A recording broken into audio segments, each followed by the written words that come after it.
power glove. It's so bad.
I love the power glove. It's so bad.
I love the power glove. It's so bad.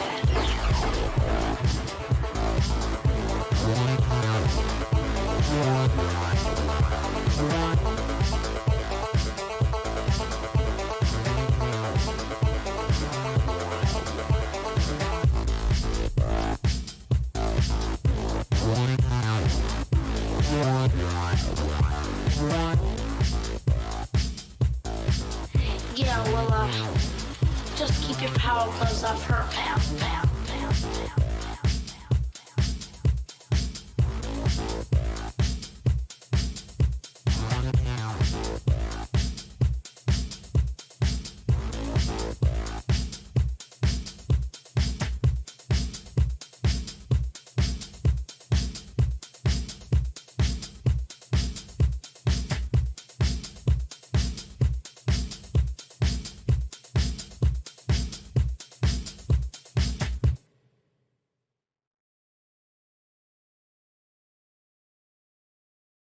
Good Wednesday morning, everybody. I hope everyone is doing well today. I'm running, not really late, but cutting it close. Keep forgetting little things here and there, but it's fine. It's fine. Everything's fine. It's fine. But we're here with a new game today, BattleTech. I am a Mech fan. I do like mechs. It's kind of surprising I haven't already played this, but I think I was waiting on getting all the DLC, and I actually kind of recently got all the DLC, I think. I don't remember. But Ended up finishing Subnautica Below Zero yesterday. Kind of surprisingly. I thought it'd take an extra day. I spent yesterday... I don't know, you ever play a game and you beat it and you're just in like a post-game daze? Like, you finish the game, you're kind of done with the game, but you kind of don't want to go to another game kind of thing? And that was me yesterday. So I was looking at a bunch of games, and some of you lovely viewers have made suggestions, and I was contemplating some of them, but I just wasn't quite in the right mood for some of them. So, I don't know, I was looking through my other stuff, and BattleTech stood out to me. Should also be something a little more action-packed, since for the most part we're going to be doing fights and stuff. So, I think this would be a good game. So let's go ahead and actually swap to the game scene. This is the main menu. See, I got the DLCs all installed up there on the left. We shall get some game sounds. I did a very late sound test last night, and I think it sounded pretty good. But let me know if it doesn't for some reason.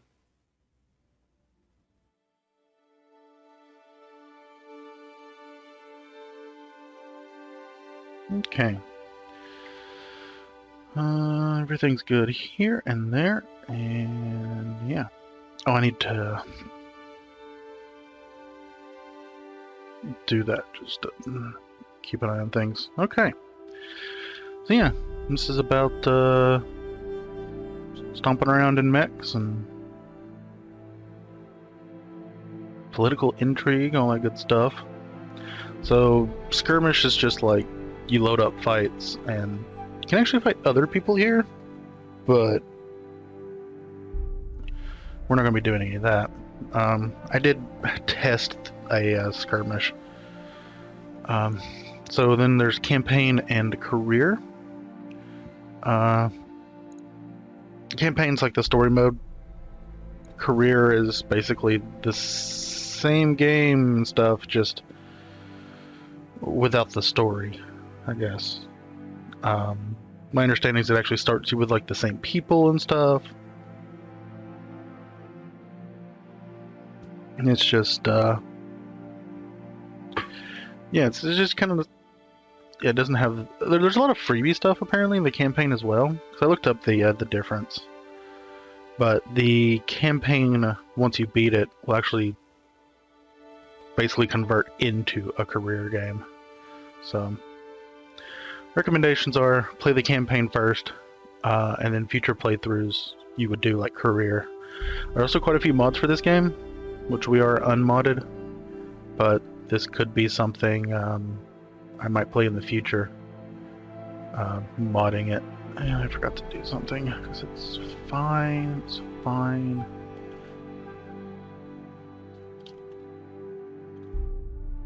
Like I said, I'm not late, but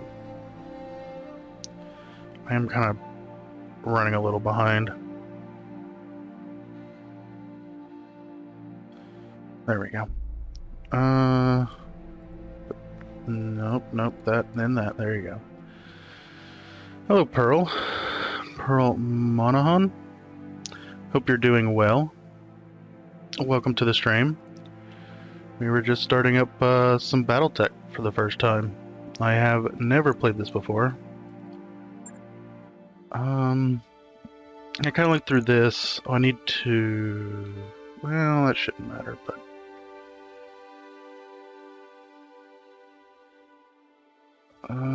let's pop this up somewhere in case I need it. There we go. Okay. Yeah.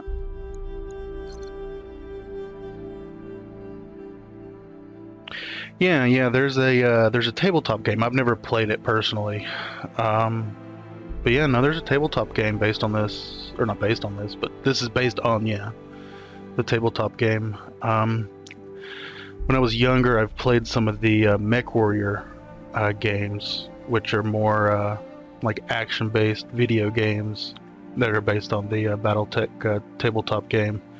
But this is supposed to be more of an actual like representation with like move points and all that good stuff. So I'm excited to play it.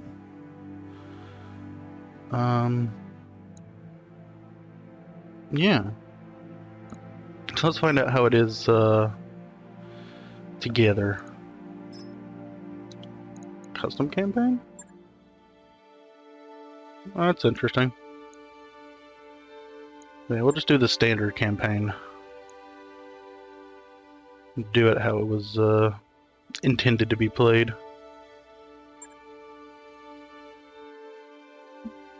Mech Warrior's piling skill increases the chance to hit melee, improves their ability to keep a mech steady under fire.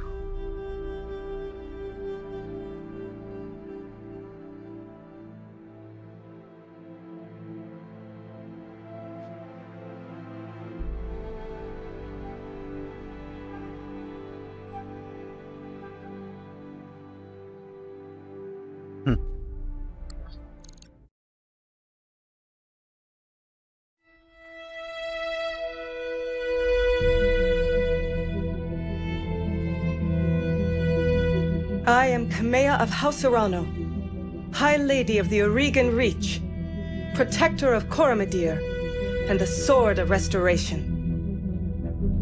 But I am not a hero, no matter what the stories say. A hero would have sacrificed more, compromised less. A hero would have done better. You know this, of course. You were there. My father used to tell me stories about the ancient times, about the Star League, a golden age of prosperity, upheld by the great mech warriors of old, guardians of the innocent, protectors of the peace. I always dreamed of following in their footsteps. I was too young to see the truth of things. After all, it wasn't heroism or a noble cause that won me the throne. It was hiring a mercenary, skilled enough, perhaps ruthless enough, to carry the day. Hiring you. I still don't know if you fought for honor or for the thrill of it, for belief in my cause, or just in my money. But whether it was your noble heart or mercenary mind, your actions gave us hope. That makes you a hero in the eyes of history. Whether you believe it, that's up to you.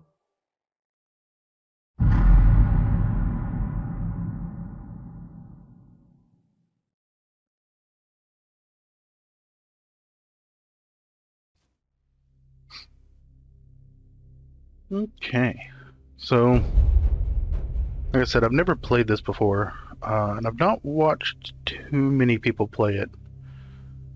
I've mostly just, if I've watched anybody, I've got a couple people, friends, that occasionally play it, and I'll pop in and they'll fight, they'll be fighting something. But I've never actually seen the campaign, so all of this is completely blind.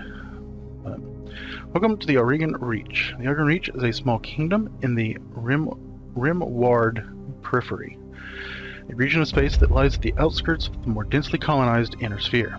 It is home to the Oregon Coalition, a federation organized around a parliamentary monarchy and ruled by the Arano family. For 3 generations under the rule of House Arano, the Oregon Coalition has remained a relatively peaceful corner of the Periphery. It is here your story begins.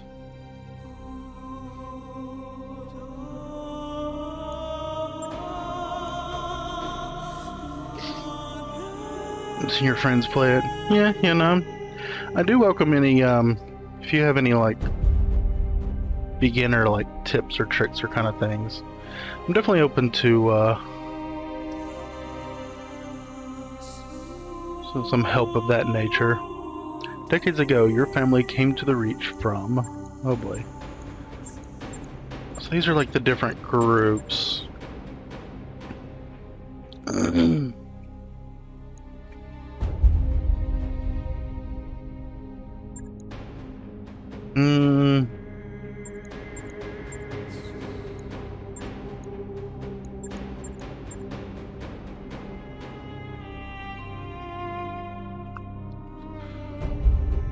Let's see what we got. Mech warriors who hail from the Combine tend to be fierce, disciplined, and relentless fighters, no matter the odds they might face on the battlefield.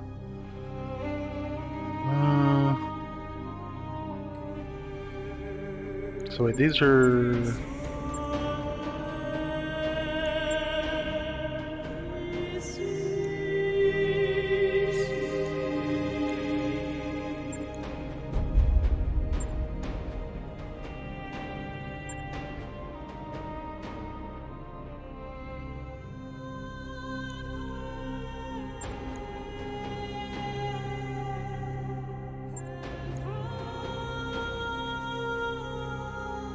Okay, so I think these are technically the inner sphere, and then these are kind of just slightly outside of it.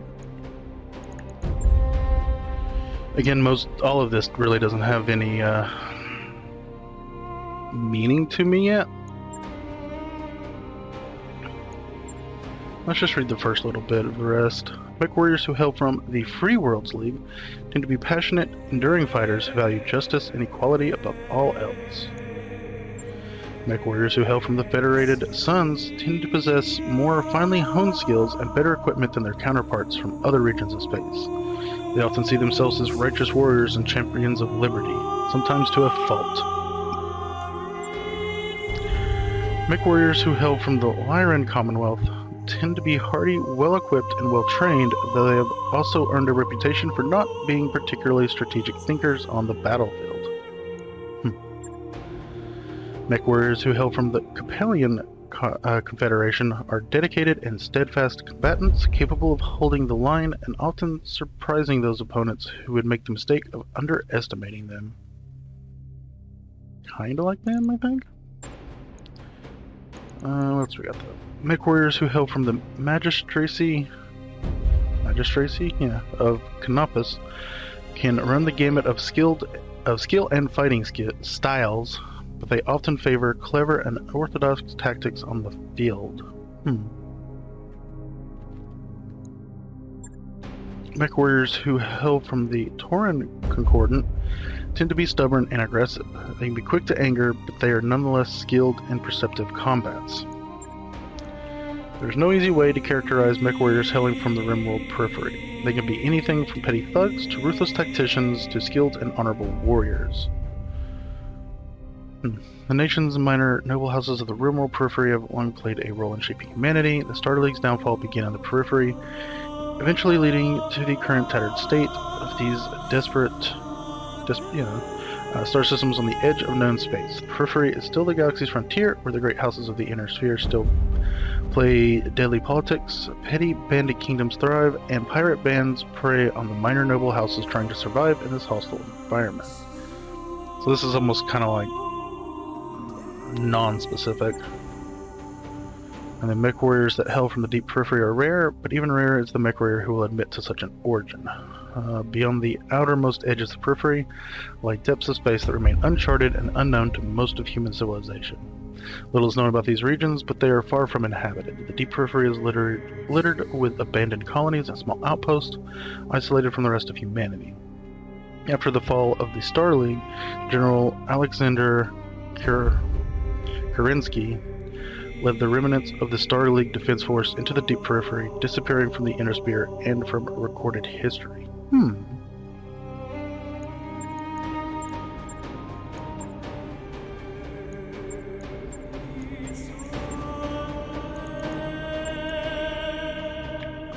I think I kind of like, almost kind of like one of these like non-specific origins. I kind of like this one though. I have no idea what these options may affect, so I tried deep. Yeah, I'm thinking deep. That sounds interesting.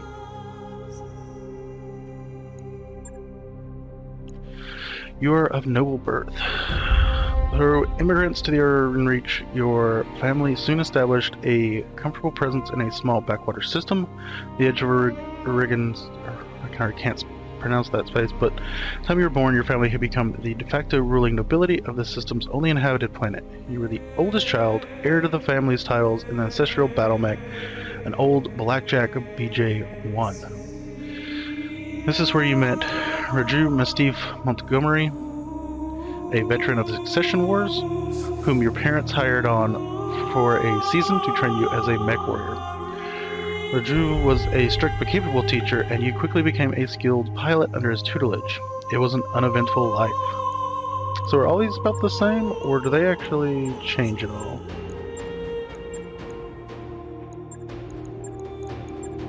No, it looks like they're all about the same. Well, until the day after your 16th birthday, when you were exiled. Once the promising young scion of your family, you committed an unforgivable transgression and were sentenced to life in exile. You stole away with the family's ancestral blackjack and set off to find a new life to call your own, gunnery and tactics. You struck out on your own. As the heir to a noble family, you grew up wanting for nothing, and as it turns out, you couldn't stand a life of pampered nobility. Finally, one night, you stole away with your family's ancestral blackjack and set off to find a new life to call your own. Your family went bankrupt. As you grew older, you watched your family's fortune, income, and influence slowly dwindle away until there was nothing left. Your parents, driven to despair, took their own lives. With nothing but your family's ancestral blackjack left to call your own, you set off to make a new life for yourself. Your family died in an accident. The rest of your family died in a freak jump ship accident, after which you discovered they had left nothing behind but piles of debt. After selling everything to settle the debt, you set off on your own, with only your family's ancestral blackjack left to your name. Your family was betrayed. Your family was betrayed and its seat of power destroyed. You defeated the betrayers, but you were the sole surviving member of your house. With nothing but your family's ancestral blackjack left to call your own, you set off to make a new life for yourself. Oh, I would actually... Gunnery. Gunnery determines the chance to hit with ranged weaponry. A higher skill is an effective counter to evasion and environmental effects that hamper target. Guts.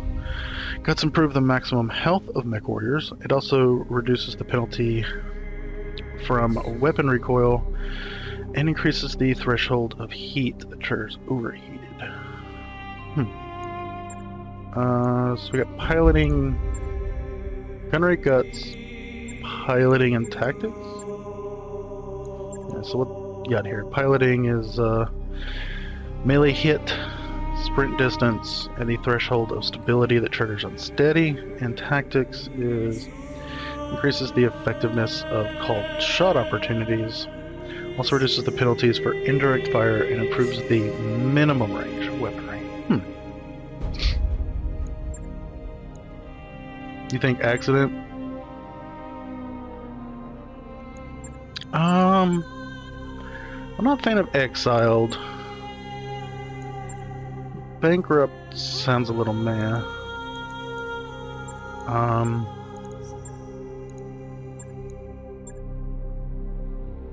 Those guts again? Oh yeah, the health and then the recoil and... Okay. Not any freak jump ship accident. Yeah, I think I'm between an accident and was betrayed.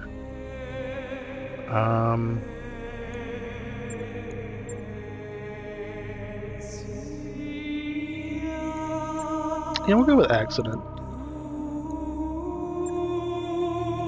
Out on your own, you fell into a life of a Oregon coalition soldier. Unsure of your prospects, you traveled to Coromodor, the capital of the Oregon coalition, and enlisted in the coalition military. You quickly rose through the ranks, distinguishing yourself as a reliable mech warrior. Life as a soldier wasn't glamorous, but it suited you just fine. Oh, by the way, I forgot to look. That was piloting and guts. Okay. Frontier pirate. Tired of living under the authority of others, you fell in local pirate gang in the Rimworld periphery. Rimward. It was an unruly crew, but an effective one. Roaming the periphery afforded your outfit with a steady supply of poorly defended merchant caravans and supply depots to prey upon. While raids did occasionally devolve into combat, you quickly learned that successful piracy is mostly about being in the right place at the right time, with the right threats, and a good show of force. Solaris Gladiator. You took your skills as a mech warrior to the famed arena planet of Solaris 7. There, you eked out a living as a gladiator, fighting for the crowd in minor arenas, getting by from paycheck to paycheck. Innersphere Mercenary. Eager to get away from it all, you joined up with a minor Innersphere Mercenary unit. Integrating into the tight-knit crew took time, but you eventually proved your worth and became part of the family. Frontland Freelancer. You roamed the Rimworld periphery as a freelancer, signing on for over odd contracts you could find as a mech warrior for hire. It was a solitary life, but you became more comfortable with the itinerant lifestyle. But as you became more comfortable with the itinerant lifestyle, you found you were able to make a decent living helping the people of the frontier.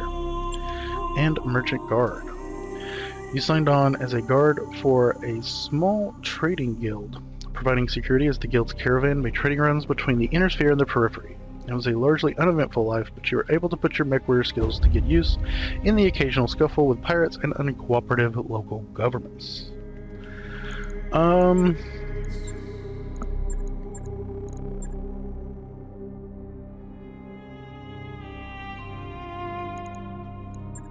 tempted by...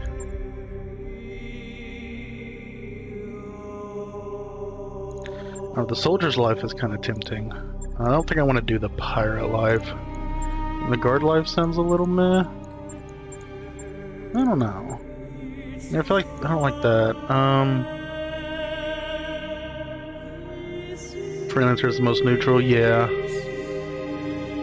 I kind of like that. I kind of like the just kind of wandering and helping out people.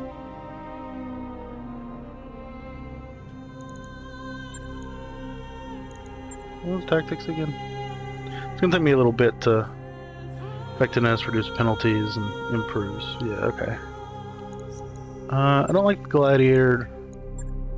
So it's basically they're gonna be like a soldier or mercenary, or like the freelancer. I like the freelancer though.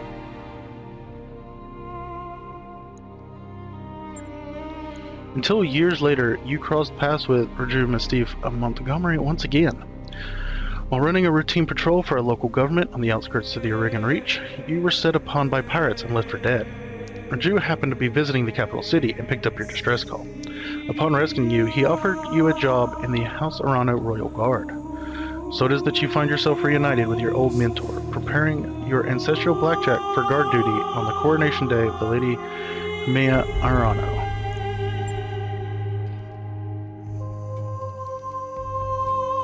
Okay,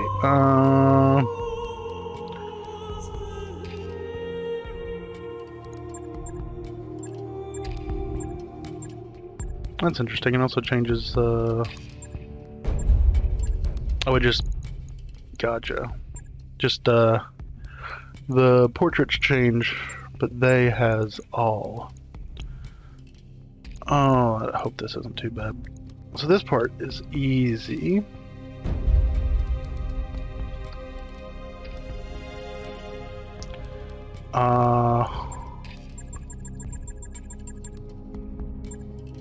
Noodle.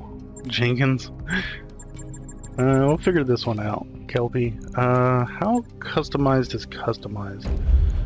Oh boy. I would spend 30 minutes here. I'm gonna try not to.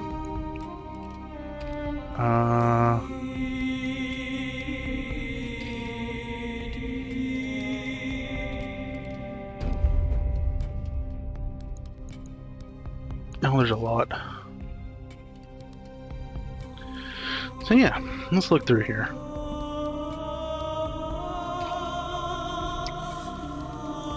So again, these are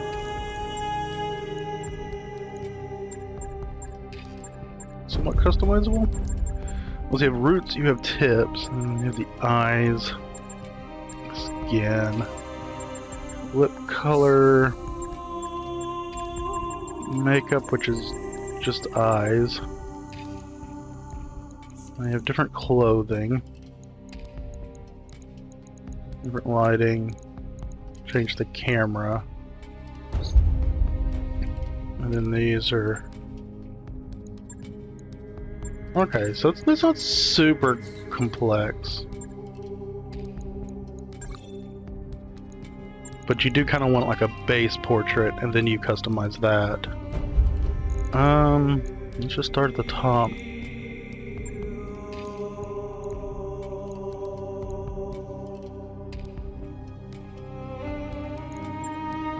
Yeah, so it's probably going to be more female-based.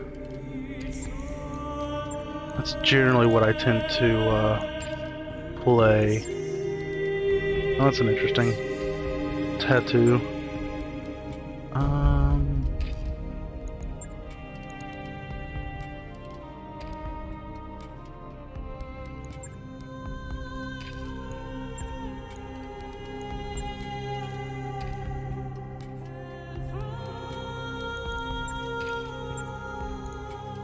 Oh, this might be a good one.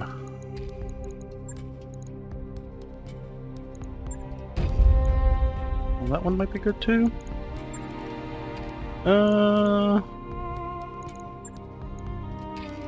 Let's customize this one.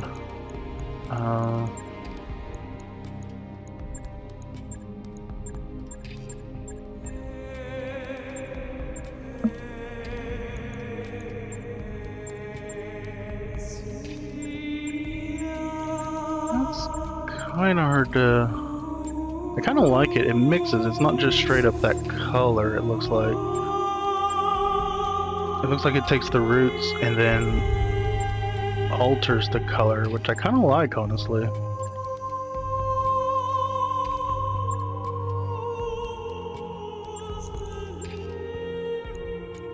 Is there more neutral lighting? Maybe this one for now?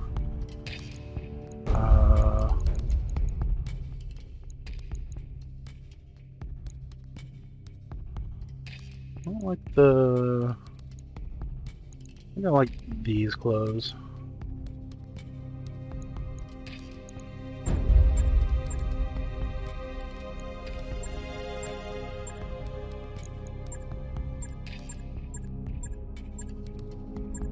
So yeah, I forgot that I remembered when this game came out that it actually had a character creator of sense.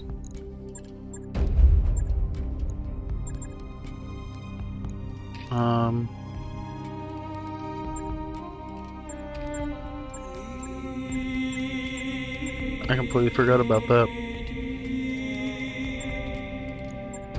Probably none. I assume that's what that is.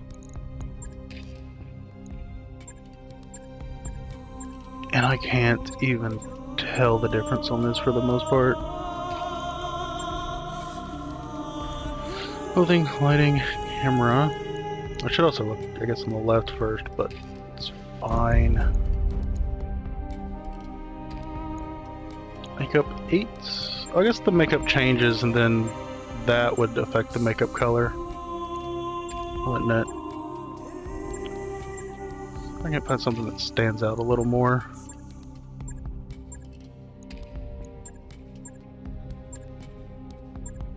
Oh gotcha, there's some like face paint in the makeup too. Probably not going to.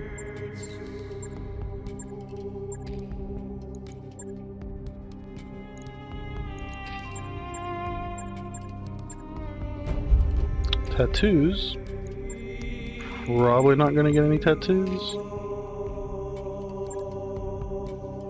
Also, I'm kind of surprised there isn't like a tattoo color.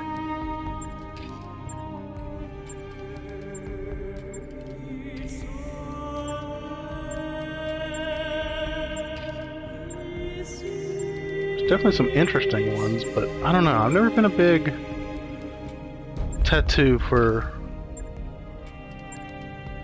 character creators. Same with scars. I feel like a lot of scars are...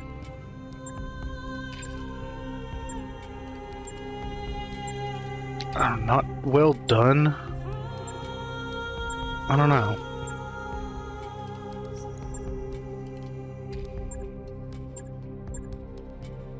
And hairstyles. Oh, this is gonna change like the color of it, or not the color, well, technically the color. But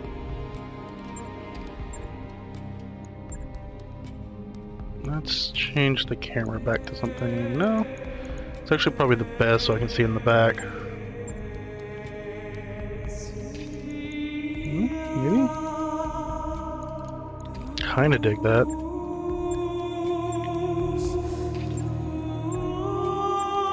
So that one's what we defaulted on. Which I guess we might actually have to change the tips as well. That was more mixed, but maybe not. How far up does it go?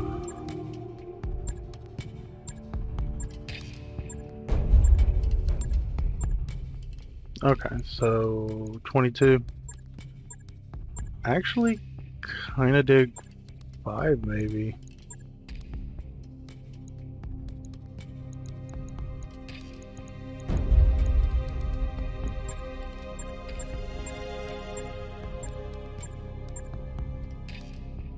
I don't want to spend 30 minutes here. Spends 30 minutes here.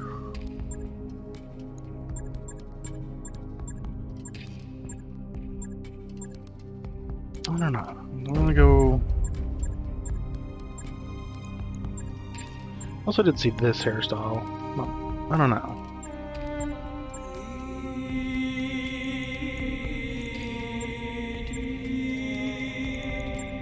Alternatively, do it this way.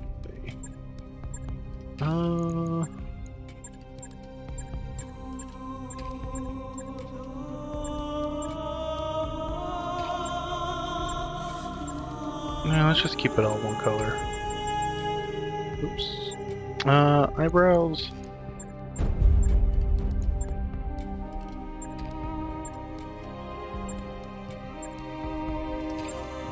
How far do they go up to? Oops. 12. Kinda like to...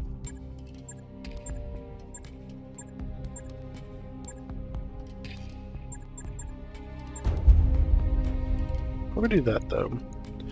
Facial hair. No, I'm not gonna do facial hair.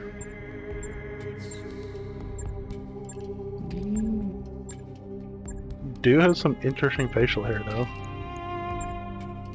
And expressions. How many expressions we got? 12? Not bad.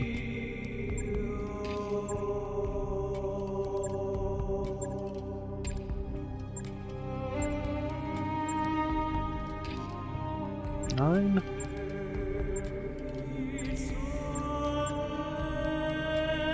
I don't really like a lot of those expressions. And then complexion. 5's what we defaulted on.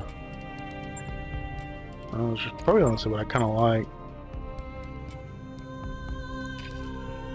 We'll do that, and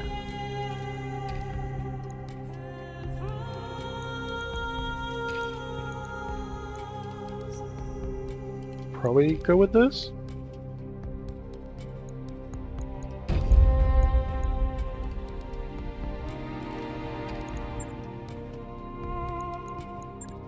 So we're gonna need a call sign, unless I just use like my name or something. But let's see what we've got. Pizza. Pizza is a good call sign. Snowman. Grandpa. Goose. Trash can. There we go.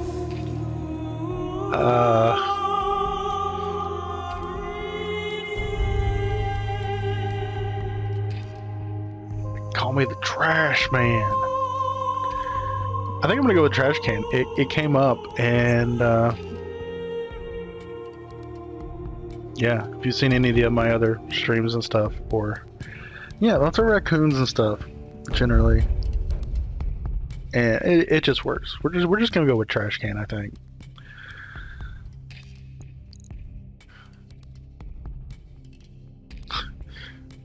What's your call sign, trash can?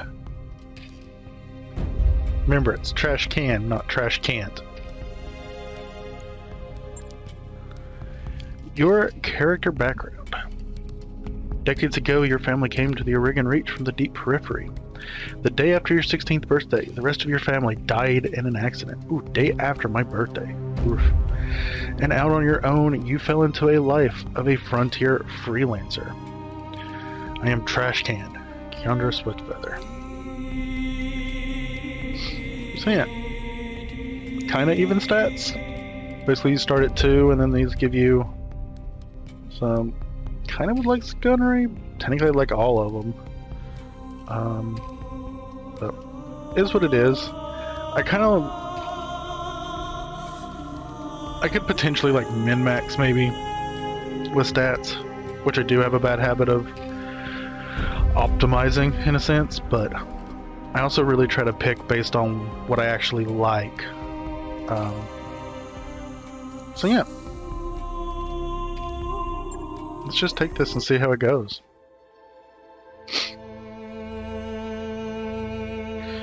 High Lord Tamati Arano II is dead. The Oregon Reach is left in an uncertain crossroads. Once prosperous, it is now a kingdom in decline, surrounded by powerful neighbors. Lord Santiago Espinosa, brother-in-law to the late High Lord, is convinced that the slow-moving Council of Founding Houses must be dissolved. His proposed directive would conscript their house guard and centralize power under a single throne. However, the High Lord's heir, the noble Lady Camilla Arano, is determined to rebuild the Reach without transforming it into an authoritarian state. She refuses to enact her uncle's directive and has rebuked his vehement pleas to reconsider. On the morning of Lady Arana's ascension to the throne, her loyal captain of the guard, Raju Mastif Montgomery, makes preparations to escort her safely to the coronation process that awaits in Cordia City. That text goes by kind of fast, which is fine. Also, I feel like coronation day around Summer Palace, 08:53 local time. I feel like some of the sounds get louder. Like those cutscenes, in a sense. High gut skill lessens the time they need in med bay and lowers the chance that injuries are fatal. Neat. Prepping for combat. Facing matters, remember that a mech's rear armor is thinner. Use that to your advantage. So, obviously this is my first time playing. I did say at the beginning of the stream I have done a Skirmish. I've never played before that, so I have seen the battle a little bit. But that was mostly because I needed to sound test it. Command interface initiated. Move the mouse to the edge of the screens, or you WASD to move the mouse. Use the right mouse button to rotate. I didn't know you could use the right mouse button. Okay, trash can. Have the Espinosa refit yards rush the repairs on your blackjack. Looks like it's all in one piece, but we should run some diagnostics on it just to be sure. Standard field tests, you know the drill. More importantly though, I want to tell you more about the job I brought you out here to do. Now do me a favor and get that battle mech moving. Let's see if there are any kinks in the actuators. Trash can. I'll come right out and say it, kid. I wasn't completely honest with you the other day. There's gonna be more to this job than escort duty.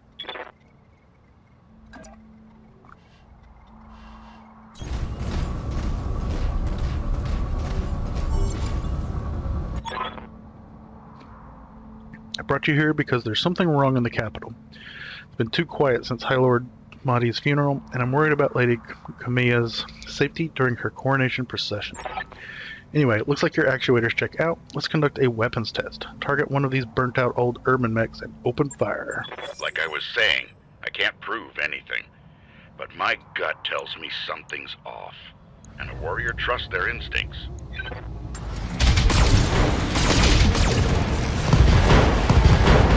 Jeez. Enemy mech destroyed.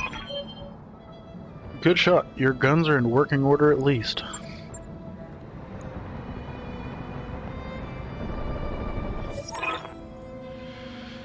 I've been training Lady Arana since she was 14 years old. She can be naive at times, and proud, but I have no doubt that she'll be a just and effective ruler. It's on us to see her safely to Cordia City.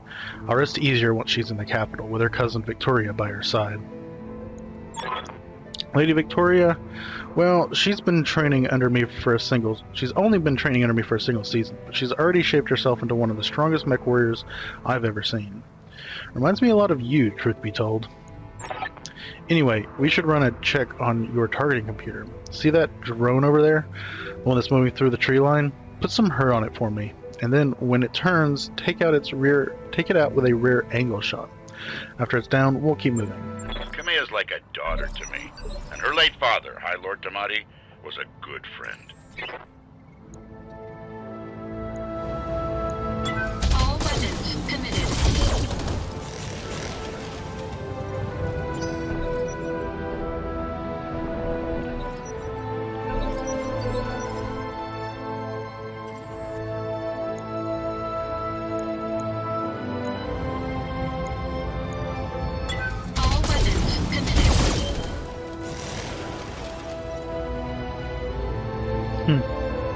Enemy unit destroyed. Nice shot. Now, I don't know how familiar you are with the Rugan politics, but the Reach was badly shaken by High Lord Tamati's death. It needs a smooth transfer of power, and Kamiya belongs on the Cormorant throne. Go ahead and fire up your jump jets, kid. I want to see you descend that cliff face. Aim for the patch of ground there near the edge of the lake. Jump Victoria jets. pulls no punches, but she's been a loyal companion to Kamea since they were kids. Aside from you, there's no one I'd rather have by my side in a fight. Execute a jump move, gaining evasive charges based on distance, +2 difficulty. To hit this unit with ranged attacks per evasive charge. You may also jump to initiate a death from above attack on nearby enemies. Technically should face that way. Engaging jump jets. Neat. Yeah, Structure damage. Jump jets build a lot of heat, and that was more than your engine could handle. Head on into that water. We need to get you cooled off. Trash can. I still can't believe they came up with that.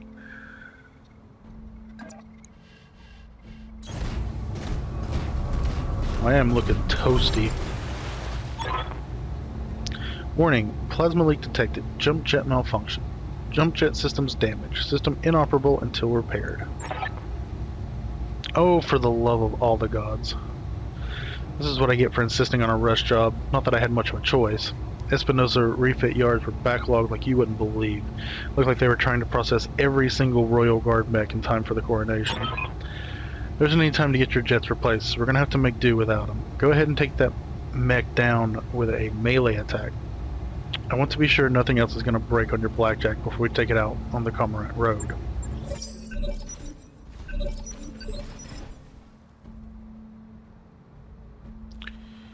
Click on the melee targeting reticle on the enemy, or press V to cycle through melee targets, then click the attack button. The what?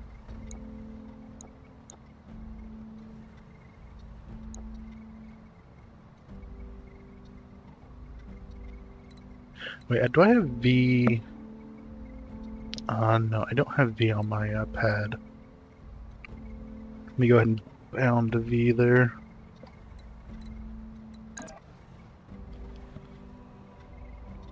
Melee attack using piloting skill to hit, ignores evasive, hit removes guarded, deals damage and stability damage.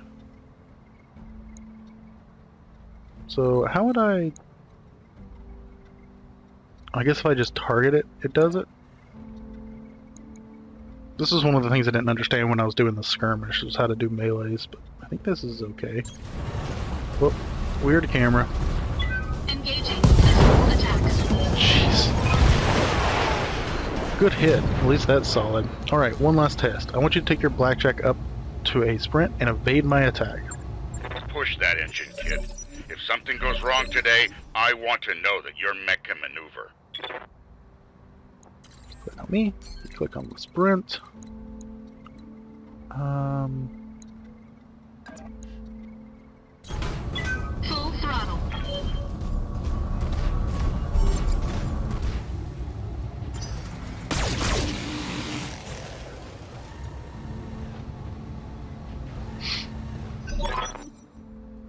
Congratulations, trash can. Your blackjack's as combat ready as it can be, given the circumstances. For what it's worth, I hope my suspicions turn out to be unfounded, and we end the day having a good laugh about what a paranoid old man I've become. But if not, then I know you'll be ready. Alright, it's time to move out. Lady Arano is waiting for us at the Mech Bay. An impressive display, Sir Raju. Of course, this mech warrior was a student of yours. I'd expect them to know their way around a cockpit. I don't think it matters which way I go. Full throttle.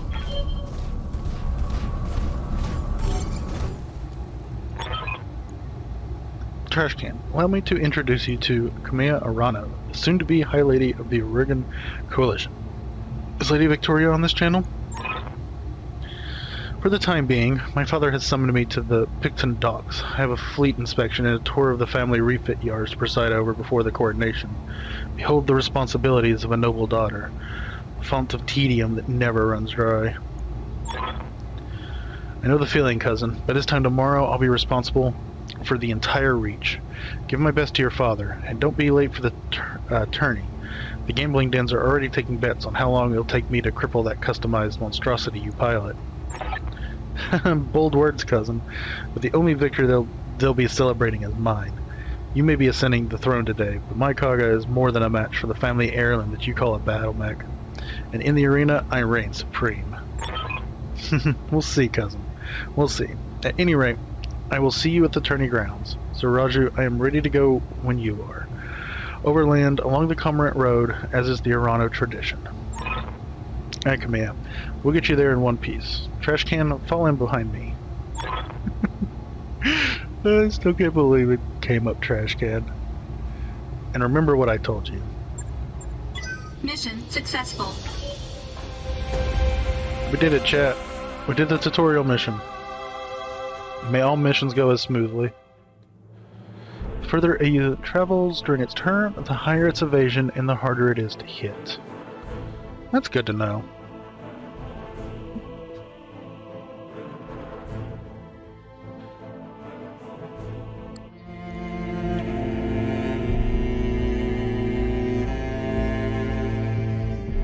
I remember the Oregon Reach of old, the time of the Great Expansion.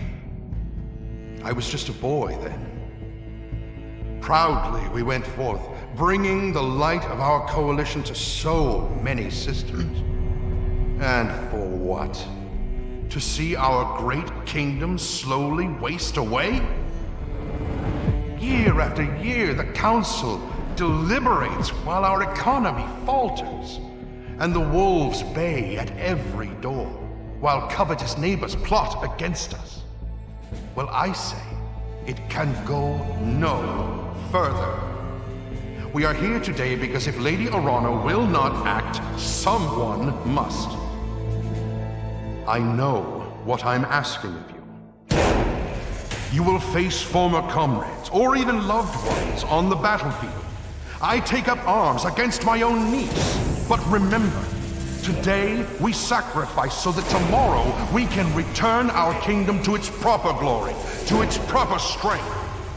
So should you fall tonight, know that you did so as true heroes of the Reach. To your stations, for the Directorate!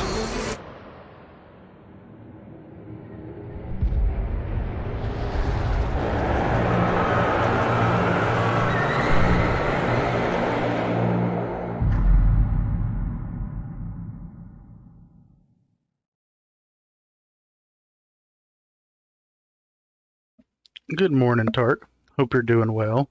Welcome to the stream. Coronation Day, Cordia City Outskirts, 13:22 local time. Sounds like a bit of a reach. Yeah. Yeah,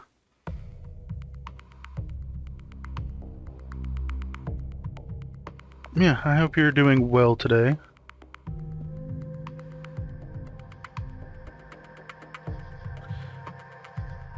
I'm doing pretty good myself. Day started off a little hectic because I kept forgetting things that I needed to do and didn't end up late, but ended up a little rushed. But yeah, we're here with some BattleTech, which I've not watched much of. I've seen some people like doing some of the fights, but I haven't seen any of the actual campaign. So all of this is completely new to me. I wonder what was I think? My memory's okay. Command interface My initiated. attention, not so much. I'm going to miss this, Raju. The clarity of purpose that I feel in the cockpit of a battle mech. The simplicity of it. For there they are, just up ahead, the city gates and my future, all laid out before me. Wait, what's that smoke? Guard post, one of the small ones that dot the road leading to the capital. But the emergency band's been quiet all morning. I haven't heard anything about any fire. This is damned odd, and I don't like it. Kid, keep your head on a swivel and be ready for anything. Outside of combat, your entire alliance moves in any order. You can even have multiple units moving at the same time. Okay.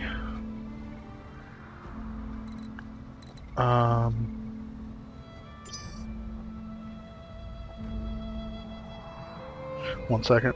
Yeah. Okay. Sorry, I just needed to... I hate that it does that. There we go. Sorry, I just had to look at something real quick. Sorry for this game's a little predictable. Doesn't make it bad. Yeah, I noticed that when I was doing the just a little tutorial just now that occasionally Steve there would like talk, but then other times it would just be text. So, but it is pretty good so far. But you know, I don't mind a predictable story. I feel like that's okay in this game. How can I help? Do we want to move them all? I guess. Copy that. Actually, I want to. Affirmative.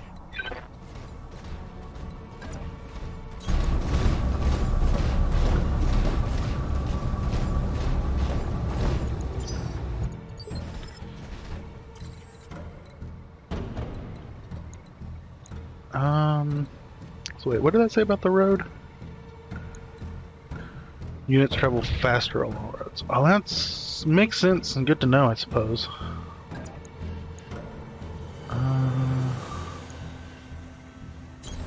I'm moving. Yeah, no, I don't mind it being repetitive.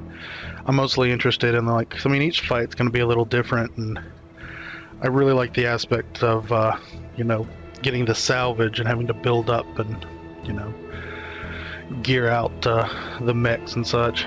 Some sort of explosion. Looks recent too. Do you think it was an accident? No chance. You see those scorch marks on the rubble? That's laser fire. We need to get you out of here, Kamea, right now.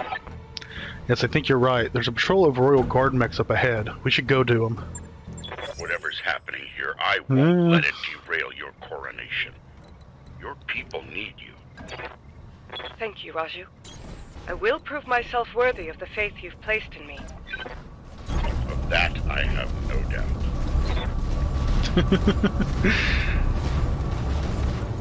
BattleTech Universe's answer to Pokemon. You still have to collect them all. Yep, sounds about right. So I suppose it wants me to go out into the road, which is probably fine. On my way. Yeah, I've also seen that this game has, wait, what are these mechs anyway? Medium, Standing by. medium. Hers is You have my attention. actually kind of tanky. Kind of looks like. But anyway, now I saw that this game does have like lots of mods and stuff, so there is like life after the. I don't want to get too spread out here. I'll make it happen. There's life after the campaign. 'Cause I know there's the career mode, but If you're ever lost, don't know where to go in a mission, you can click the little orange plus and it'll center your screen on the objective. Oh, this up here? Okay. I hate how it starts moving my screen as I get just over it. That's a little obnoxious, but that is nice to know. I do welcome like hints, and we're not going to get in there in this turn, but that's fine. I'm moving out. Oh, you cannot sprint, can you? Aye, aye.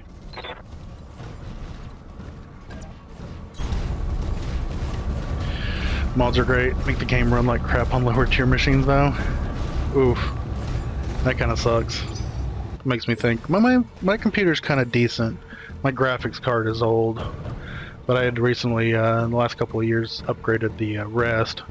What does remind me of like my girlfriend's old computer, where she loves Minecraft, but modded Minecraft was like nigh unplayable for her because it just chugged.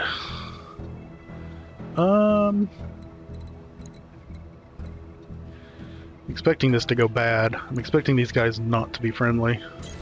Roger.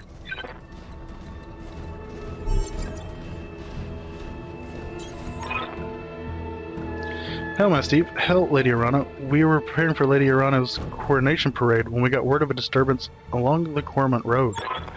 A guard post behind us was attacked. Sir Raju found evidence of laser fire. Is the road behind you clear? Aye, all the way to the southern gate. Lead the way, Sir Raju. We'll fall in behind you and guard your six. Tell me something, Guardsman. The road is clear. Why is your battle mech damaged? Our mechs are overdue for maintenance, but that isn't important right now. We need to worry about Lady Arana's safety. Now, my lady, if you'll come with us... No, you're lying to us. It's my coronation day. No mech tech would have sent you out for parade duty in that condition. I am your sovereign, sir. You will tell me what happened here. Damn it, girl, we don't have time for this. Take them. Kill the old man and the mech warrior, but take Lady Arana alive. Fall back, Kamea. Get behind us. You didn't train me to cower, Raju. You trained me to fight. Fun. Safeties disengaged. A lot of the mods, no matter which game it's free, seem to use up a lot of CPU. Gotcha. Yeah, it really just kind of depends on the mod. Pay no attention to the man behind the curtain. Look over here. Yeah. Don't want to go ahead and... I guess I'll go ahead and sprint. Once combat has begun, different mechs move in different phases. Lighter units generally move earlier than heavy ones. To reserve all units' actions to a later phase, use the reserve button or press the end key. Yeah.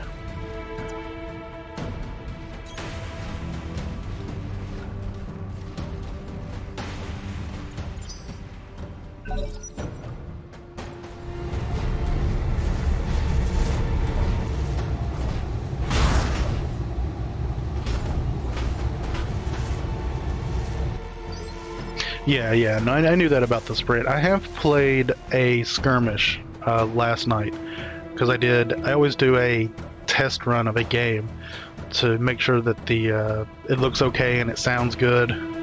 So I did play a little bit of the combat, but I went in it to completely blind with like no tutorial, so it was all a little I've got your back. Overwhelming. Master Tactician. Mechs piloted by this mech warrior gain +1 initiative and remove 1 bar of stability damage when reserving. So this yellow bar, that's the stability, isn't it? And then this bar up here is the overheating. I think. Okay. All friendly units must survive. Eliminate the hostile... So what do they got? They have a Shadowhawk and a Panther.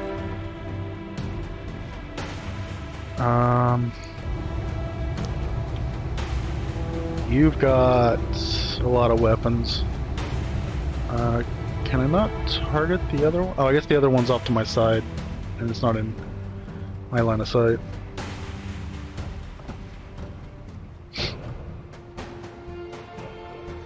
Oh, yeah. Yeah, I saw those.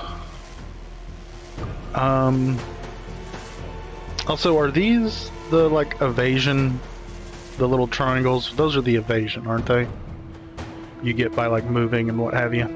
Nice. Okay, okay. I'm sure it's probably going to explain it to me, but I don't have access to those. So let's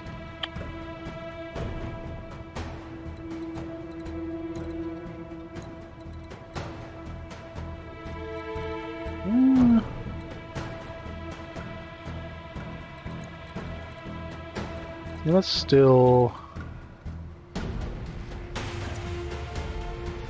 Oh, that kind of sucks, though.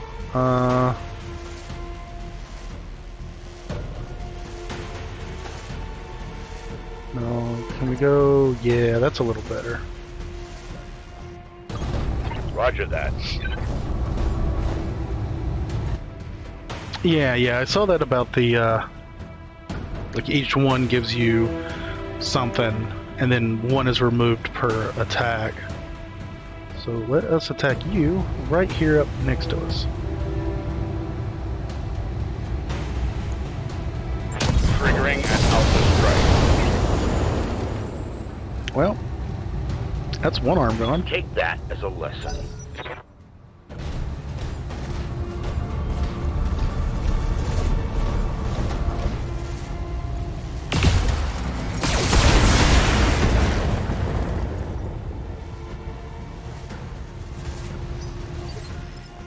Okay. Yellow box around the enemy mechs means you can engage them in melee combat. Oh, that's true. Does melee cost you anything, or if it's just if you're in range, you can basically get a free melee attack? Because you can still like run up to something, melee it, and then fire at them.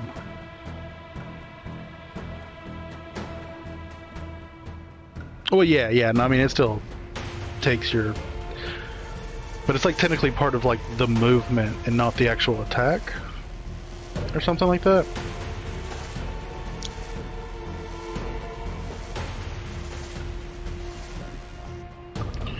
Melee is the thing, oh, that is my attack? So if I melee, I don't get to like fire as well?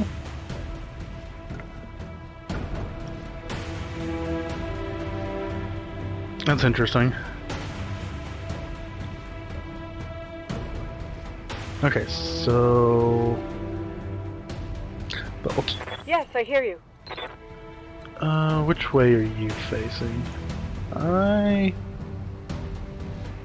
No freebies. Good morning, Poster. Hope you're doing well.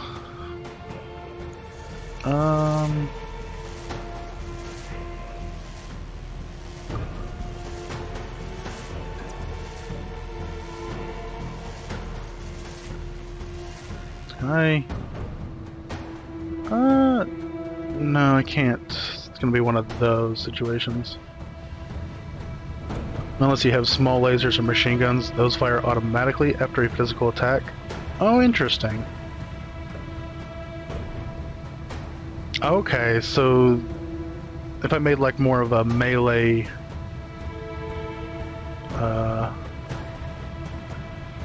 mech, then I could fit them with like small lasers, machine guns, and then run up and then... Okay. That's good to know.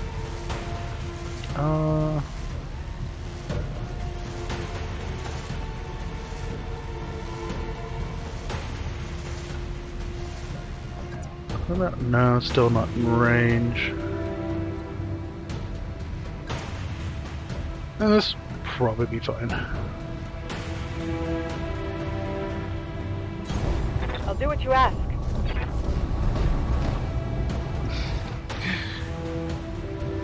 Yeah, Turk's been helping me a little bit. I definitely appreciate like newbie hints. This game's definitely not simplistic.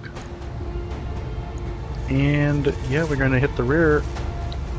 I'll do what you ask. Oof. Inflicting heavy damage.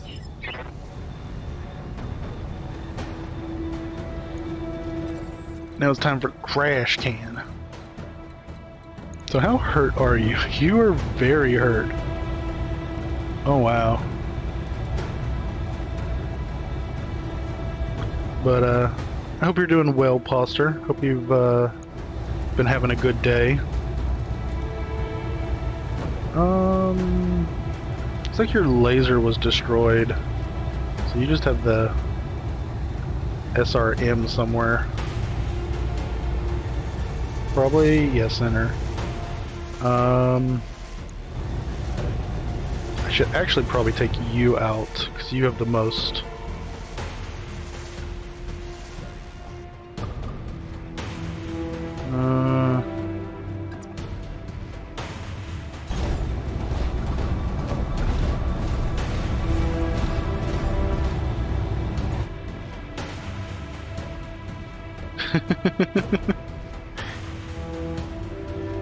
Day was long and busy, but good. Out of easy food. Oh, and it's raining. Almost kind of wish it had rained here some. It's been pretty dry and real hot. Let's go ahead and fire on you. I'm not really rear armored though. It's fine. All weapons committed. Nope. It's fine. It's fine. It's fine. Everything's fine.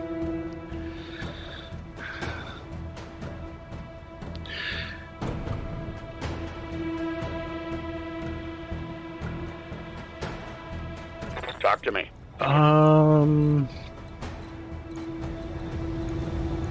Let's go ahead and finish you off, I guess, since you're right here. Though we're gonna want to face this guy too. Confirmed.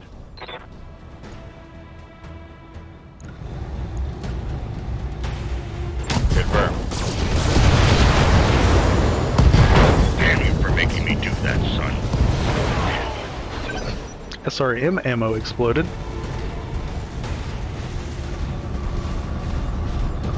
It's humming. When human body parts just drop down from the sky. Huming.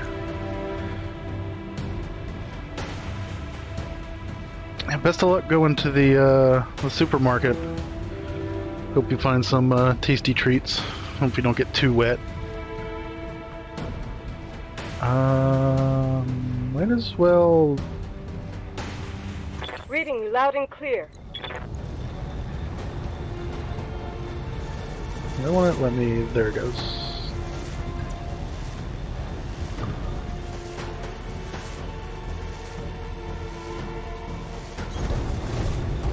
Oh, is that actually like on top of this building? Am I gonna like trample it? No? Okay. Cat foods, rye bread, and sausages. What else could you need? Yeah, yeah. Okay, let's finish this.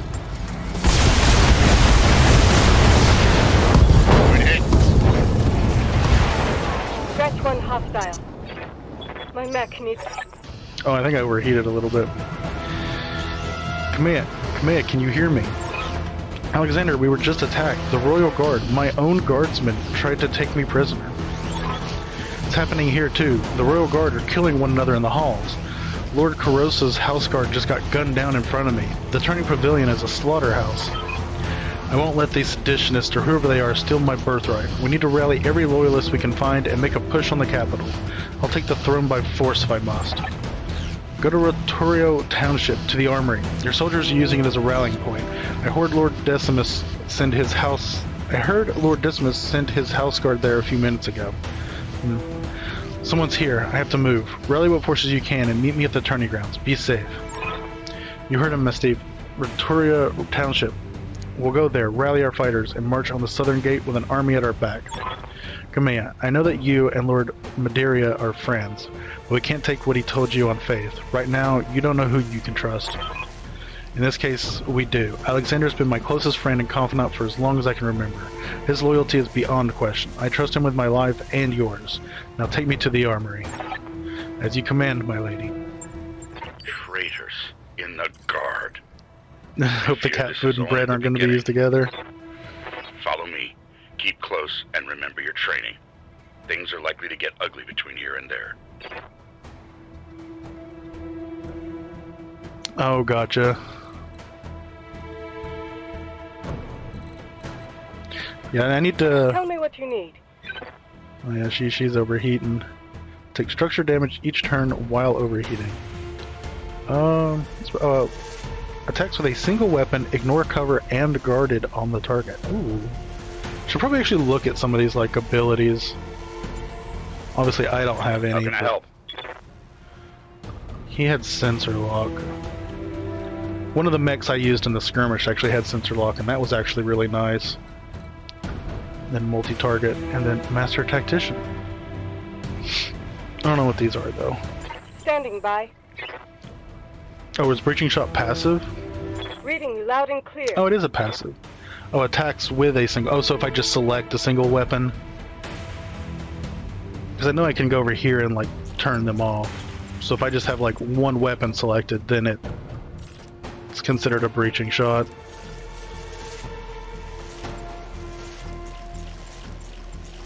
Oh, that's interesting. It actually changes, or shows my range on it. Which is good to know.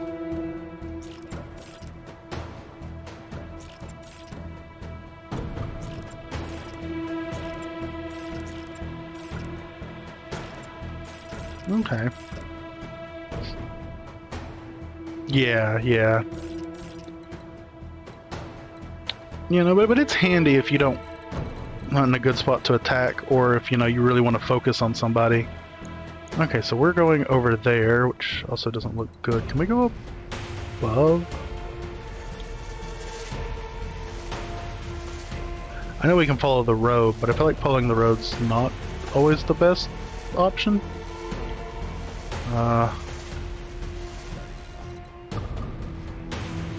There's no water to cool down in. It's fine. Location confirmed. Moving out. Oh wait, I'm getting did it just... a sensor trace. Oh, there's vehicles there. So yeah, let's maybe not go on the road.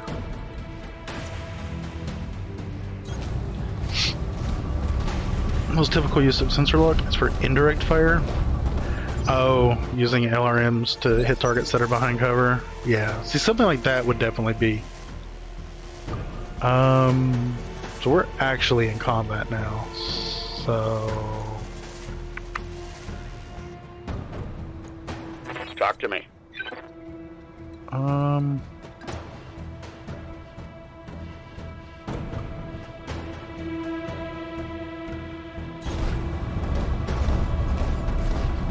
Yeah, obviously. It would be like, you would have like... The mech that I had in the skirmish was like a close range mech. So it had a sensor lock, so it could potentially, before it gets close range, it could sensor lock stuff, and then the other ones could use their like LRMs and stuff. And then once things got more closer range, then it could, you know, not sensor lock. Okay, so we now have 4 vehicles up there. That's fun.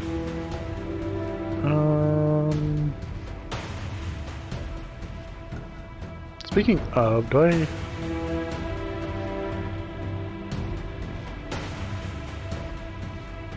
I won't let me see what's on these guys. Like, I know he's got an LRM, but I don't know if... Can't remember if they do or not. It's fine. I'm just gonna brace.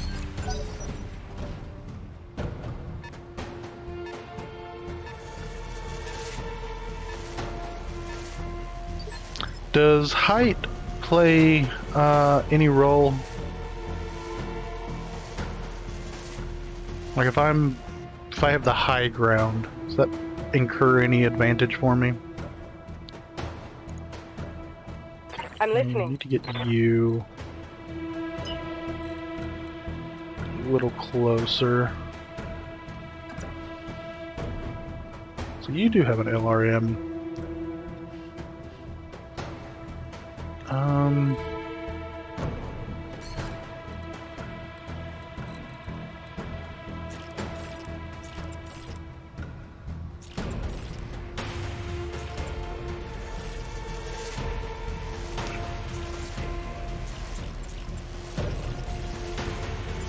might be able to do something with that. You have my attention.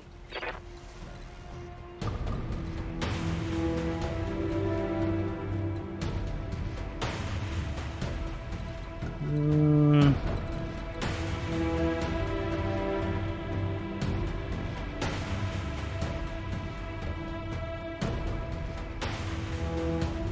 Yeah, no, I definitely figured out the forest one in that skirmish, which is where I'm trying to kind of keep them in forests. Does slow them down a little, but a little extra damage reduction is not a bad thing.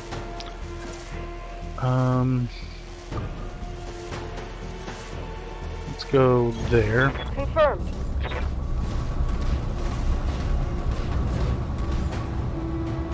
So can I actually... I can't actually target that, can I? Because I haven't actually seen it.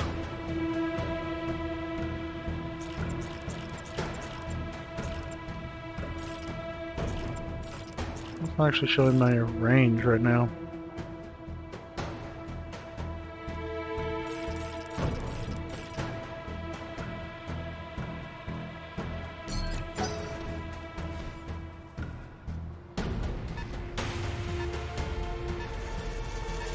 Oh, enemies moving. Oh, that's just like right on the edge.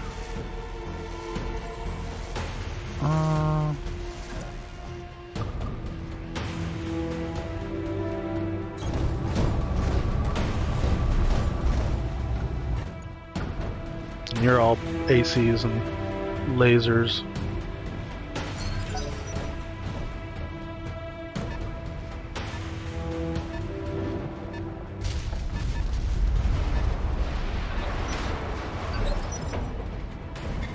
Why did that sound like missiles being launched or something?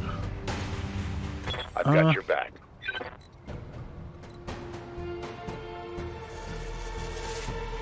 Is that gonna hit, or is that actually... Okay, yeah, no, that's just I can see them if I move there.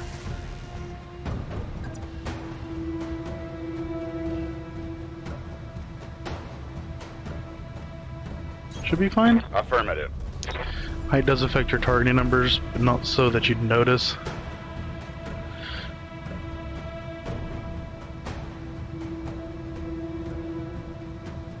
Is a slight difference? Gotcha. So, does make a little difference, but probably not worth worrying about too much.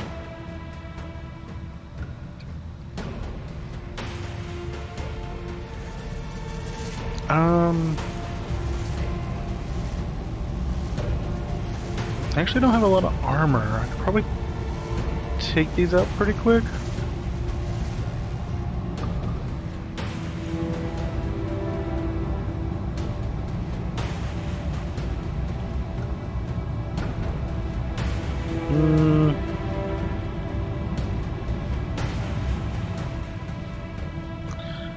Which of these is worse? That one has medium and short.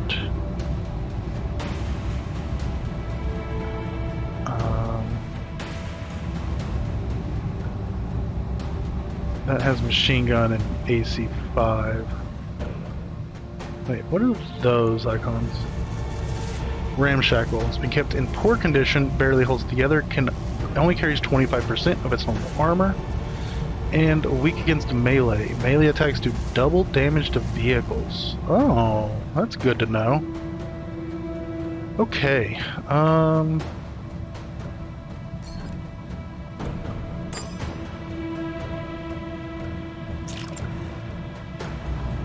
Wait, I want to see how this multi-target works. So I assume I'd change them to the different...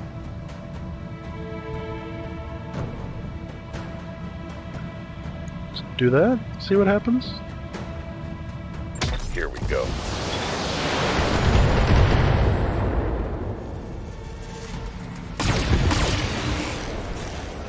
Very nice, very nice. That was definitely worth worrying Go about. down. The poor bastards. Oh. Oh. Oh, that does make more... Yeah, that makes sense. The slight advantage in where you hit? Yeah. Oh, that's true. I gotcha. Because it's going to be harder to hit the legs from up high, so you're... Yeah, okay, okay. So do it for the hit location and not so much the hit chance. Come on, trash can.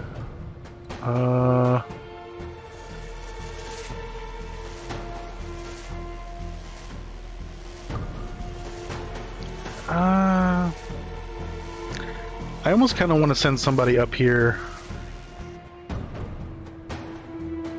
But not trash can. Let's not send trash can up there. Full throttle.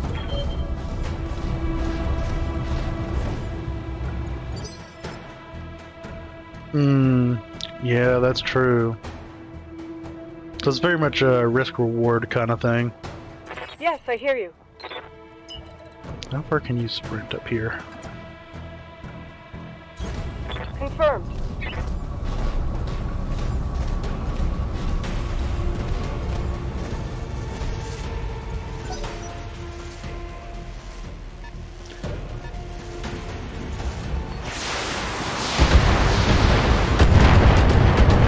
Rude. Damage minimal.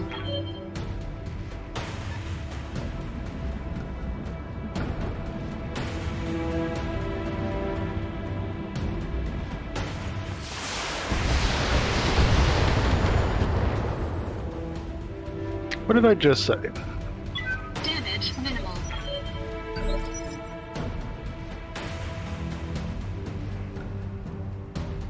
Oh yeah.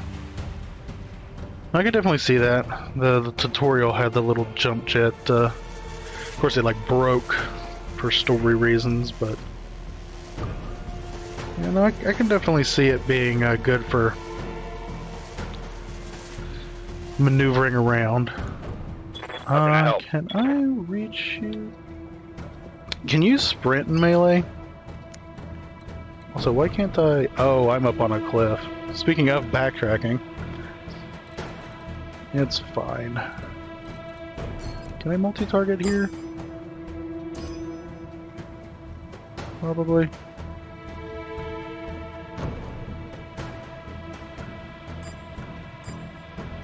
Oh, it does change the hits when you...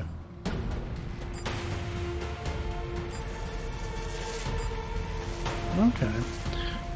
Now if you sprint, that's the only action? Okay, that's kind of what I expected, but... Oh yeah, and I wanted to... Okay, so the yellow is how much extra heat I would get if I fire all these. And generally, from my understanding, guns with ammo... Oh no, actually, if you hover over it, it shows how much heat they add, I guess. Or is that how much heat it adds to them? Because I know your weapons can also add heat to an opponent.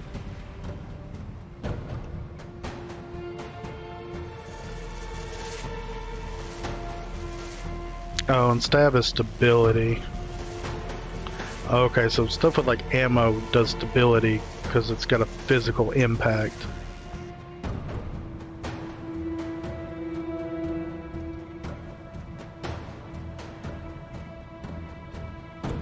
I just assume people who playing the game a certain amount of knowledge. Oof. Yeah, I feel like BattleTech is a really interesting like universe and games and such. But I feel like it's not that popular. Like, it's a fairly niche circle. So it's a little bit of a shame that it doesn't have a little bit more of an in-depth tutorial. Aye, aye. But at the same time, I imagine a lot of people would complain if the tutorial was too long. Oh, nope, we got it. Never stood a chance.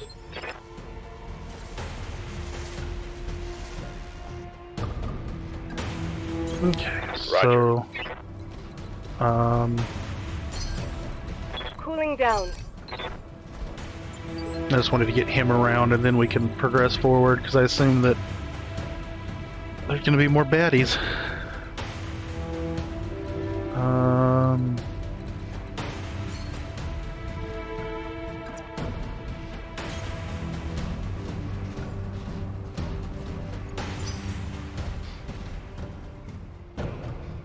Yeah, no, this is a very information-heavy game, that's for sure.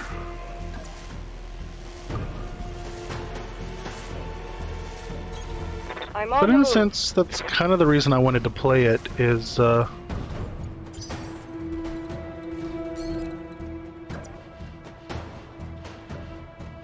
do like me some strategy games, and I definitely love me mechs, so... It's kind of... No, no. We're too late. kind of hits a lot of the right spots. I don't know where these are going to start coming from. I'm moving.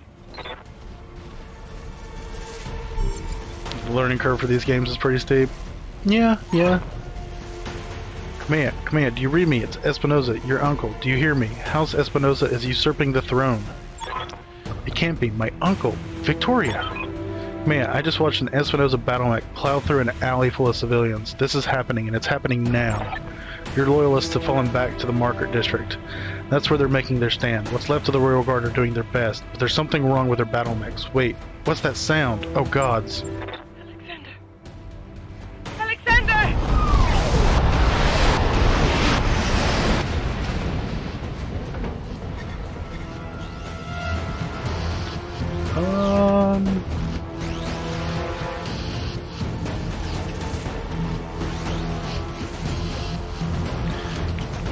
Yeah, it kind of depends on the, oh, there's not much up that way, so if I want to do something, it's probably going to be more to the left. It kind of depends on the difficulty, in a sense. It's overcommit. Your ascendancy, the Arano legacy, all of it. Victoria, what have you done? You know, Kamiya, for years, I've loved you like a sister, but then my father helped me see it. Your family's complacency, what it's done to the Reach. Our nation's dwindled like a dying star, and House Arano is to blame. My father offered you a path to glory. I'd have fought under your banner proudly, served as your strong right hand. It was like a knife in my heart when you turned him away. Damn it, Victoria, I taught you better than this. You taught me lies. Kamea, for the love that I once bore you, I'm going to give you a chance to surrender. I'll even spare the old man and his mech warrior if you stand down now. I don't want to see you hurt, but you cannot be allowed to roll. I'll see you hanged for this, Victoria. You and your father both. Do you hear me? You are traitors to the Reach, and I will fight you to the last. Then you truly are a fool. I'll spare you in spite of yourself, but you've cost your royal escort their lives. Enemy contacts. Oh, they're just gonna drop in. All Gotcha. Espinosa forces. This is Lady Victoria Espinosa. Lady Arano is to be apprehended and taken alive by my command. Fail to follow these instructions, and you will have me to deal with. Fun. So, what do we got? I can't see them. Oh. Apparently I can right-click on them to get information. Interesting. Is it? Yeah, it's just the three. What I was saying about the learning curve is I feel like some games are unnecessarily difficult or unfairly difficult, and we're not a fan of those kind of like learning curves. But no, something like this, like I can definitely climb that cliff. But and some places for information, though you'll drown if you're not careful, is sarna.net. You can go to any MechWarrior online streamer for questions, or most anyone who's playing MechWarrior 5. Okay. I do love me some mechs. So let us they have a spider, a locust, and a cicada. A couple mediums, small, couple mediums, and 2 SRMs. And these are all ramshackle too, because that's fine.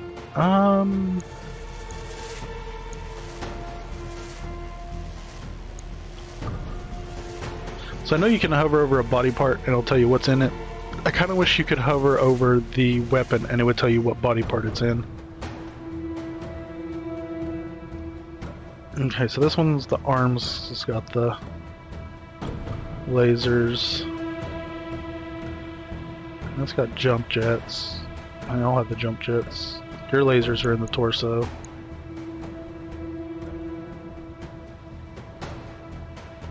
Okay, your mediums and your smalls kind of torso. So all your arms don't really matter.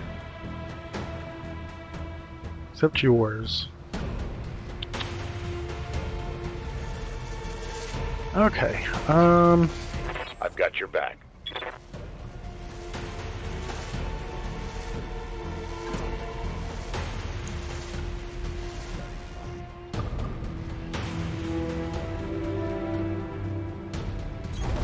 On my way.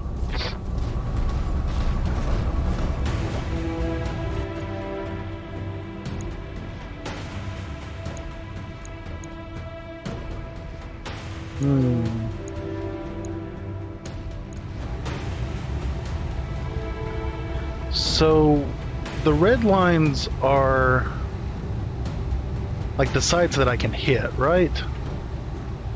Have you seen Hired Steel on YouTube? Project started by some of the folks who play MechWarrior Online, kind of like a MechWarrior CGI movie they're putting together. It's voice acted by other members of the community, which is uber cool. Huh. I have not seen it, nor have I actually heard of it. But actually, let me tab out just a second, and I will actually make a note of that. That sounds like it might be fun to watch. Hired Steel YouTube. MechWarrior CGI fan movie. Okay. No, I'll definitely take a look at that.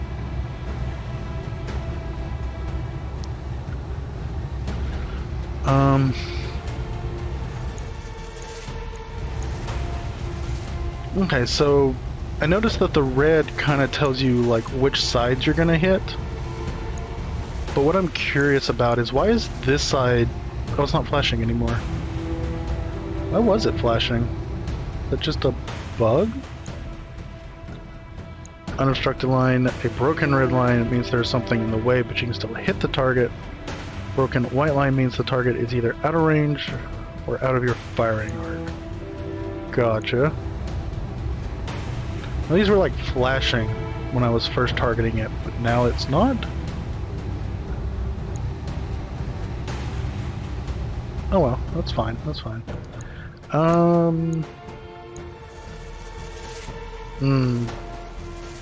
actually probably gonna hit this, because I have the best chance to. What else did you... Oh, you have the tactician. Giving him everything I've got. Put a hurt on it.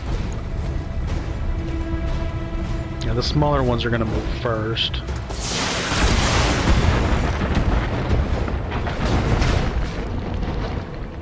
Lucky bastard. That was a solid hit. Oh yeah, he's got the jump jets. So we need to be careful of him. Structure exposed. That's not good. Armor breach. Internal damage. Oh, that's not the... Although that's good to know. Me with my poor stats here, and they've all got... There's an 8. He's got an 8 and 2 7s. Oh yeah, his left arm is hurt. So, does he have anything in his left arm? No. His right arm has his AC.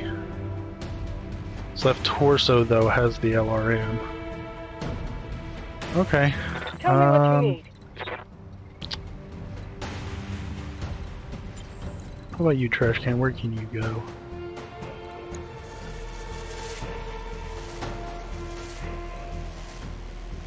Can you actually hit from down there?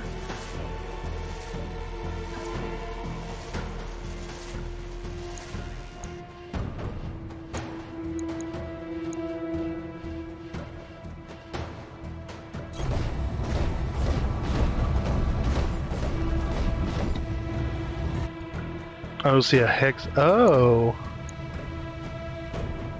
Gotcha.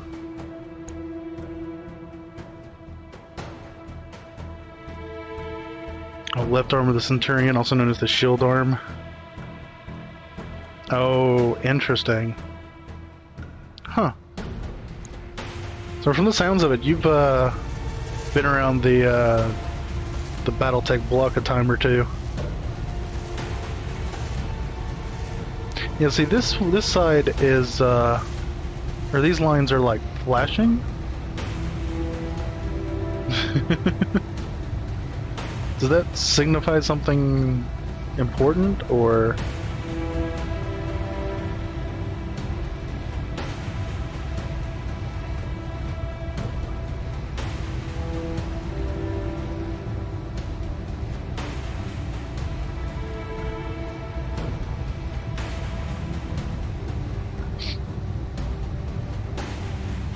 Oh, it means you might hit the location, but you're more likely to hit non-flashing? Okay, which makes sense, because he's... Yeah. Okay, okay. But this should... Oh, this is definitely going to take him out, isn't it? Which is good. Let's not give him a chance to move. All weapons committed. Oh. Nice job. Ah, there it goes. One fewer hostile on the board. Damage transfer? I do tell. And by the way, I do really appreciate all the insight into mechanics and stuff. Reading loud and clear. I kind of want to get rid of this little guy, I think. What would you have? You hit the two medium lasers, whereas you have a medium and an SRM.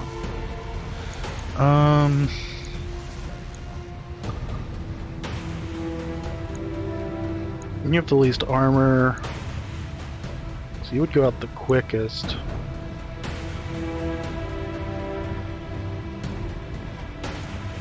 You have my attention.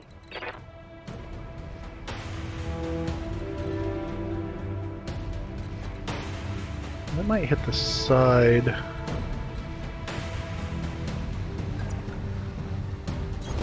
Acknowledged. I'm moving.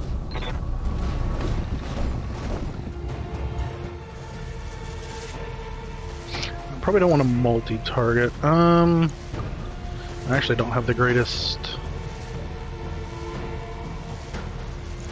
Actually, why don't I have the greatest? Target moved +8, target size +3.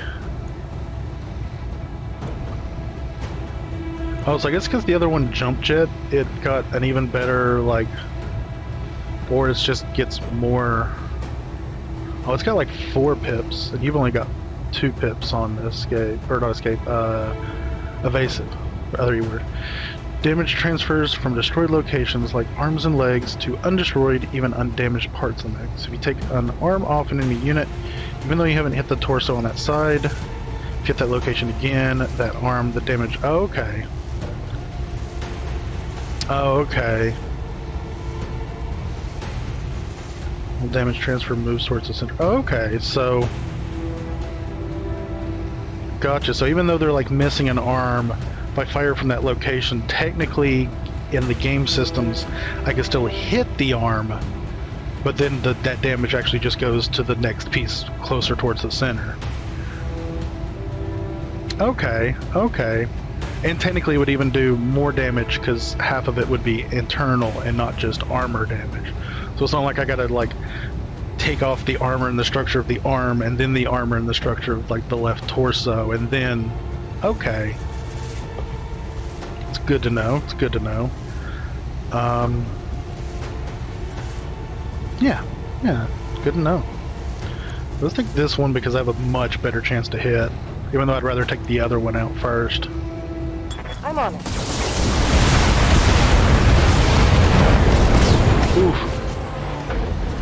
Hostile unit down. Incoming transmission. Gotta protect that ammo. What's that? Attention, citizens of Coromadir 6. This is Lord Santiago Espinosa. With the unanimous support of the founding houses, I have assumed control of the Oregon Coalition. For your own protection, I urge you to remain calm and stay indoors until otherwise instructed. All hostile units, stand down, and you have my oath that you will not be harmed. Resist, and you will be fired upon. Oof. Jeez. That's obnoxious. My father placed his faith in that man. I gave him my trust. He was family. Oof. So, good morning, Kanika. I hope you're doing well, and I am enjoying it so far. Tark here has been explaining some of the more nuanced parts of the game systems for me, since there's apparently quite a bit to learn.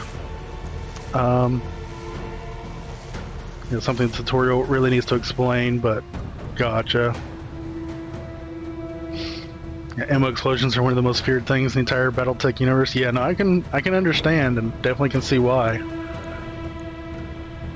Orders? Okay, we can't really...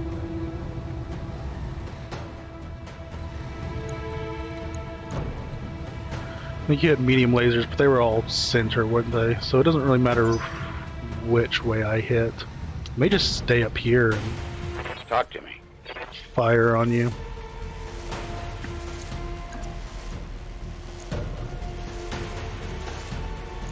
Or not?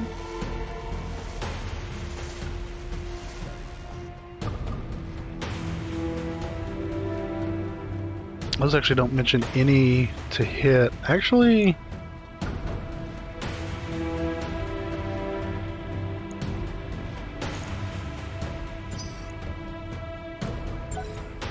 let's just reserve...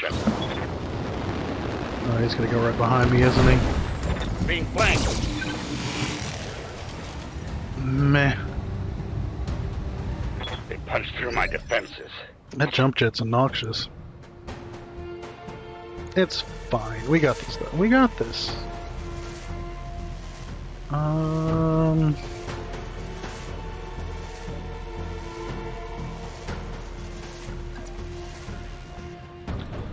So we need to deal with his evasions. I'm trying to think who... Yes, I hear you. Can you actually get Standing behind? You could. Both of these are behind. Let's actually Got my take you, move you here. Follow my lead. Death from above. Oh, it damages your mech's leg so much. Ooh. Gotcha. I'll definitely keep that in mind. I feel like it's got to have a use, but it's... Okay, there we go. Now we got some hit chances. Probably won't do too much, but... Oh, how is... heat's fine. Aye, aye. Nothing else starts removing that evasion. So I'm going to do this. Do it once. Yeah. No, I'm probably going to do it because, I mean, it sounds cool. Like, why not, in a sense. But at the same time, All weapons committed. going to do it cautiously. Oh, right arm destroyed. Not that it's going to do too much for me, but let us... I'm listening. There. Now I should have a much my better way. chance to hit with these weapons. This poor little mech. He's just so...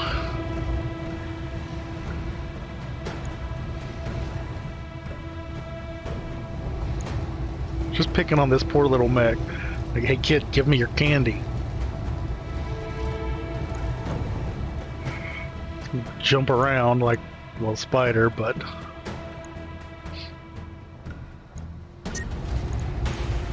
Time to put the hurt on him. Oh, we're gonna overheat though. Lasers are going to... Let's drop one of these. Why is this one... Target move, target sized, arm... Oh, so arm-mounted weapons are easier to hit with. Beat him with melee? Can I melee after I've already moved?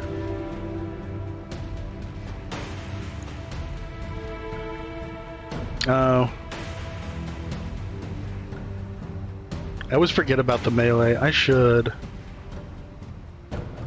Oh, doesn't melee also take additional evasiveness off? Yeah, I understand why they don't want you to, like, move and then take it back, especially since you could, like, reveal enemies, terrain, what have you. But at the same time, I do kind of wish you could take it back a little bit. But I do wish I had thought about the melee, or I would have meleeed with the, with Mastiff and the Centurion first, maybe. But, yeah, let's do this. Let's not overheat ourselves, though. Oh, and removes the cover? Okay. Copy that.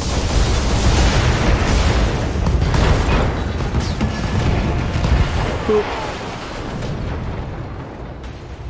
Kamiya, do you read me? Alexander, thanks to gods. I thought I'd lost you when the bombs fell. You very nearly did. Kamiya, the city is lost. We have to get off this planet, and we need to do it now. I can't abandon Cormadir. This is my home, my birthright. But the battle's over, Kamiya. Lord Madria has the right of it. It's time for you to run, escape from this madness, and live to restore the Coalition another day. You're both right. My uncle has won. The Reach is his. We'll mourn for it later, the both of us. For now, you need to move. I have a dropship waiting at Shepherd's Pass. I'm on my way there right now. Hurry and meet me there, please. We're on our way. You get to that ship, Alexander. I mean it. We will not lose you and my throne on the same day.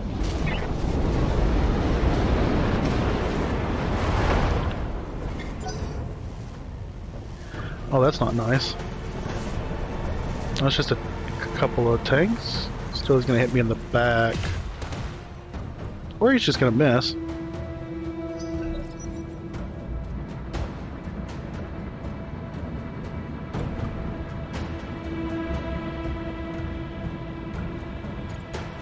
Getting outmaneuvered.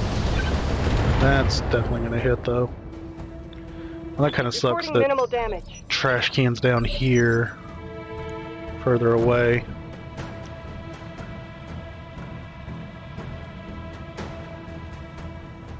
Pilot injuries are something you're going to both love and hate.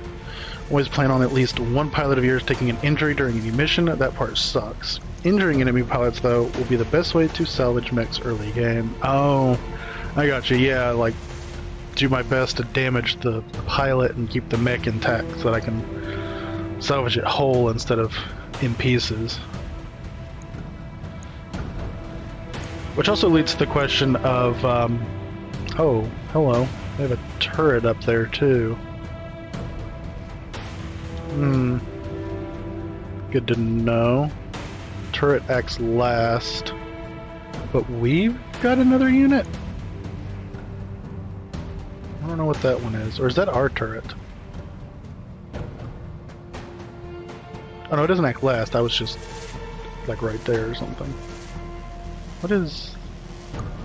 Oh, those are just like structures. So yeah, but anyway, it does lead to the question of how do you injure a pilot?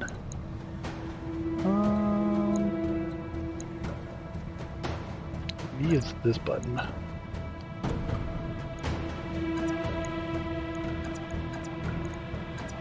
Probably, let's go right there. Confirmed. Oh, melee ignores evasion. Stomp. This is your last chance, cousin. Don't make me order your death. Do whatever you must, betrayer. Headstrong fool to the end. Damn you for this. Captain Houst, destroy them. Now Steve, my cousin, all of them. Leave no survivors. As you command, my lady. Oh, we got more coming in. A Wolverine. Nope, left arm destroyed. Destroying side torsos is a great way to injure enemy pilots. Also, knocking down enemy mechs will injure pilots. So typical tactics are to remove both side torsos by attacking from the sides, and then target a leg to knock down the mech. Early game, 3 injuries will usually kill the pilots. Okay.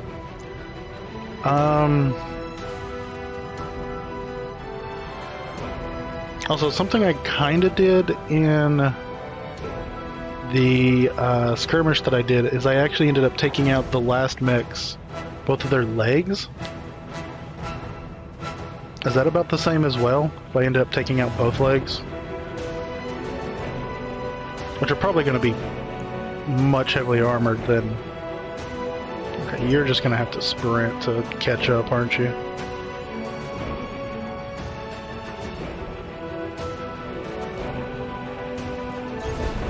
Full throttle.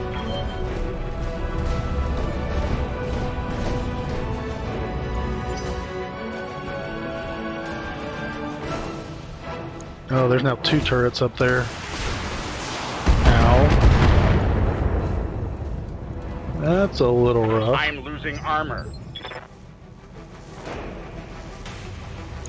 So what do you have? Medium, EC5, SRM6. Gotcha. And I can't see these turrets yet. Tell me what you need.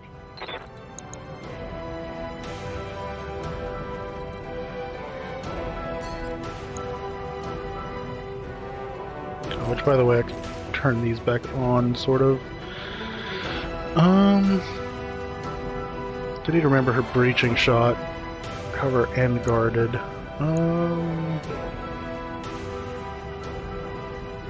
So let's move you. Where can I move you that's good? Maybe here? Maybe here?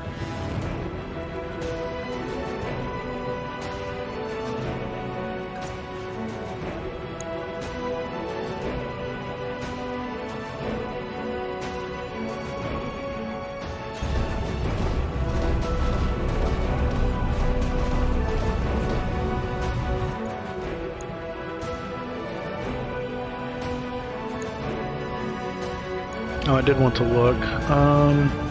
Nothing in your left arm. Your right arm has the AC5.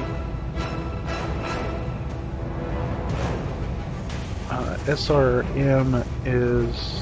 Where's your laser? In your head, okay.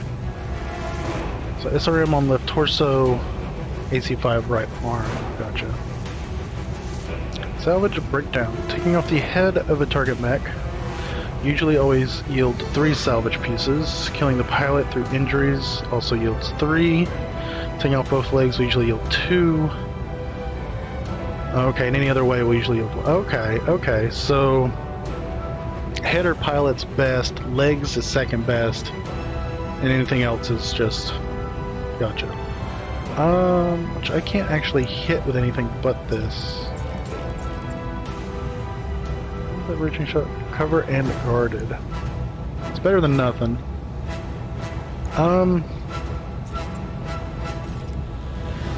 Oh, is that?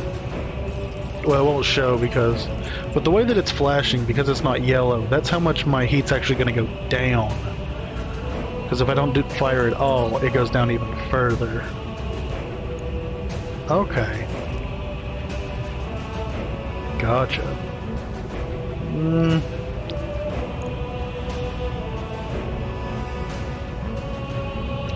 Might be better to... How much armor you got? 20...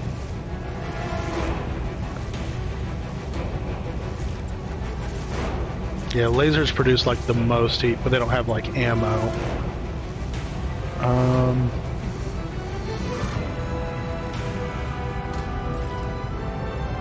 8 times 6, that's 48. That should probably kill it.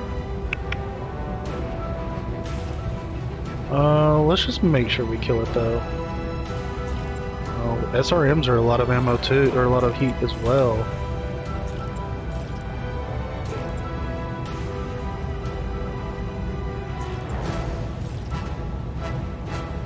One laser enough to kill? Not quite. Depends where it hits. If it hits the front, it wouldn't be enough.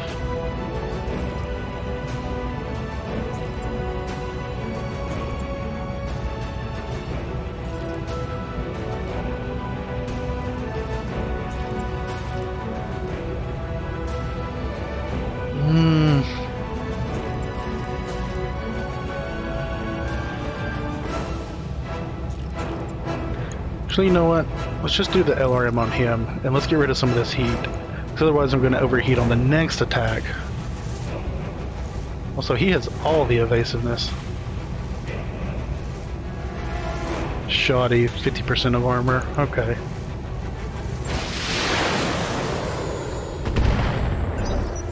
It's fine. Could have also alternatively just not attacked at all, but it's fine. Talk to me. I'm gonna need to get closer, aren't I? Kinda like to stay in the trees though, but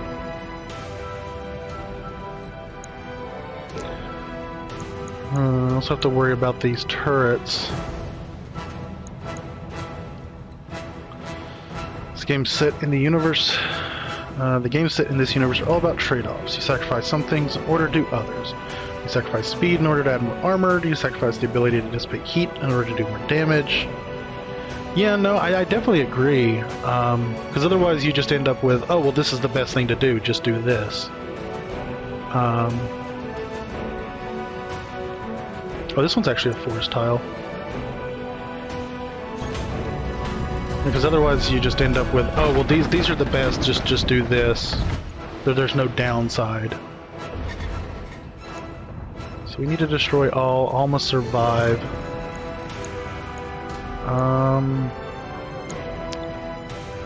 You still have way too much evasion, so I should probably...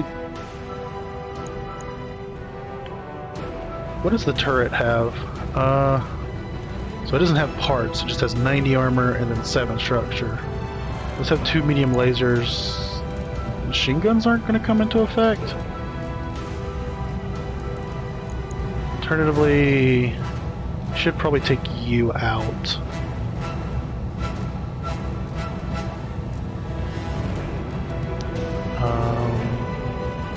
The lasers should do it, honestly.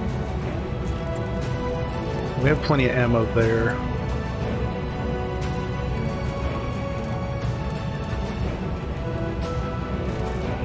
Oh yeah, no, I definitely imagine there are going to be builds better than others, but so long as there isn't just like a always use this because there's no downside kind of thing, always gets a little boring because then, well, everybody does that. Could also multi-target. Let's do that. Because I can take you out, and let's go ahead and damage you.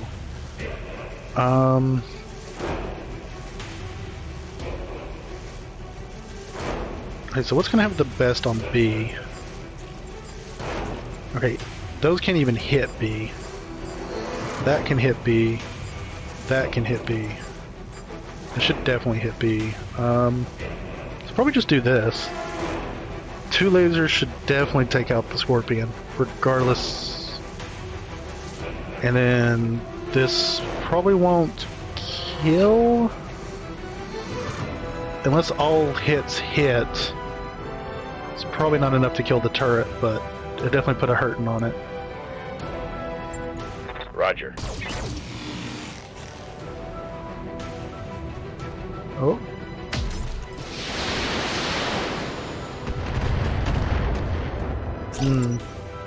definitely didn't do the greatest there. Also, almost took out that scorpion. I guess it just didn't do enough to it. Which is unfortunate, but... didn't move far, so I don't have a lot of evasion. Come on, trash can, you need to get in the fight. Probably just have you use sprint. Oh, it does show how many pips you get, though, so that's good to know. Where the hell's that AZ shot going? Like, you're supposed to be a veteran. The only problem with sprinting is you can't turn a whole lot, can you? Oh, but this would be good. This turns us nice in front, gives us 4 pips. You're supposed to aim for the turret, not the drop ship.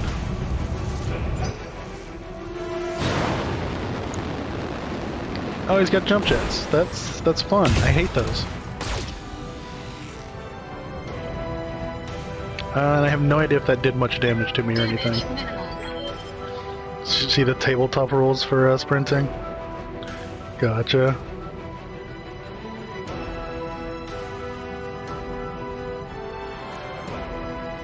Yes, I hear you.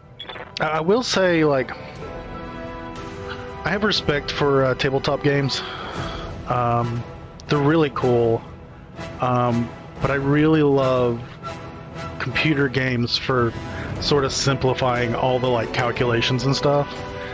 And you're not sitting looking at like 6 different charts and trying to measure out. But at the same time, having like the models and stuff would be super cool. Let's get you here. It's just kind of weird to see. Let's just do this. Those aren't moving. Let's do this. I'm on it.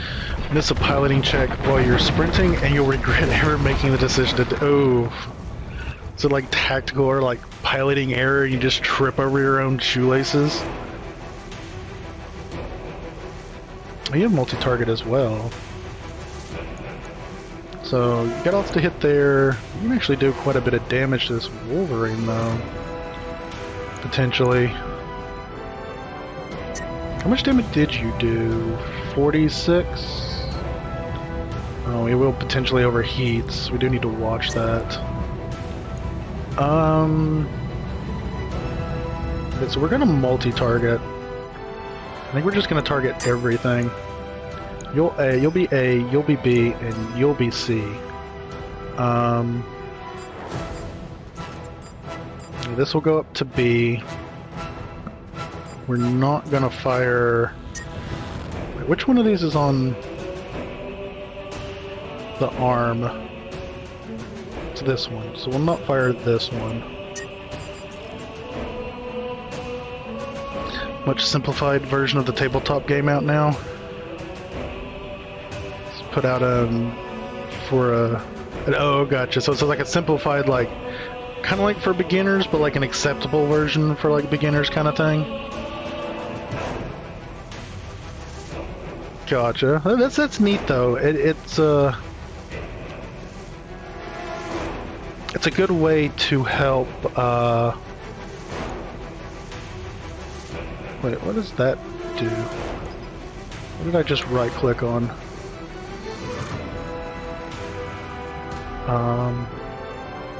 You're still A. Oh, I still need to.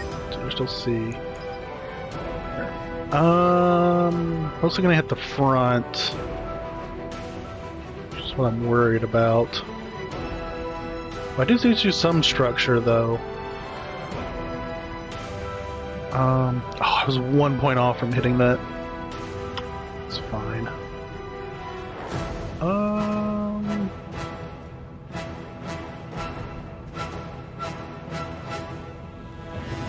Embarrassed of the bare bones game, gotcha. But no, I do appreciate companies that are willing to make like I guess beginner products. Because like we were saying, BattleTech is still a very niche thing. Do these might be better to do that.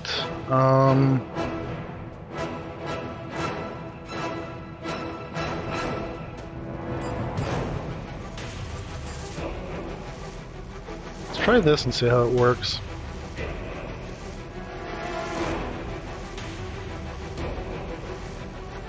Yeah. Okay, so vehicle destroyed.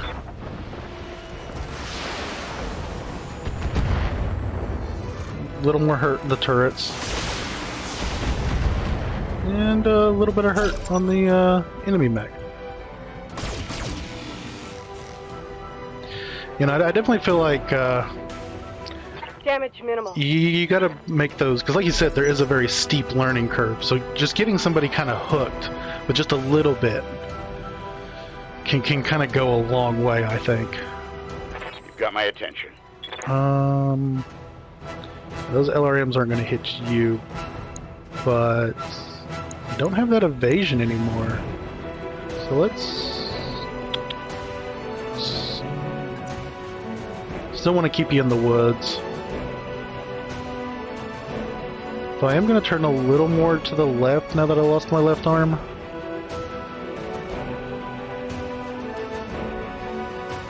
Just a little bit though. Roger.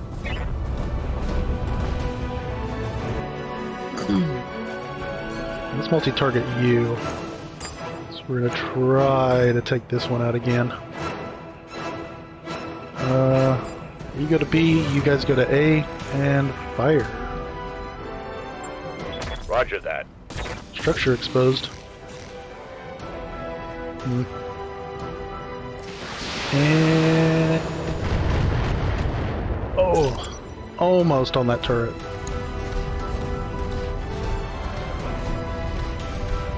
We need to back up. Oof, structure exposed? That's not good.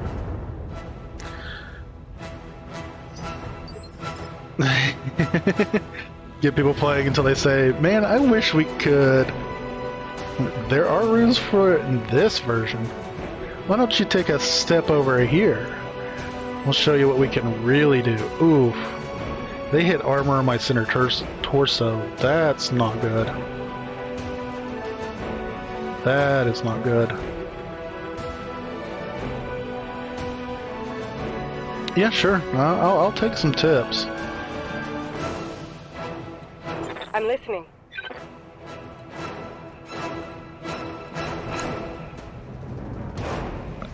Oh, you didn't move that far.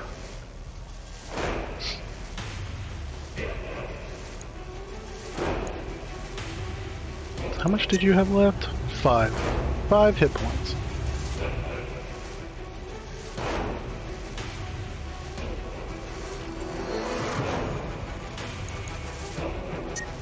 Oh, this is gonna heckin' overheat me. I'm gonna have to be careful. I was just barely got the red line for you to hit it. Gotcha.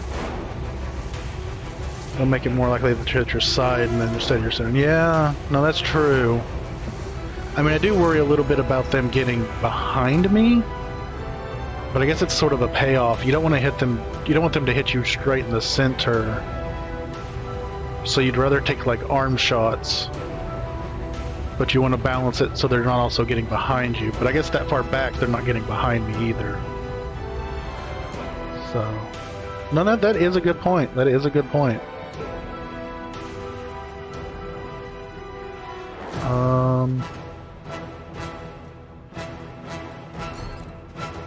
Does this game have a way to stay still, but just... oh, I answered my own question. See, I can move and just turn in place. So I don't think I really want to get too much closer. I'm actually at a decent range for her.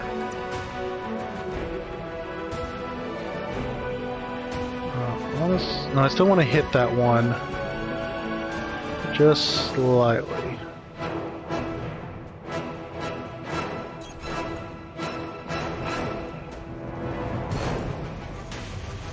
Can I do this and not overheat?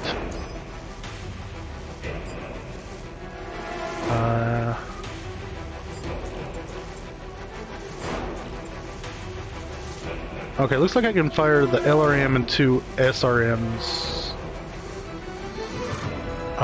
and maintain my heat. So 8 to the top. But you have a better because you're on the arm.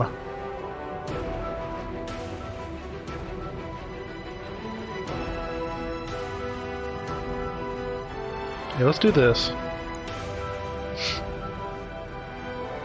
If you do that from the start, angle your heaviest weapon away from the enemy. Found one of the best tactical tricks in the game for preserving your important weapons on a given unit. Yeah, that's true. It's like you were saying about the Centurion having the shield arm. So if I always angle that towards somebody... It makes sense, makes sense. So his left side's hurting. I'm not going to get as much, but it's fine. A's and B's. Splitting fire. Targets confirmed. There we go. One turret down. Oh, destroyed his jump jet and a heat sink though. Strike.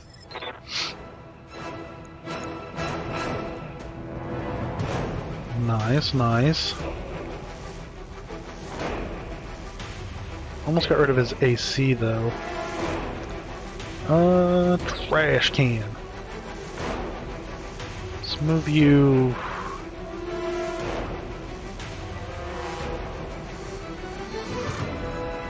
Okay, so you have equal stuff in both. And then a laser in each. 28, 31. Probably... Okay, so... I'm looking at this, so they're facing me, so this is their right side. And because this is the back, this is the left side. Well, yeah, it does say left torso, right arm, okay. So I kind of want the right arm to be a little more... So it needs to be angled to the left a little.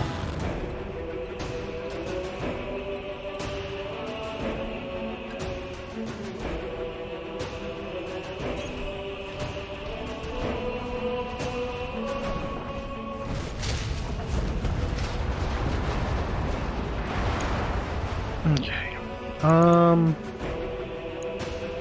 Let's actually do as much. You're the biggest threat. All weapons committed. Oh. Head hit. Pilot injured. Enemy mech. Critical damage. Destroyed another jump jet.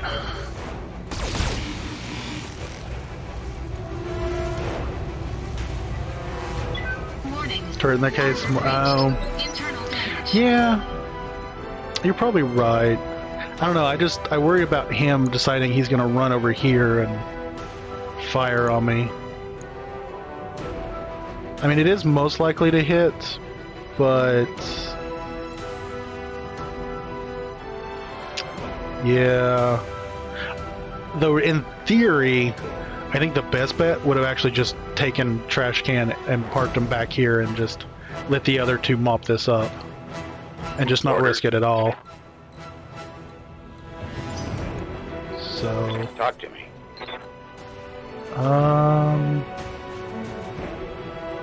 What are these, like, arrows that show up on the side sometimes? It's like, if I'm over here, there's only, like, the gray ones, but if I'm over here, there's, like, some yellow, and some are not yellow.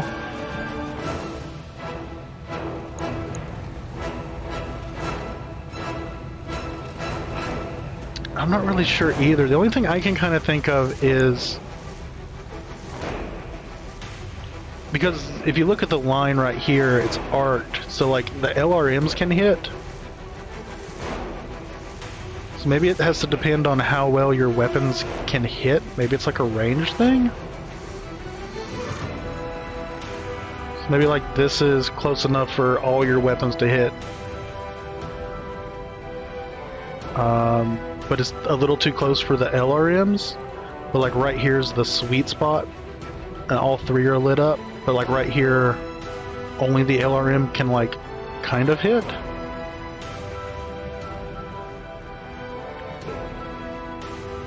Might be how many things are affecting the shot. Oh, that could be too. It could be true as well. How are the techs exploding much? They're doing the exploding. Trash can might explode. Gonna do our best not to explode. Actually, if I stay right here, it's fine. So let's actually.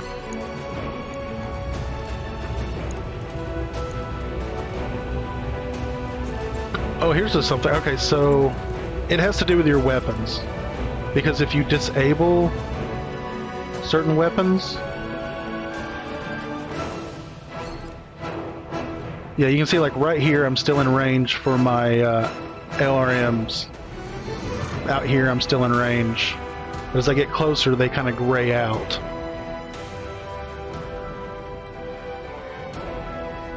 But each weapon that I add... Each kind of weapon I add, it adds to the number of things. So yeah, I think it's a range indicator of where you might be in range for your stuff. You see, they also have up here, I can't reach that with probably my medium laser. So yeah. Slowly, of course, no more quickly than anyone else. We're still dying. That's true. We are all dying, slowly but surely. Oh, bought some cheap noodles to try. Now regretting these taste like soap water. Oof. I am sorry to hear that. But at least now you know not to buy those noodles.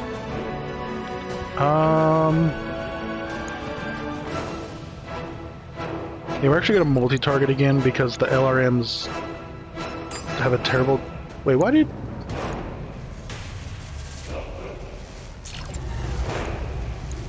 Well, now the LRMs look fine. I could have sworn they just said... Oh, it's if I move. If I move and attack. That's what it was. So... Turret's already moved. Turret goes last, so let's take him out. Maybe we can get him before he can move again.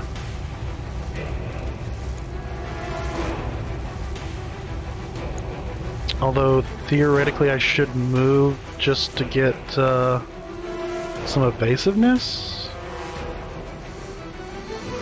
And that's not going to be enough to get me...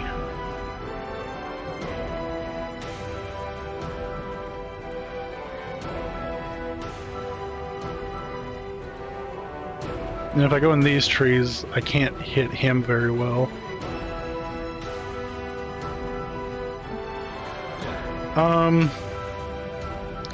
Hot sauce fixes everything. I do agree. Hot sauce is something good. Wouldn't worry too much about evasive. Well, yeah. This is more of like a practice, I guess, or a thought exercise for like future. But evasiveness is better than the bonus from being in a forest, right? So if it's a choice between standing in a forest or moving and getting a couple pips of evasiveness, the evasiveness is probably more important. Unless I'm expecting to just take like a ton of fire and evasiveness doesn't matter, or is it going to be less likely to matter? But yeah, let's just take him out. All weapons are go. Arm, other arm. It's like torso destroyed, pilot injured, he's unsteady. It's just a flesh wound. Did take out both of his arms, so I think he still has... Ooh. Still okay? Still okay. Internal damage. Cover doesn't do enough. Oh, gotcha. Dang, he still had... Oh, I guess...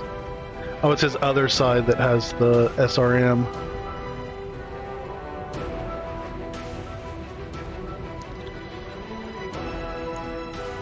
And they're putting a hurting. Do you have anything? No. Reading loud and clear.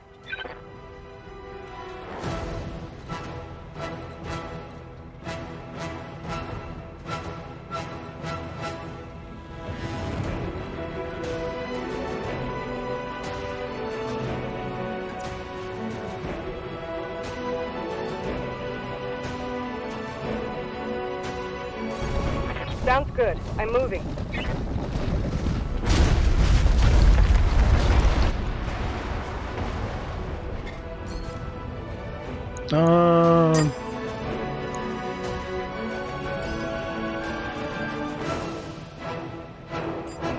Now this is super gonna overheat me though.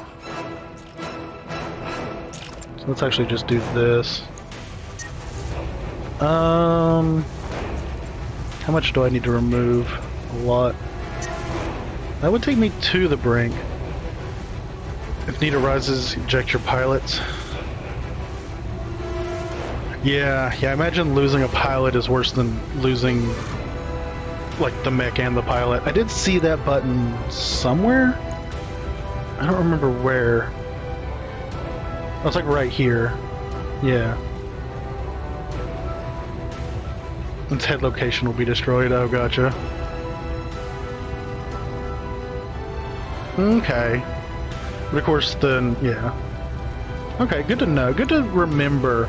Because there's certain things like that that I'll just forget. Yeah, these are my best shots, so let's take them down. Literally. Pilot incapacitated. Battle mech eliminated. Surgical extraction. You guys probably can't see it, but I do have achievement popping up occasionally. Trash can, I just need you to like...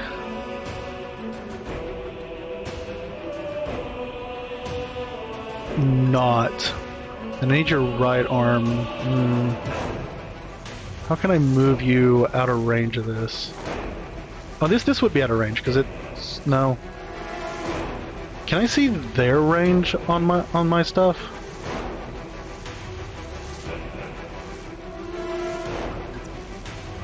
I don't want it to shoot me in the back, but I do want to outrange it.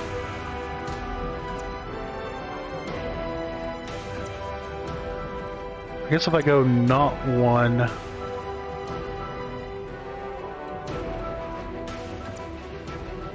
maybe this will be fine? I kind of want to go over here, though.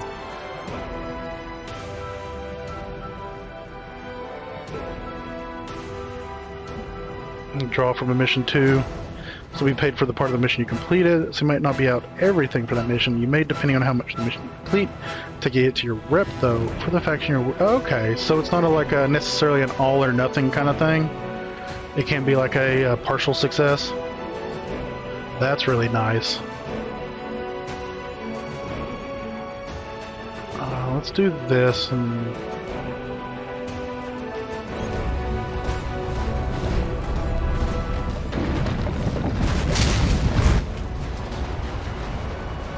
I don't think anything's gonna hit. Well, I can try a couple shots. Engaging target.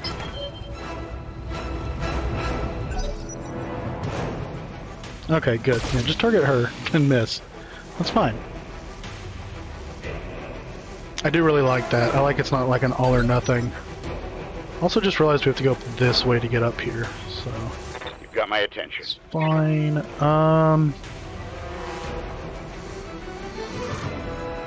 There's no getting in range.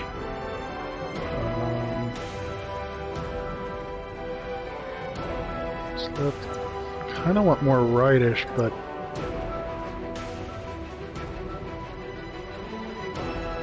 let's just go there. Affirmative.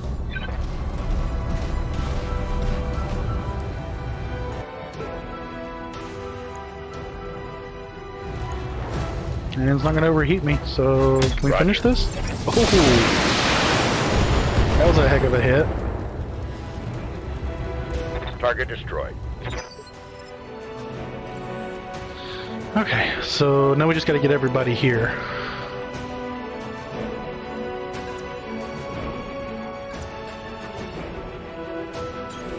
Copy that. Oh, interesting. As long as one of your mechs can see the target, you have line of sight on that target. There is no effective range you can't hit something at. Huh. Assume they wouldn't come from behind me if there were any, but...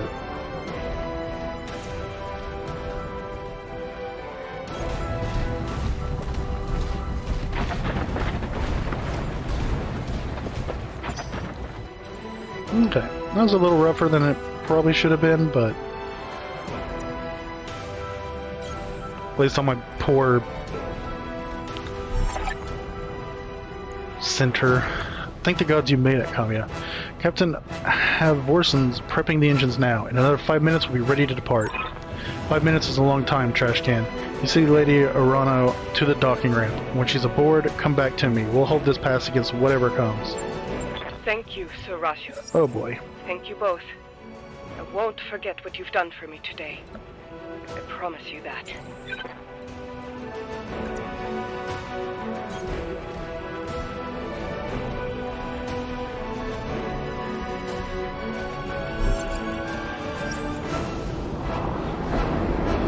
And there's more? But wait. Oh god. All units advance. I want you to take down that dropship. Destroy everyone and everything that stands in your way. Alright, trash can, I trained you for this. We'll fight side by side. Watch each other's backs. Above all else, we'll keep Lady Arano safe. Protect the dropship. It's all that matters. Warning. Engine heat critical. Warning. Error. Shutdown initiated. Error. Reactor offline. Weapons offline. Systems inoperable. Tunnel. Trouble with your blackjack, trash can? Shame. That's been happening to a lot of Royal Guard battle mechs lately. You have numbers on us, and you resorted to sabotage, and you're gloating about it? You've got no honor, you vicious little brat. Not you, nor your backstabbing father. Shut your mouth, old man. My father is a great man, and I swear to all the gods you will suffer if you insult him again. Your father is a coward, and so are you. Trash can, I want you to eject now. Punch out. You're no good to anybody in a broken mech, and I won't let you die today. Eject, mech warrior, now. That's an order. Now come for me, Victoria. Your teacher is waiting. Come and show me what you've learned. Mission successful. Okay.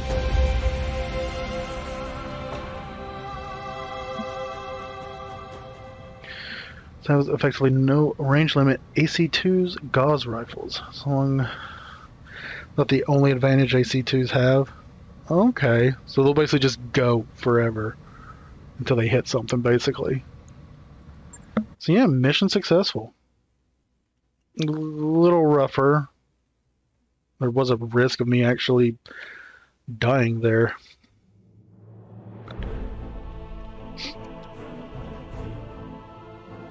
How interesting. Session Wars destroyed Star League factories, making battle mechs hard to maintain and produce. Much is now lost tech. Huh. Makes sense why I would have an heirloom mech.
Eight hours later, high orbit. Easy there, Kendra. You took a nasty crack on the head when you punched out. Don't worry, you're safe now. My name is Darius Oliveira, and I'm the XO of Markham's Marauders. We're a mercenary outfit with ties to House Arano. We did some work for the High Lord Tamati way back when. I'd introduce you to Commander Markham, but he's on a supply run in the Market District when the bombs fell. He didn't make it.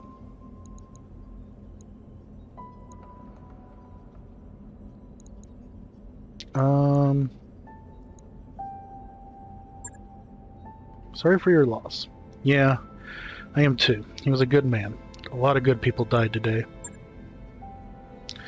We picked up your distress beacon on the emergency band as we were on our way off planet. After seeing what happened to Markham, it didn't feel right leaving you in the hands of this new directorate. We did a sweep of the combat site, grabbed your ejection pod, and ran.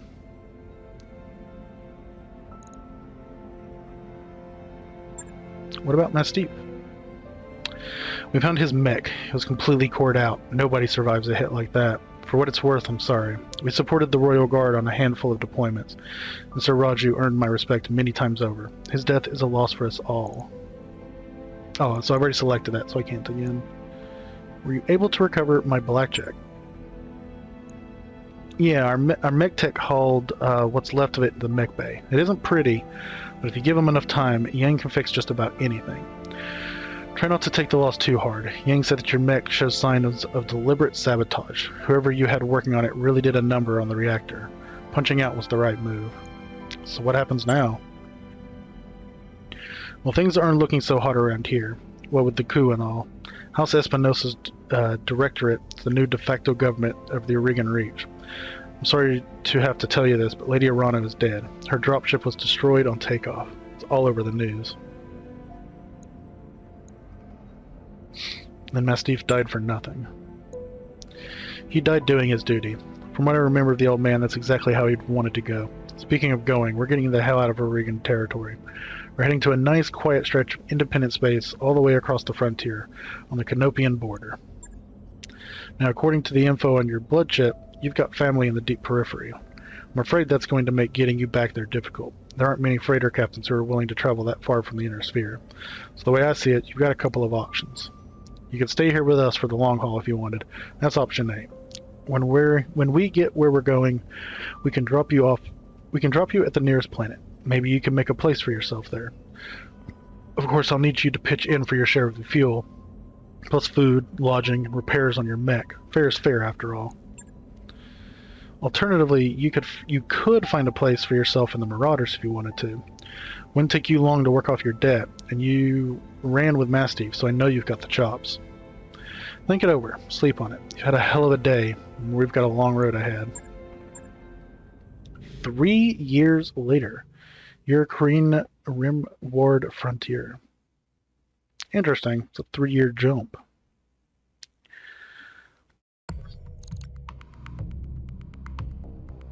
Reserve your mix. Take a leader.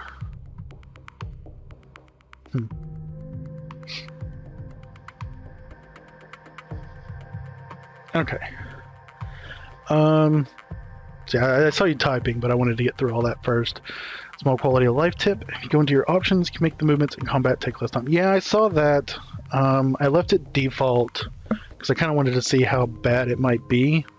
And also just to kind of... I don't know. I like to appreciate... I don't like to immediately make everything like faster and skip everything. It's honestly probably a little better for streaming, but I kind of want to like appreciate the work that went into like the animations and stuff a little bit, but that is something I do want to do at some point. I also know you can hit space to speed up an individual action, but yeah, I'm definitely going to do that at some point. Yeah, most of the mechs you'll see in the BattleTech universe are something like 200 years old, unless you happen to be in one of the house militaries. Even them, most of them are decades old.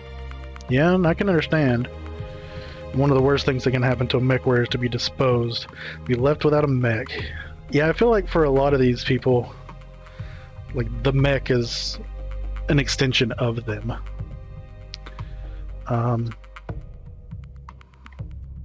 But it's about 11:40. I stream until 3, but I usually take a break right around 12 or so, which is in about 20 minutes. So I'm probably just going to go ahead and take my break. It'll only be about 5 or 10 minutes, just enough time to stretch and give me something to drink and a little snack or something. I also recommend all of you doing the same if you've been sitting here for 3 hours like I have. But yeah, I will be back in just a little bit and we will continue more BattleTech.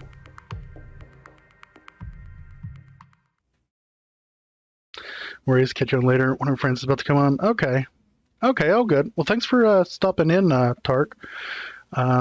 I stream Monday through Friday, 9 a.m. Eastern to about 3 p.m. Eastern. So we'll definitely be playing this for a few days, if nothing else.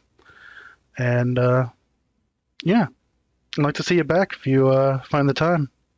But you guys enjoy the music, and I will be back in just a little bit. And have a great rest of your day as well, Tart.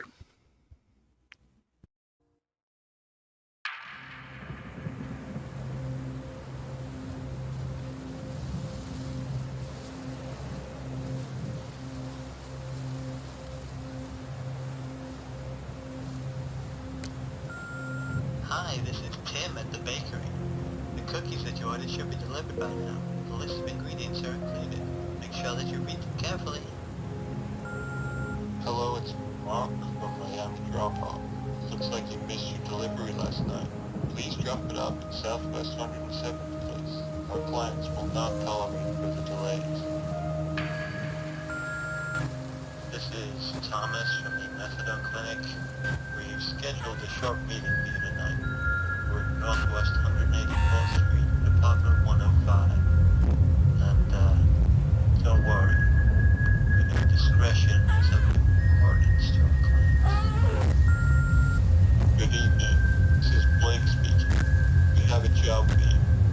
There's a power outage over on 24th Northeast Street. We want you to take care of it. We already sent someone over a while ago, but it seems he didn't do a very good job. Head over there right away. They're expecting you. Keep it quick and clean.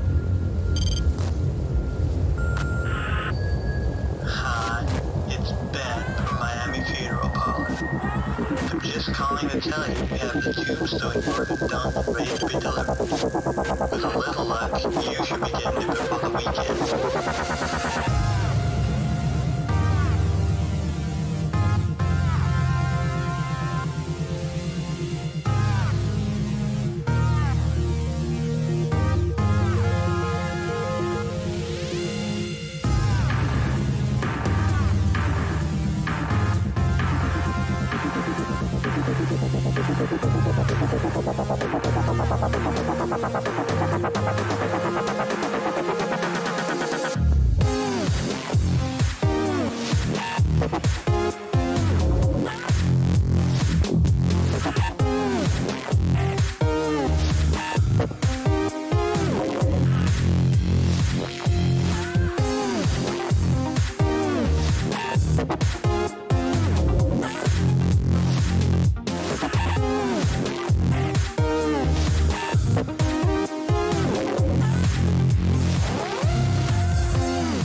And I am back. Hope everyone had a good little break. Got me some Gatorade. I had a few of those sitting around the house. Need to be drank. So I got that instead of the usual water. But music down. Game sounds back up. We will actually transition to the game. Like yesterday, I think it was. Which is fine.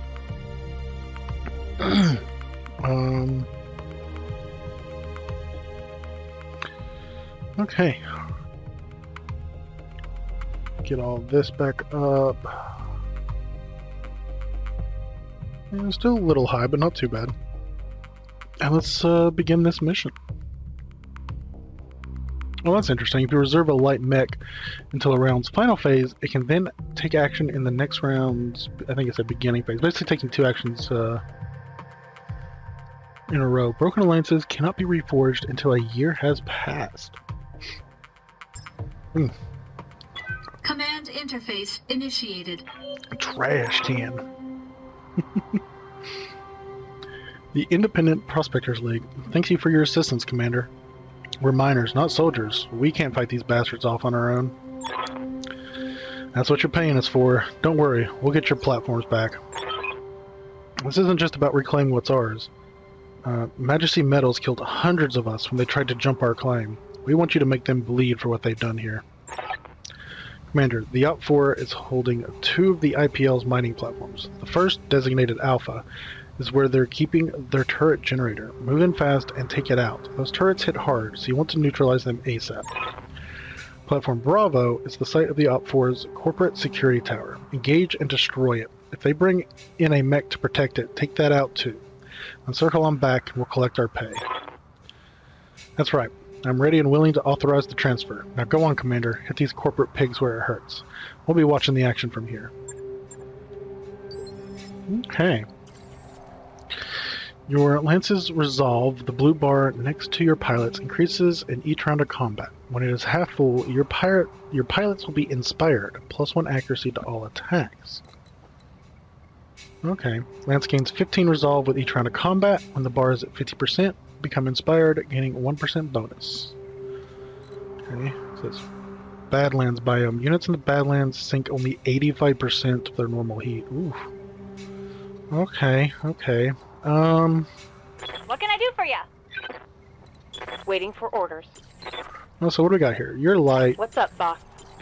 And 3 mediums. Blackjack. I hear ya. Let's take a look at these guys. Whoops, that's not what I wanted to do. What do we got here? Obviously, there's my trash can. Good to go. You're a Vindicator. Neat, neat. And then you're a Shadowhawk. Also neat. Okay, you can also see the weapons, so I'm guessing if I look, right here should be an AC-5. Where's your other stuff at? It looks like you got missiles here. That's your LRM. This is probably your laser. So do you have missiles over here? Or are they in your... You have it in your head. Gotcha. Okay. I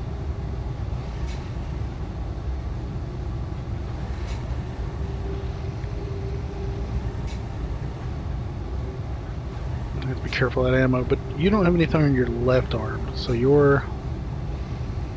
You also have jump jets. Heat sink, heat sink. Okay. And what are you? Standing by. You're a spider.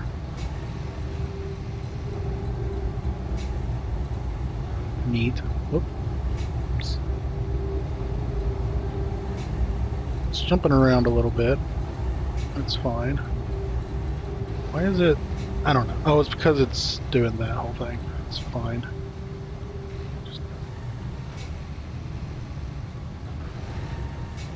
Okay, so... You have 2 medium lasers. You also have the death from above. You are not the most armored, though. Where are your lasers at? 2 medium lasers, center torso. So you're all... Just guard that center torso. So you got your jump jets in there. Okay, so you're kind of delicate.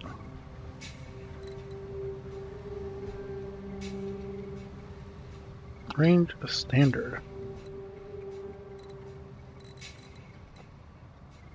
Light shredder turrets. Those are on our side, I guess. You have the variety package. LRMs, SRMs, medium lasers, and an AC-5. Waiting on you, Commander.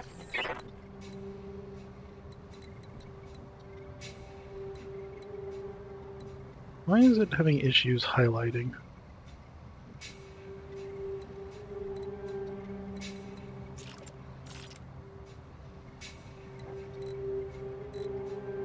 There it goes. Range, very long. Gotcha. What is this? Extreme range? Standard. Standard. Okay. Waiting for You orders. have a PPC, very long. Particle projection cannon. Projector cannon. Standard. Again, I'm having trouble. Short and extreme.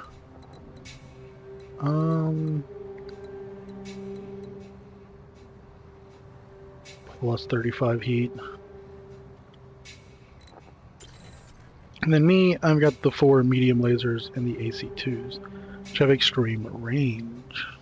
Okay. And those are like in my arms, right? Each arm has an AC2 and a medium laser, and then I have medium lasers in my side torsos. Well, that side torso has a heat sink. Okay. I actually have my jump back Good too. to go. I think everybody's got jump. Ready for orders. Bulwark, cover, and guarded states both provide 40% damage reduction rather than 20%, and cover and guarded together provide 60% damage reduction. Okay, okay.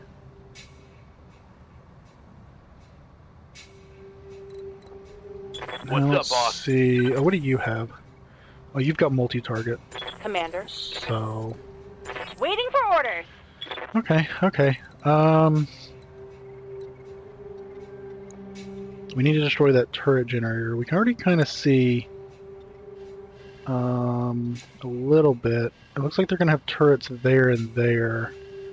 But I did notice that maybe we can go... Whoops. Little turned around. Probably maybe go right here. And I might be able to hit this building without this turret hitting us. There's probably going to be other mechs and vehicles, but yeah, let's take this back road. Who do we take forward, though? What can I do for you? Waiting on you, Commander. This PPC was very long range, extreme range, standard, short. Receiving you. You're very long, extreme, and then standard. I hear ya. I feel like your behemoth Standing is probably by. the most beefiest, What though. can I do for you? No, your behemoth, you're in a Shadowhawk. Trash can. Extreme range, standard range, right? Oh, what is with this? I think it's like trying to highlight the building underneath. Yeah, standard range. Good to go. Yeah, let's take you up front.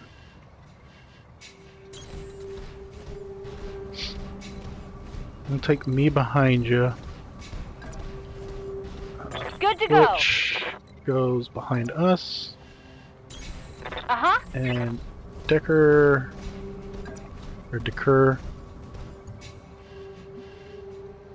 Wait, did I not? Moving to position. Oh, I didn't finalize trash can. That's fine.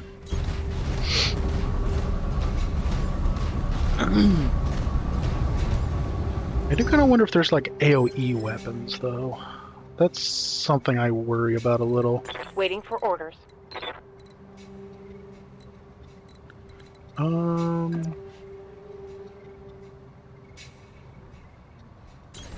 Position confirmed. You are trespassing on Majesty Metals and Manufacturing. Majesty Metals and Manufacturing property and acting in collusion with a domestic terrorist organization. Cease your advance immediately, or you will be fired upon.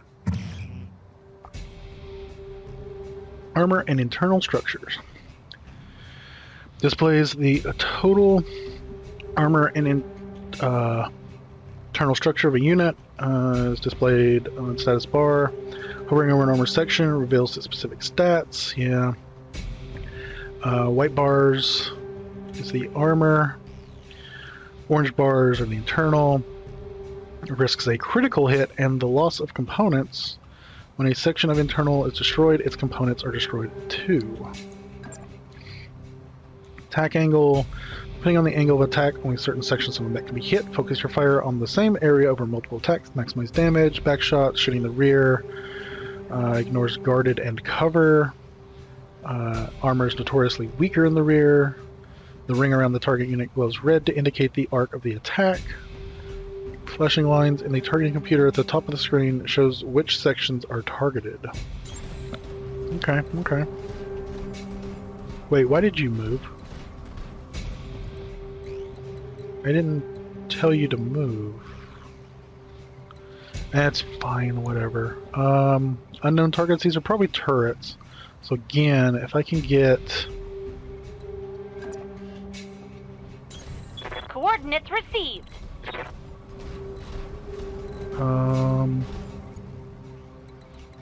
Still kind of want to keep you back here. Got it.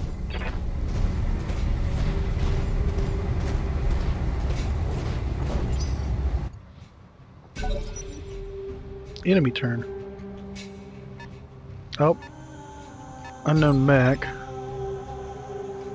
Okay. They also have another mech. That's probably... Okay, so this is an unknown mech too. So they have two turrets and an unknown mech.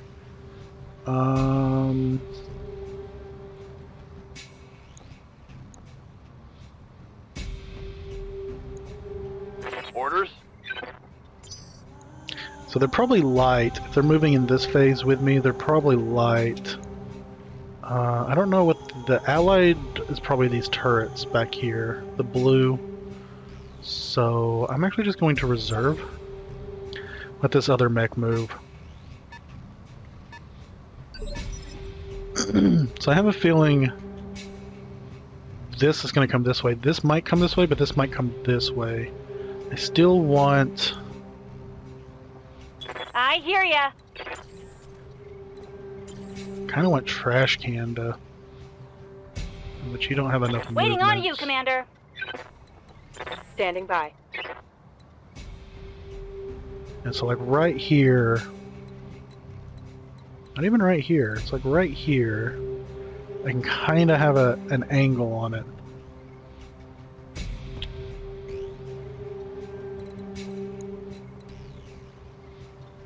I kind of feel like right here might as well.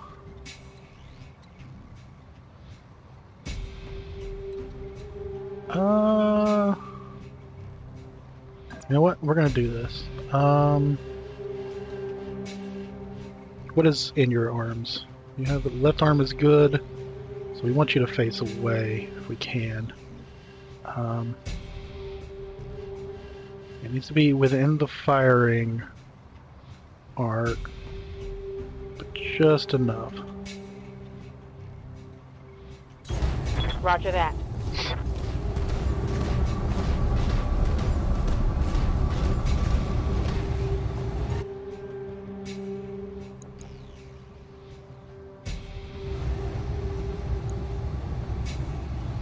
Firing. Almost took it out. We can probably take it out next turn. Waiting for orders. I hear ya. Indicator's a little... Oh. Oh, you have an LRM though. Commander? What if we... Okay, what are your arms? Left is a laser, right is your PPC, so I kind of want you facing left arm out.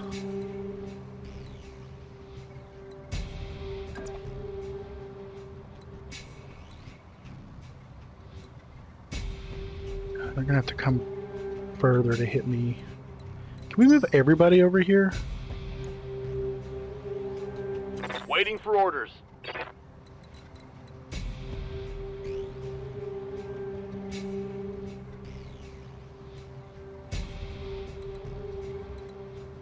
Yeah, I don't have a range on that one, I don't think. That's the problem there, yeah. Somebody might be able to move there, though. What can I do for you?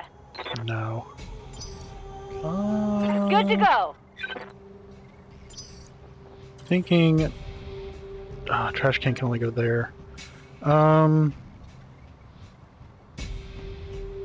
So I kind of need my right side.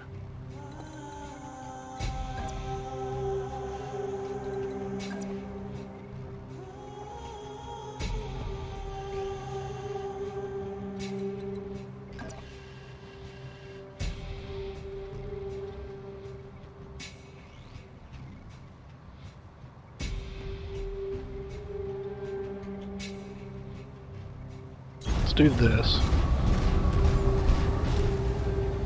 So you'll guard the back. You're going to... Oh, and then just brace. Now, you're Waiting just for kind order. of going to get in here. Small laser... Oh, no, that's glitch. I wanted Yes, to Commander. Decker. Left arm, right arm, no. Everything you had, the medium lasers were like in your core, right? So it doesn't matter which way you face.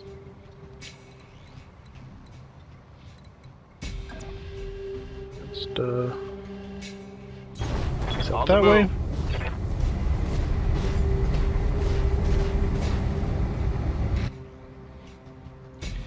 And then glitch. Oh no, you need to brace. And then glitch. Waiting on you, Commander. Yeah, your left arm. So we'll actually may split these up a little, but we'll do it this way. I read you, Commander. Moving out. And you, because we have sight, actually hit with this LRM. Special delivery! And... oh, not enough to take it out though.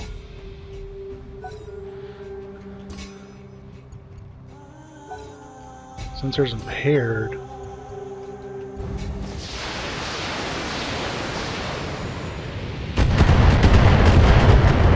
Stray shot and a little couple damage. Okay, that kind of sucked. Okay, I'm just gonna go ahead and reserve them not poking my head out there. Okay, Mech's going around left side. Yeah, they're both going that way. And that is a spider. Oh, and he guarded. That's interesting. 2 medium lasers. Are they in your core as well? Yep. They're in your center. So... I hear ya.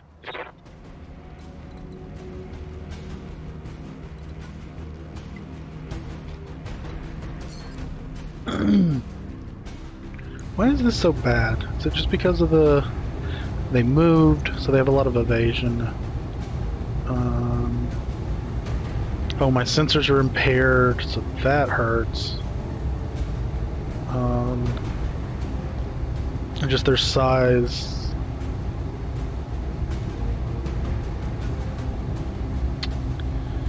Okay. Could potentially melee him though, but I'm gonna have to be careful. Does that enough that I can move to melee? No.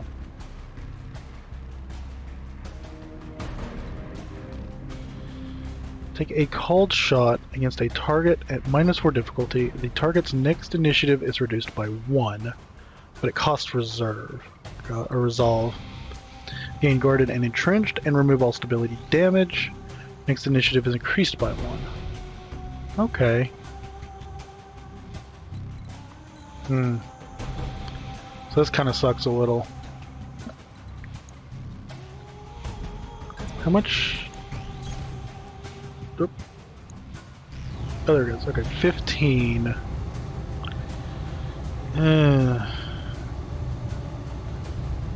I'd have to hit with 4 out of 5, and I'm really probably only going to hit like 2 or 3. So that might not be worth it.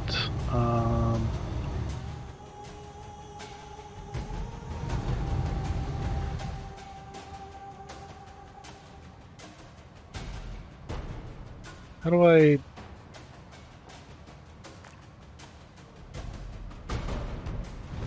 Something's bugged? Why is it not letting me do anything? Did I already accidentally move and not realize it?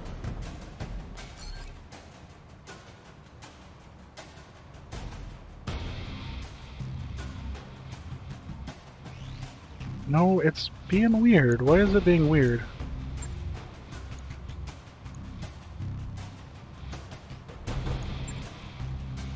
It's like it's stuck on...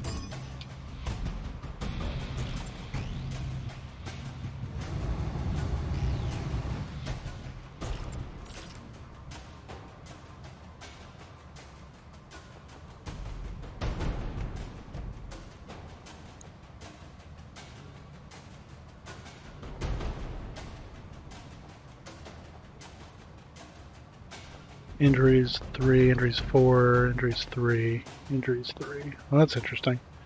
What did I do?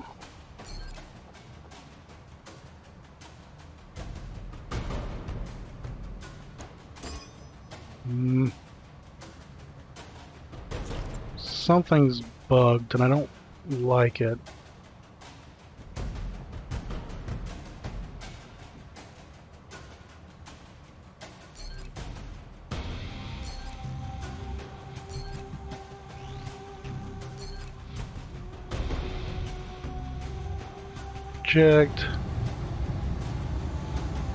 Well, I guess the only option I have is to fire for some reason.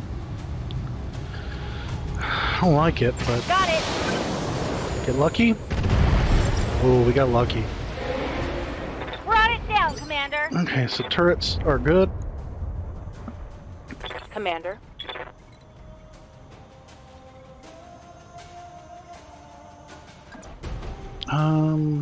Gonna be center facing though.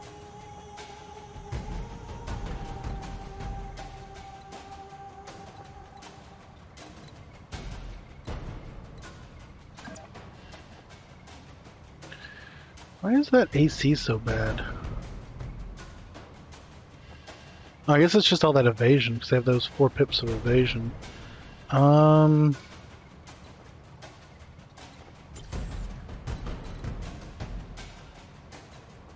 I really don't want to rush into fights.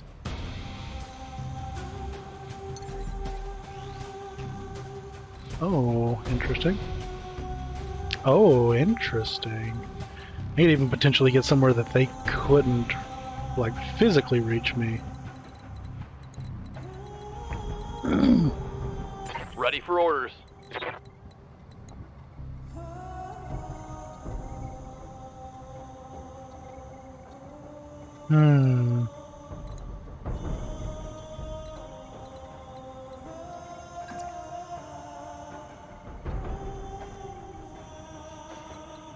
Trying to think my tactical options here. So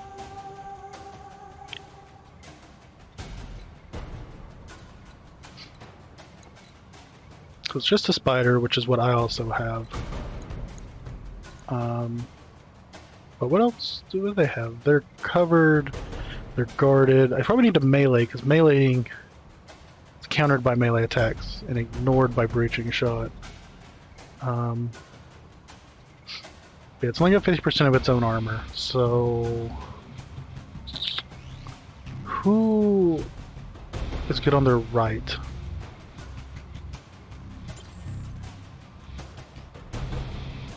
You have AC2 on your... No, you're identical, right? Your right's a little better.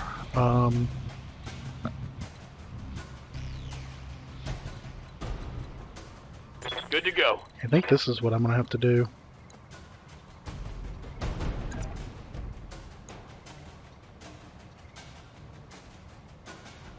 Ignores evasive, hit removes guarded, deals damage and stability damage. Can I see your stats?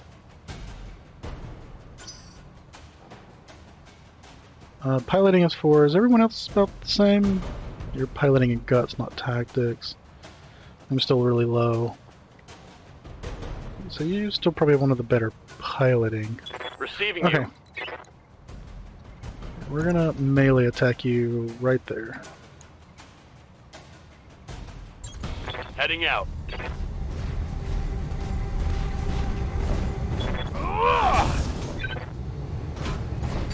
Oh, that structure exposed too.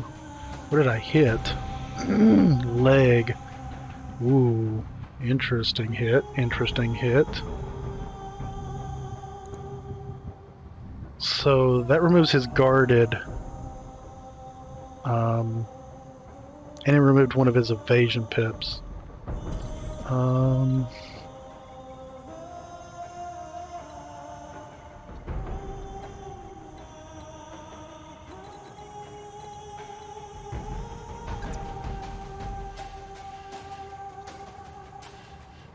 This would potentially leave me a little open. It might be okay.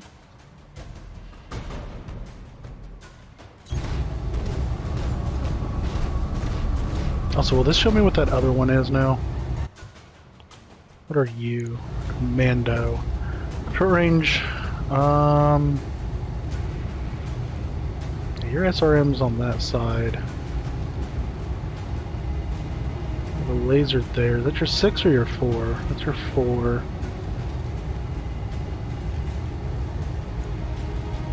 He's also guarded.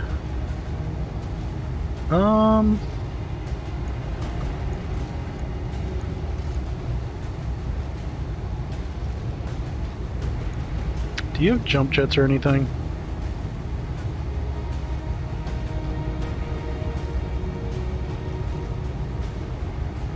Looks like a no.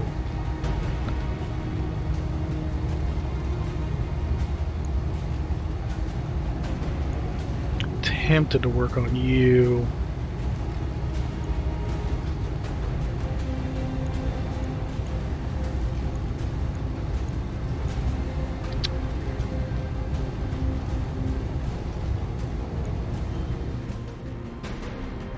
I positioned myself right. I just couldn't remember. I just have such a better chance to hit him. But we're actually gonna hit you. All weapons committed. Except they're all going to miss? Jeez. Anyway, remove one of those evasions. No damage detected. Jeez, that was terrible. Orders. But we kind of want your left side facing. So let's kind of do you here.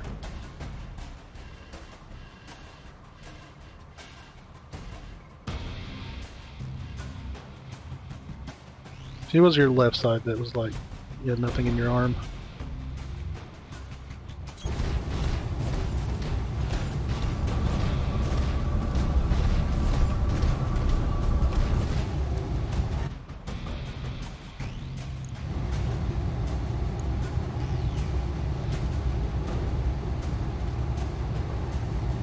Okay, let's see if I can put some hurt on him. If I can take that leg out, that'd be fantastic.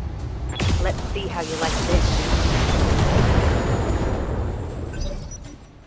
Not great though.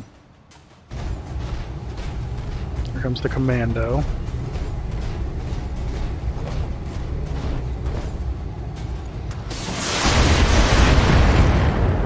Oof. That sucked a little. Took a heavy hit there. Are you okay? Yeah, that put a hurting on your armor, actually. How did I take so much armor damage right there? You have to be careful with that.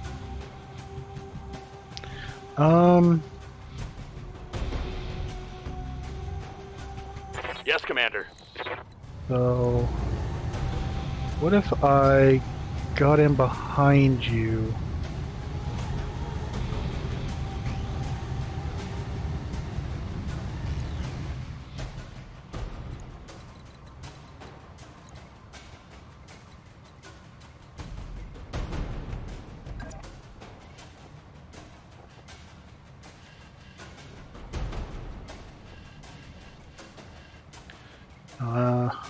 This will be fine.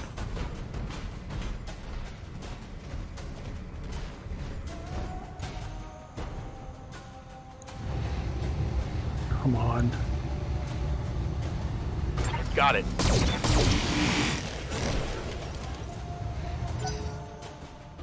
And then you'll move. Did that miss?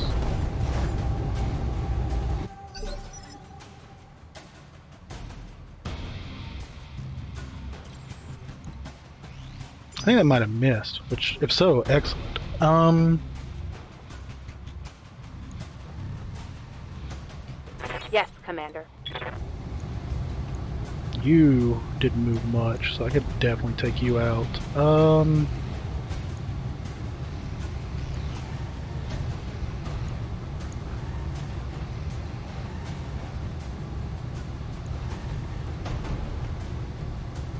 Your right arm is almost...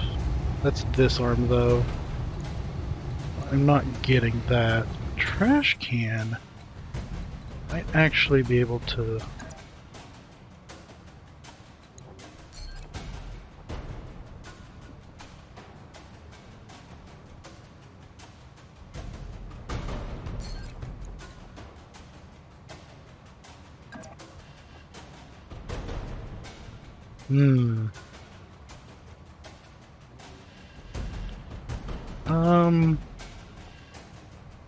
My arms are about the same, so...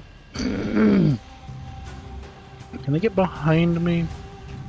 They can't get right there. I think what I want to do... Kind of... Oh, this is being wonky. It's probably something like this.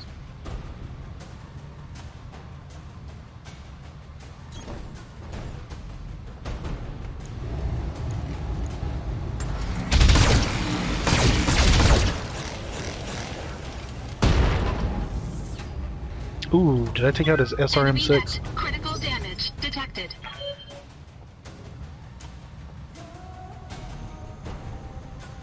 Ooh, I think I took out his SR... No, it's not... I don't know, it's broken.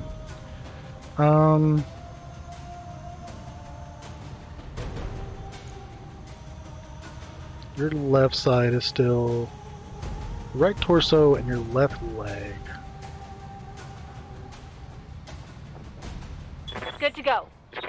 Ready for orders.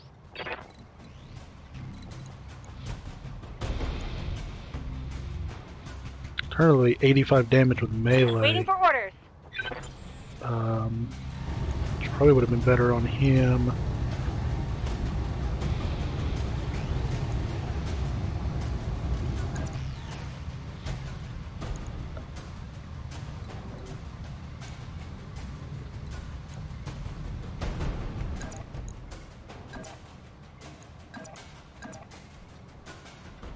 Right arm, right torso, kind of rear center torso.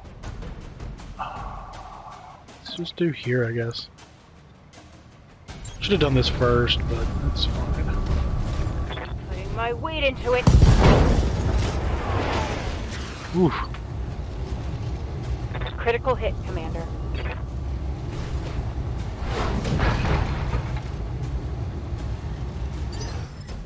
Okay, oh,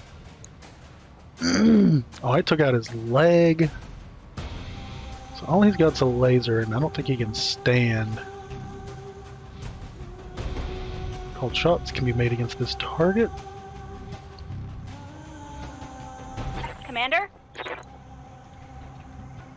Can you fire from here?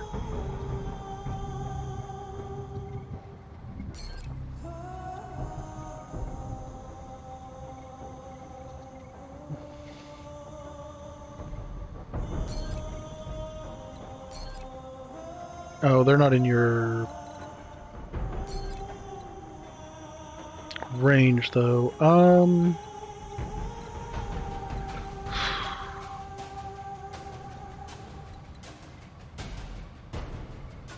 Yeah, it's kind of hard for you to get out, so let's just leave you here, maybe? And then just move you slightly.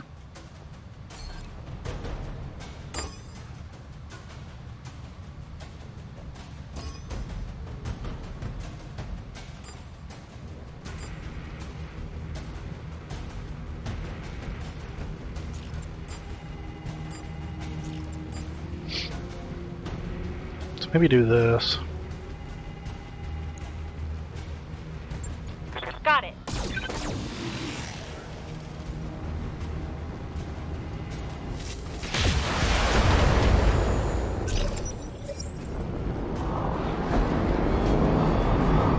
They've deployed something down there.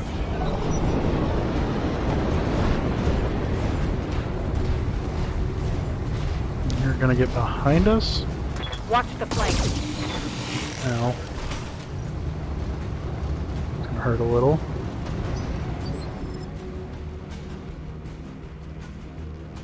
Okay, so I guess maybe if I was quick enough I could have done that without the Shadowhawk getting in here. It's fine though. Standing by. How are you? Your right side's kind of fine. It's that left side. It's hurting.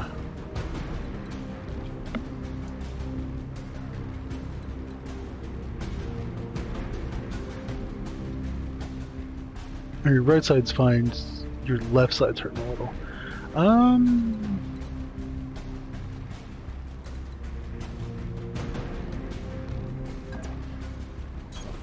Position confirmed. Oh, I should have actually. I forgot he's still up, isn't he? How much do we have? We have the resolve now. We have the accuracy.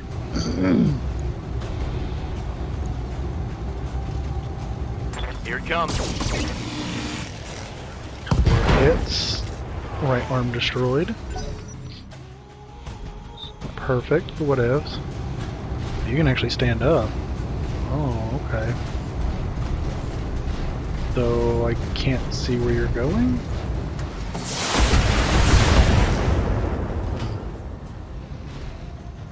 Probably the better one for you to hit still, but... Okay. So they're there.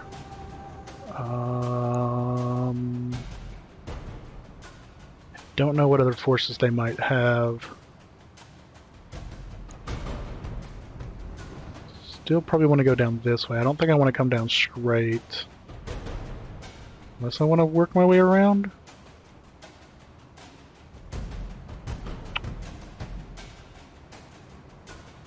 I think we'll go from above right here though, so need to work that way. Good to go.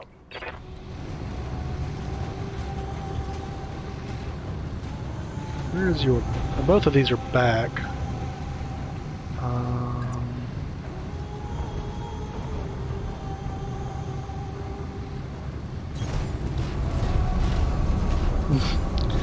It's just back into place. Beep, beep, beep.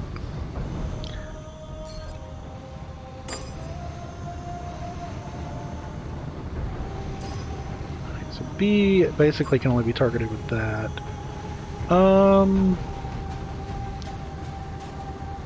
Right? Yeah. Which is fine.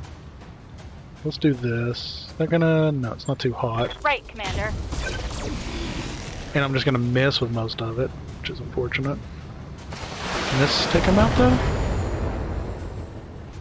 Ugh. Systems recycling for another shot! That was a little lame. Not gonna lie. Wait. Oh. I think that Shadowhawk has... or something's got LRMs. Because these guys have eyes on me. They're within range. Okay, that's your right side that's damaged. So... you actually still might be in the best shot to take this. I could just melee you.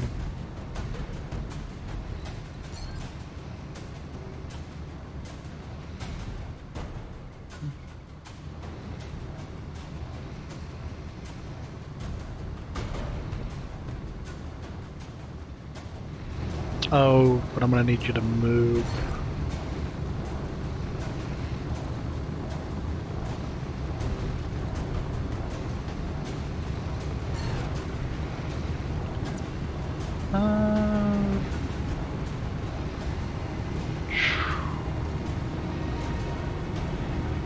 I want to put my back to him, really. Receiving you.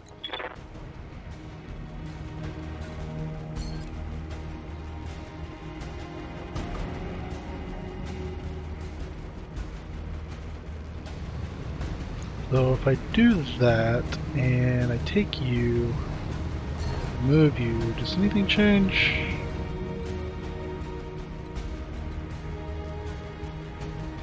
That puts you in range of 3 things right there.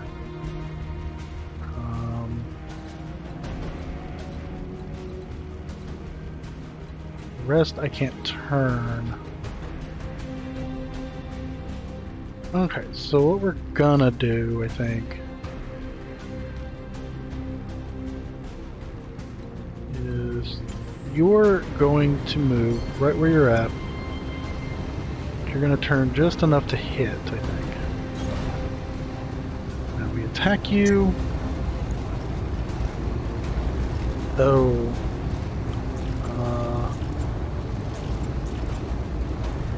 I'm gonna do 2. Let's do those 2. Should have just meleeed, honestly. It's fine. Engaging target. Center torso destroyed. It's fine. Enemy mech destroyed. Okay. And now what I'm gonna do with you... oh, enemy turn? Curious. What's up, boss?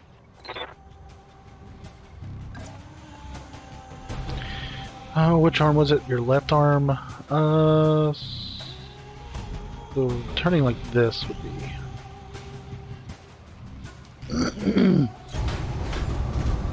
I also kind of wonder if you can block people in, so they can't maneuver around you, but...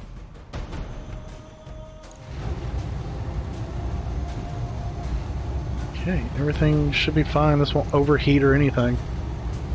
Plenty of ammo. Let's take them out. Copy that.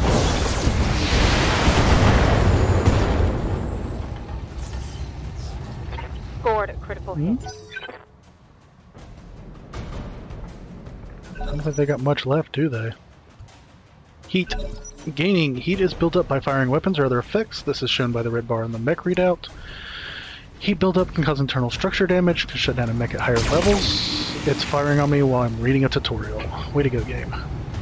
I'm taking a pounding, Commander! Shutdown mechs are highly vulnerable to enemy targeting systems. Reduce heat buildup, click the dot next to a weapon. Yeah. Stability, gaining certain weapons like LRMs cause stability damage.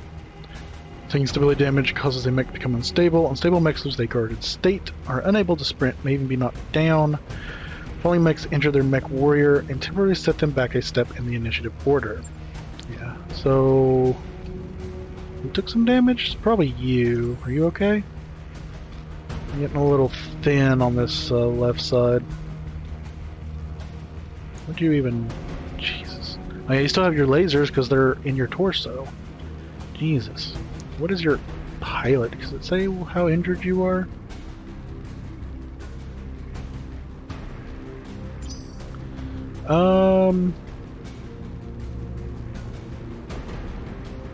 Jeez. I need to do a bit of damage to you, but not too much.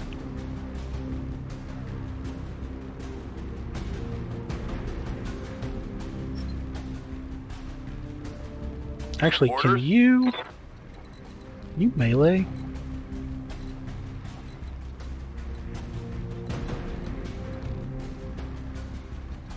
No, it won't let you melee for some reason. That's fine.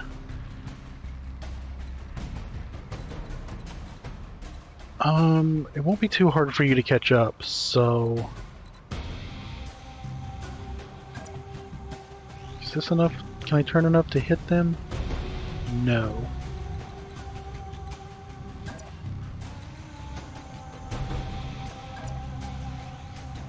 Oh, I can just barely hit you there. Move order received.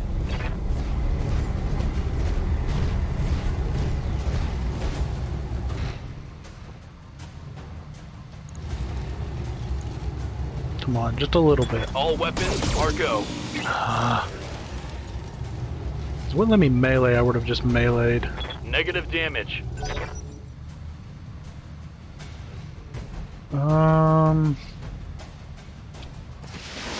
Oh, that's right. Ow. Not really ow, but rude.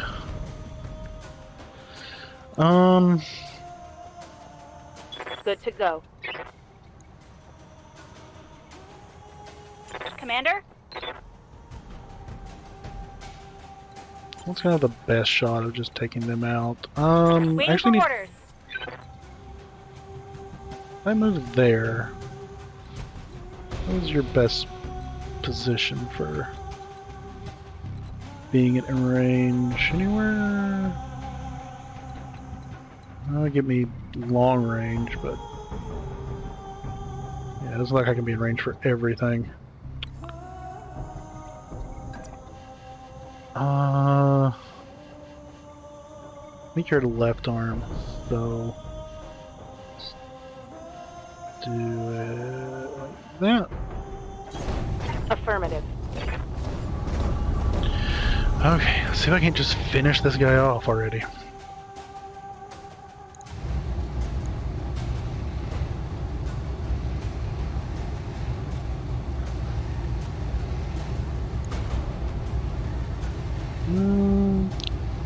Am resolve 85. Could try to take a cold shot. Nah. Let's just attack. Let's just finish it off.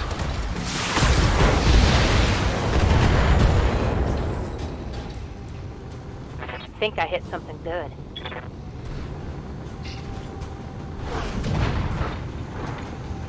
Oh. Welcome back, Pearl. Yeah, I'm still learning a bit. So I had someone in here that was giving me some good tips. You're still alive, but Commander?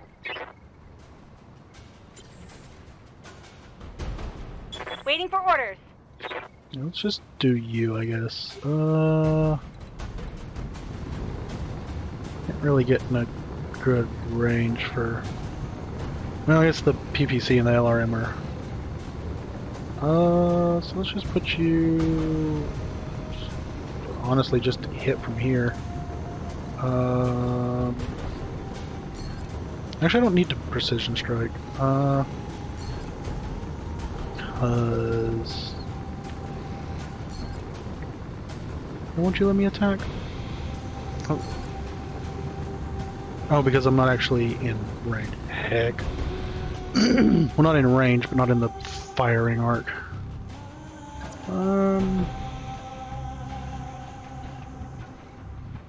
Your left is taking, so we'll keep you to the right.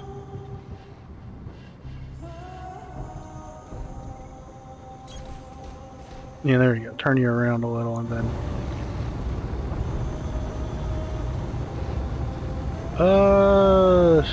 heck.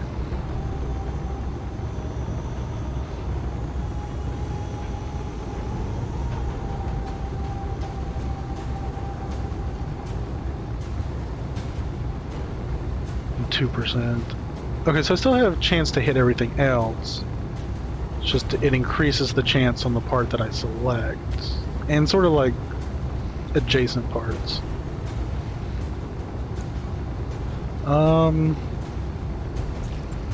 Let's manage your heat a little bit. We don't need to fire all of it. Center torso, it's fine. It's still down. That's a kill. Okay.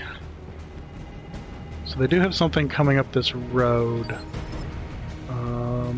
That might be that Shadow Hawk.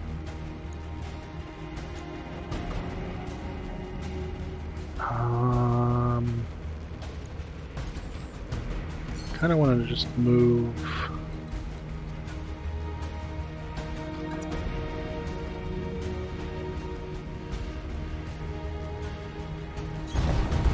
This way. Although I have to go back down this way, don't I? It's fine, it's fine.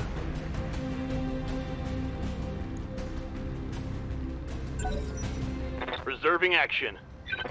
Yeah, we'll just take a step back and see. Okay, so I do have something coming up here, though. And we got something going down the road.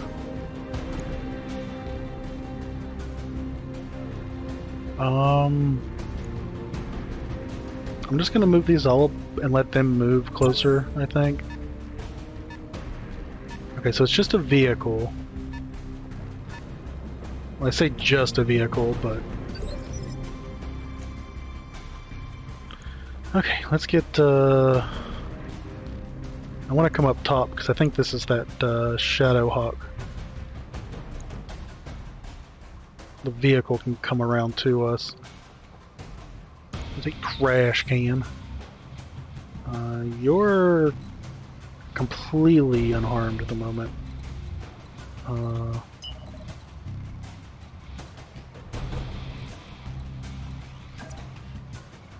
No, that's gonna... That actually might be fine.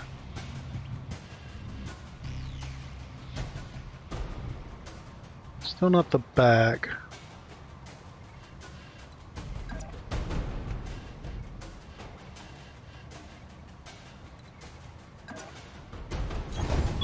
Let's do that. Speed you up a little. Okay, Commander? you're the furthest down. How far can we get you? Also, everything's in your center, and you're also undamaged? It's the other two that have taken a little bit of a beating.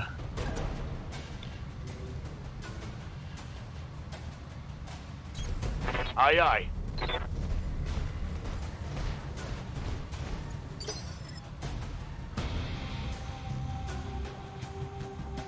Receiving. So you're still okay, Good to go. but this glitch in this Vindicator is taking a beating on this side, so I need to be careful with that. Kinda keep her in the back, maybe?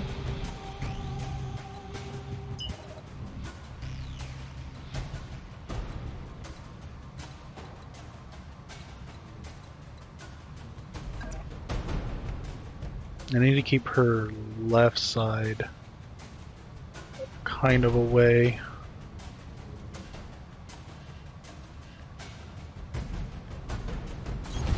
Affirmative.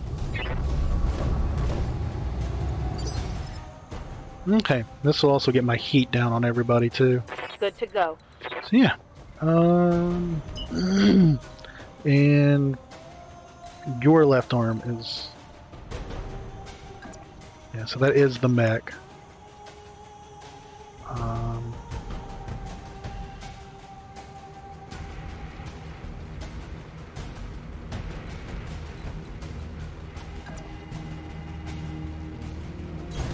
Got it. No shooting, just running. Okay, let's get everybody into position.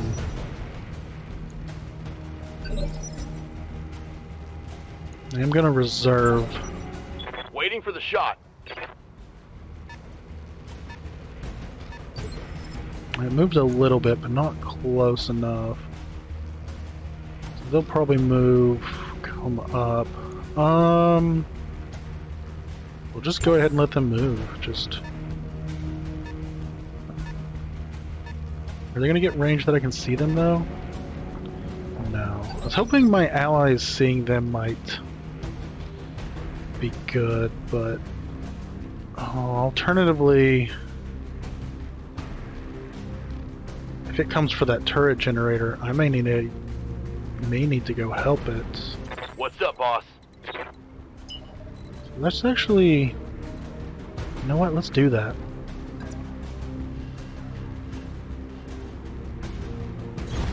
Roger that.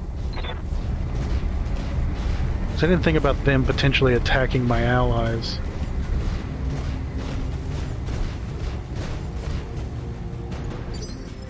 Still can't see it, but that's fine. I should have... He'll go first, maybe. And then I can take that out with melee, maybe?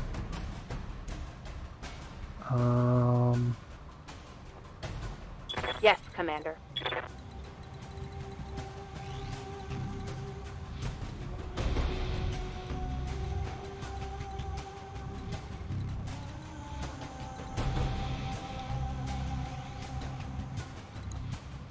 Might be able to hit the tower from up here, actually. Again, her left arm needs to be... So we'll just move here. Face this way.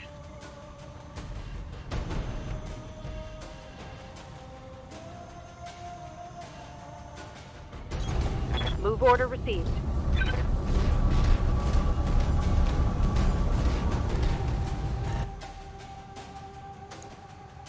I still can't see that yet, but I can't see this either? Am I not in range for that? Oh, maybe not. Gained guarded and entrenched. Gained guarded and entrenched. So this one, vigilance just also increases my initiative as well.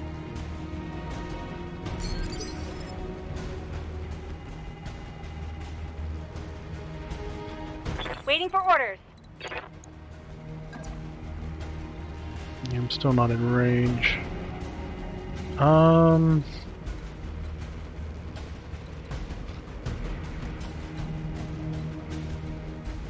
Dang, she's not very fast.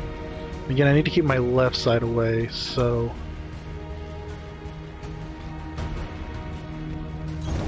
Coordinates received. Oh, I must have put her on a weird tile or something. I'll go ahead and brace with you. All the heat's gone now. And probably your left arm, honestly.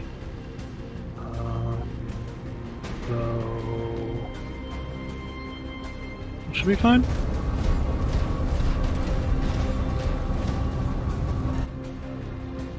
Brace here.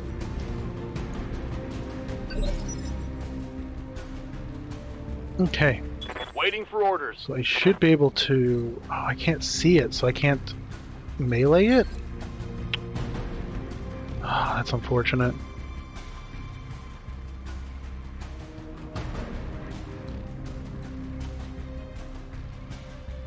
I wonder if vehicles have rear armor or not.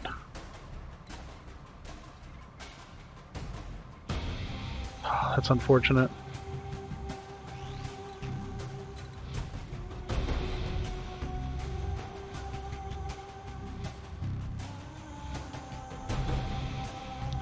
You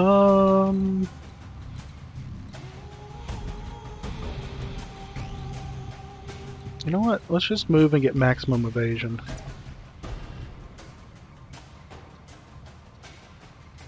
Although he might get hell in that rear. He'd still be fine.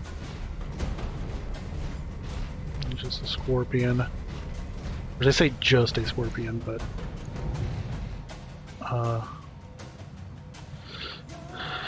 weak against melee, makeshift, 75% of its normal armor. So it still has some armor. Interesting.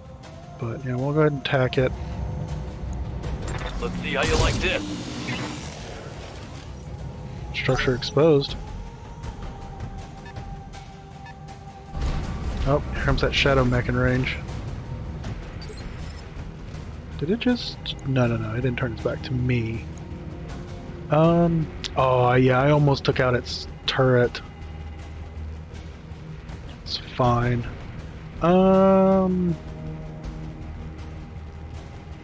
Commander.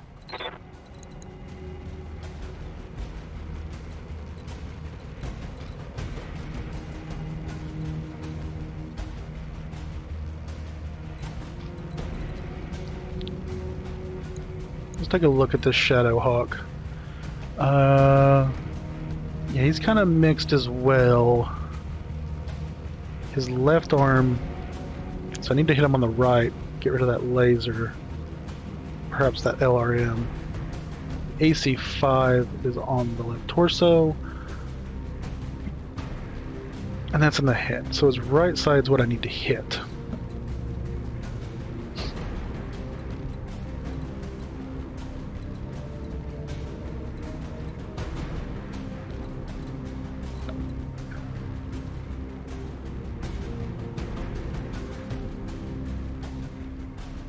Actually, you know what? What if I... Good to go. Oh, I can't hit him from here, can I?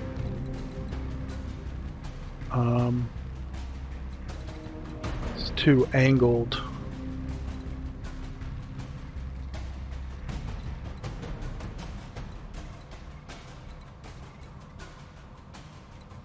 That is a little unfortunate. I do need to keep my right side to him. Does he have jump jets? He does have some jump jets.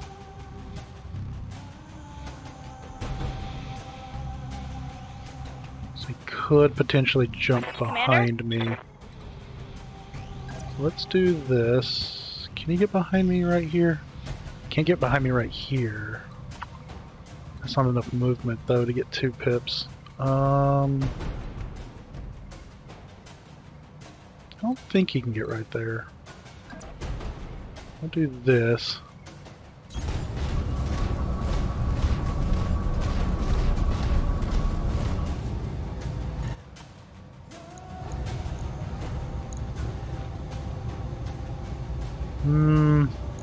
See if we can't... No. Yeah, let's take you.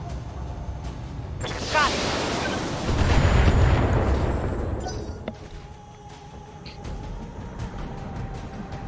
Okay, and this will probably get up behind me.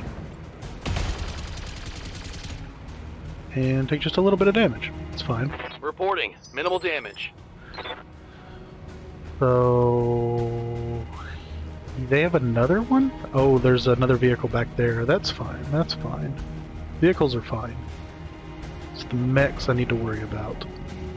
Trash can. Can I get, the only good angle is right here.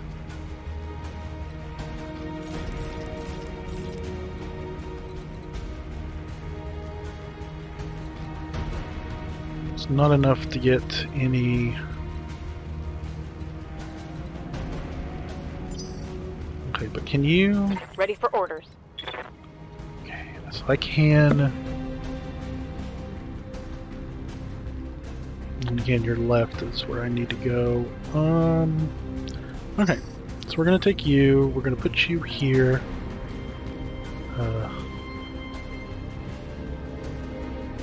Where We're gonna angle a little more this way.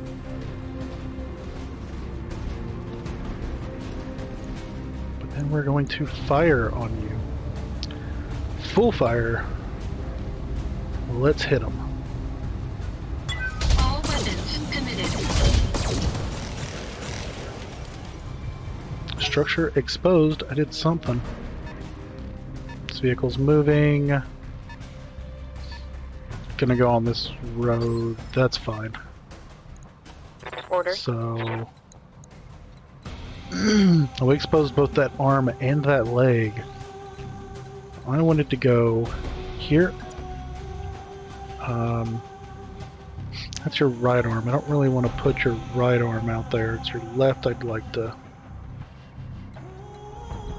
That's fine. I'll just position you this way. Moving to position. Should probably not face my front towards them, but...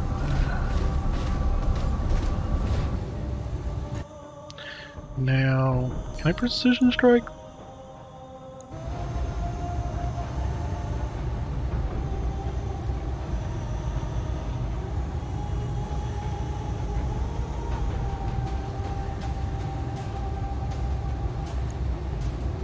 Actually, what's the head? 2% chance?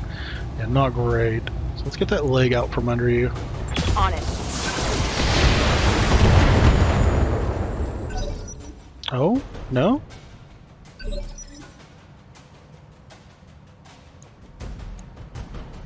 Oh, 5 HP, 15. It's fine. Put some hurtins on him. But you... Receiving you.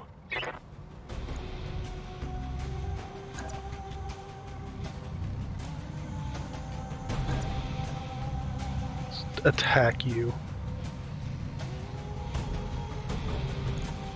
Is that gonna be good? Might not be enough to get through though.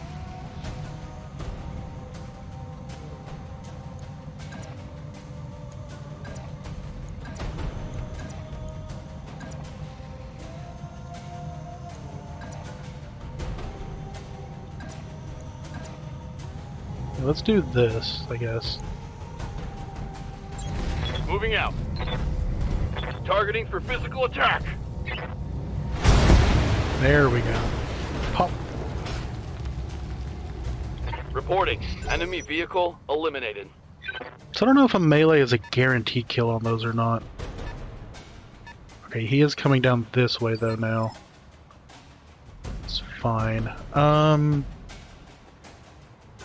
We still have plenty of resolve. Waiting for orders.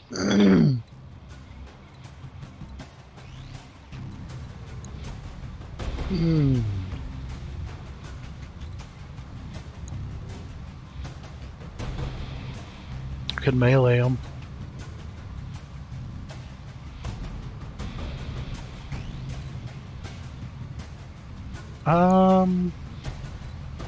He might actually be going in the second initiative.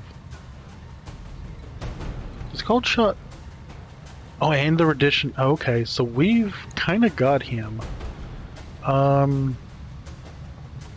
Good to go. And you can't move fast enough to attack, but you can. Standing Let's by. melee with you. On the move.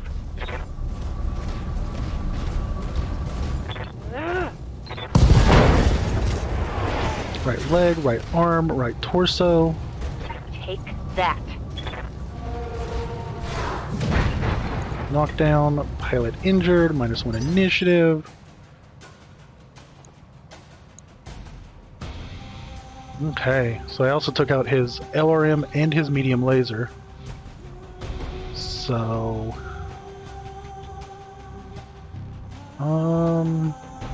Commander?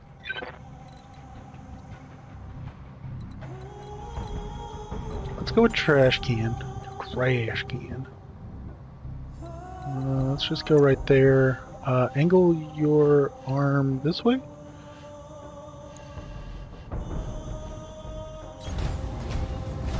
So yeah, definitely not the fastest in the this game, but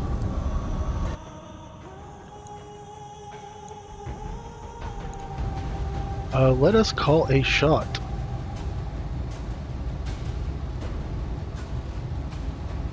58 to the right. 25. Let's call the left torso. All weapons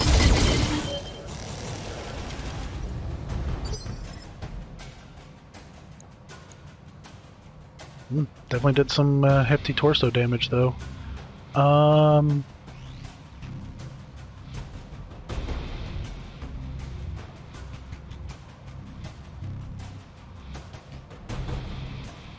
Let's get you up Waiting here. for orders.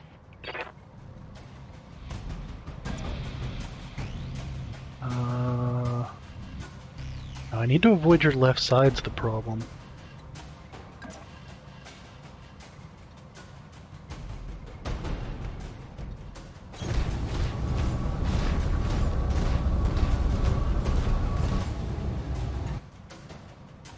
Can we multi-target, maybe? No, let's just attack. Then we can call the shot over here. And,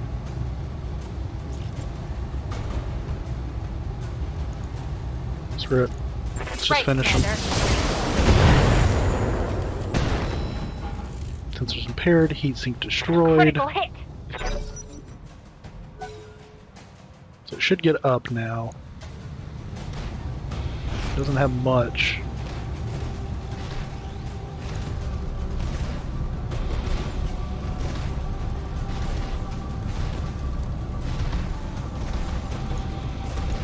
It is limping. Unguarded. What have you got? I hit the leg, which is the heatsink that I destroyed. And maybe we can hit that leg again. But you, Good to go. I'd like to.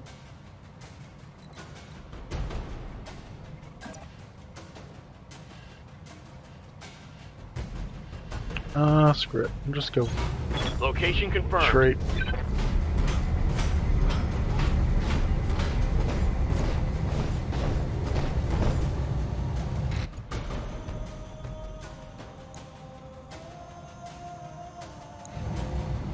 Okay. 75, might as well.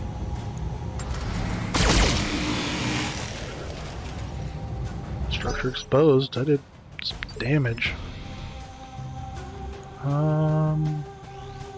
Yeah, almost took out that right side. So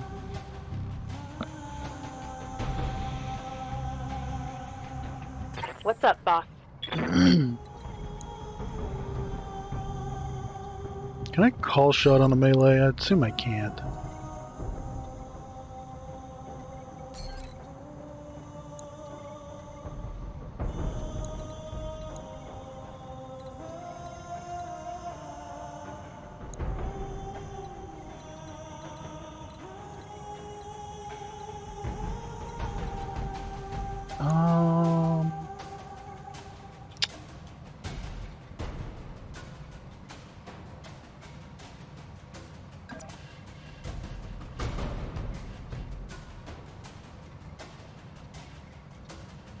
Keep him in range and then Moving out.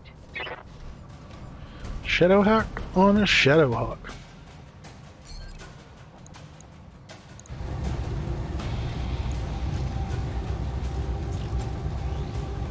How much has it got left? 51? It would take quite a bit to...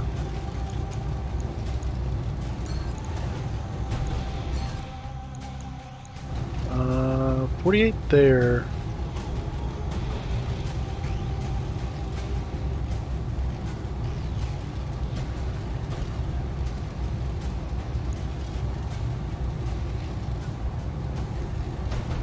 Might as well. Why not?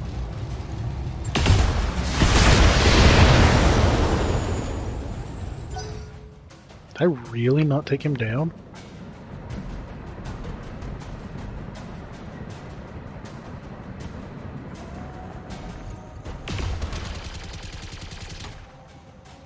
Took a little bit of machine gun fire, it's fine. Jeez, this thing does not want to go down. 8 damage left, 11. Ugh. You keep your right side.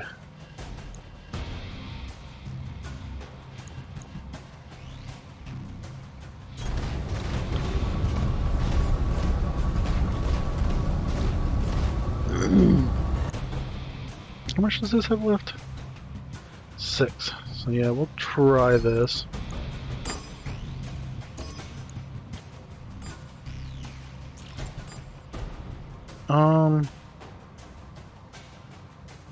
Let's fire. Affirmative. Left leg, left torso, left arm. We'll call it a draw.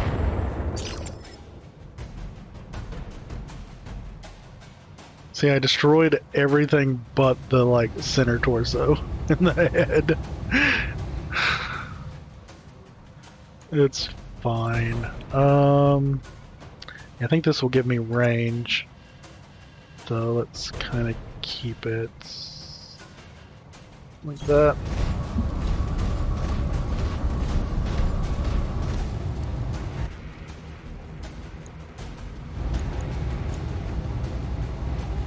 Engaging target. Great job, Commander. Double back to our client's platform. The sooner we can collect our pay and break orbit, the better. Cold shots. Knocked down and shot down mechs are vulnerable to cold shots. Targeting knocked down or shot down mech brings up the cold shot interface, allowing the choice of a specific location. Attacks missing the target location are more likely to hit adjacent areas. Destroying both legs or the head of a mech without destroying the center torso increases the number of salvageable mech parts.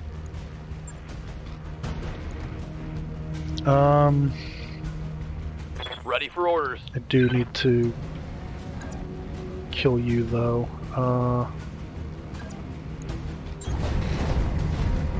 Stompy stompy.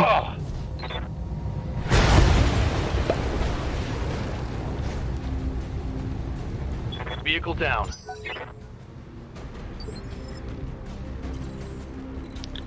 Okay. I don't like that the mission hasn't already ended. Let's kind of keep everybody together, maybe?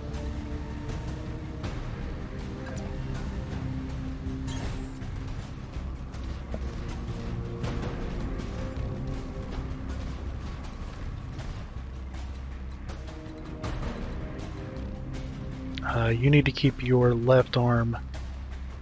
Well, you actually need to be more like this way.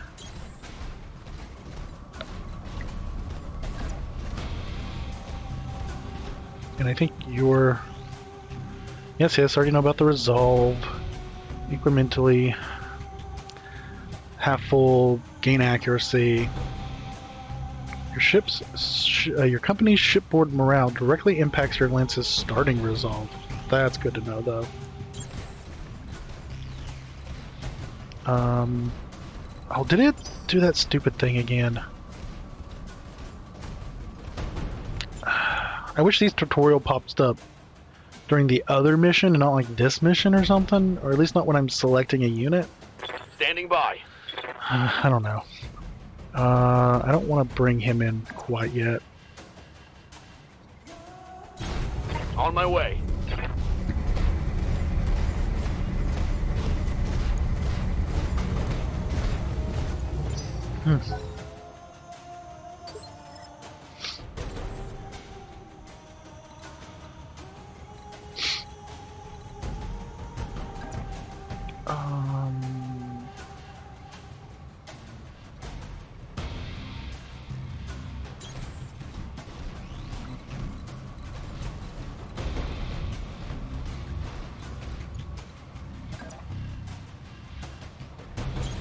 Moving to position. Yeah, her left arm is kind of...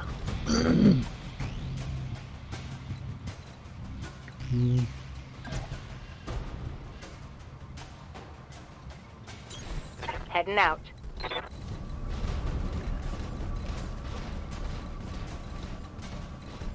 God, I'm just paranoid, honestly.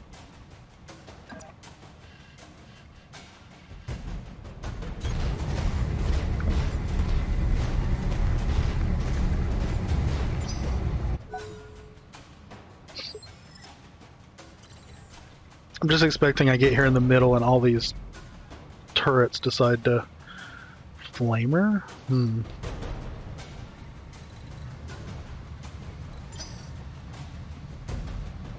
Which they have their shoddy. They have half armor.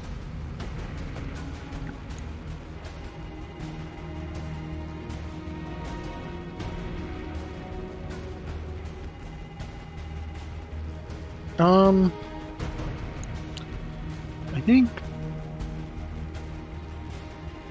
I need to be careful with your rear back. You're the most...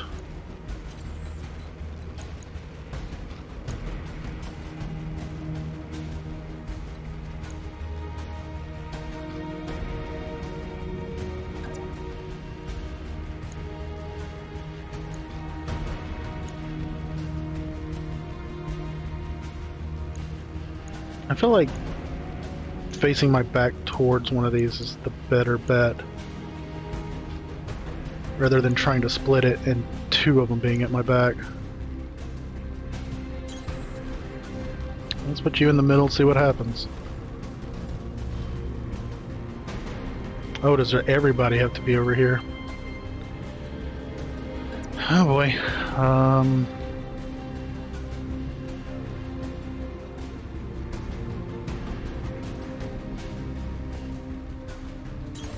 Got it. Did I complete it? Brilliant work, Commander. We should have no trouble mopping up at the other platforms now that their defenses are down. We get the job done. Speaking of which, I wasn't finished. These platforms won't do us much good if we can't hold them. Majesty Metals taught us that. So we're going to need your battle mechs. Yep, of course. You're going to want to reconsider that. Why? Your lance has already been target locked by our turrets. Now power down and surrender, and we'll let you walk. Or try to fight, and we'll tear you to shreds. Your call. Well, there goes our payday. Hold tight, Commander. We're on our way. Yep. Oh, and there's 4 vehicles out back.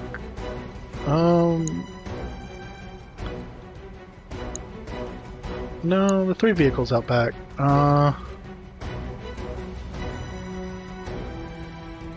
So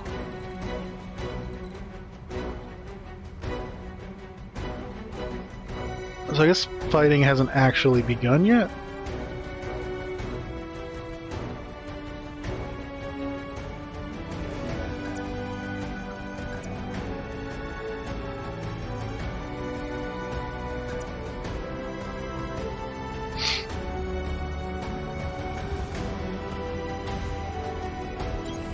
On my way.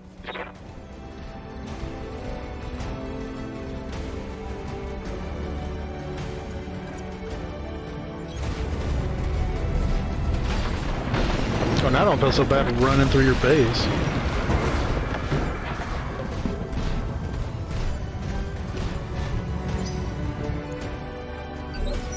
My turn. Okay, so I kind of wish these were a little darker. They're kind of hard to see, but it looks like they have...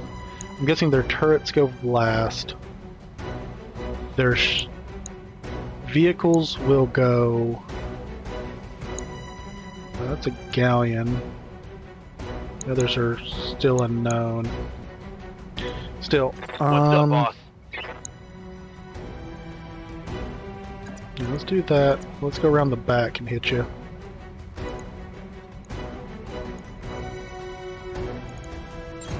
On my way. Locked on for physical attack. One vehicle destroyed. One more for the trash heap. So I can use his speed to get these other vehicles, maybe.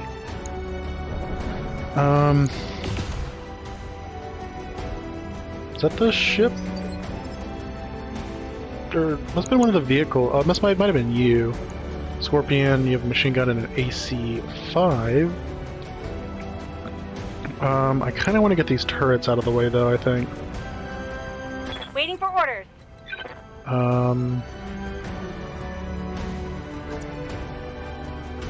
I need to keep your left arm away. This might be good. Can I guess I can't actually melee these because these are up in the air, so this will be okay.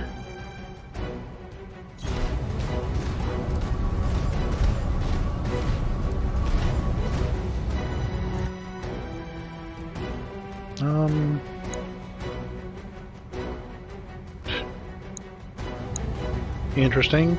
LRM is still in range. Or I just have actual decent hit just because of it. Why do I have a shot modifier 3? I don't know.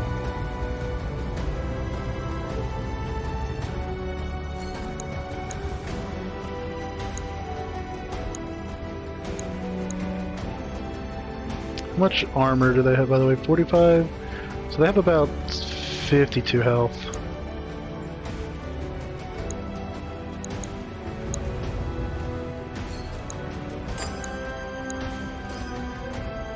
So either of these is fine. That's a little better on B.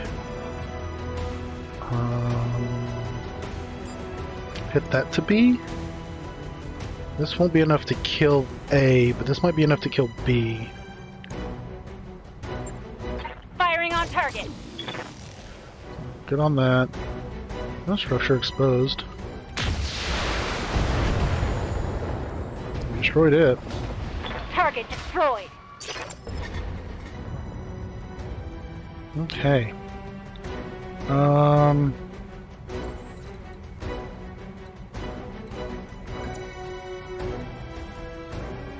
This kind of sucks a little. Trying not to show my butt if I can help it.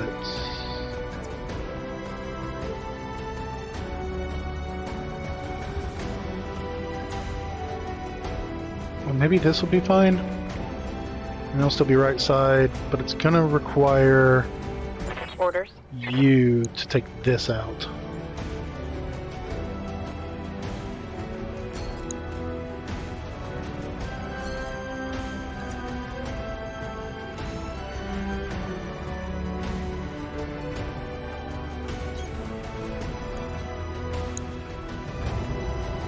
Oh, sorry, one sec.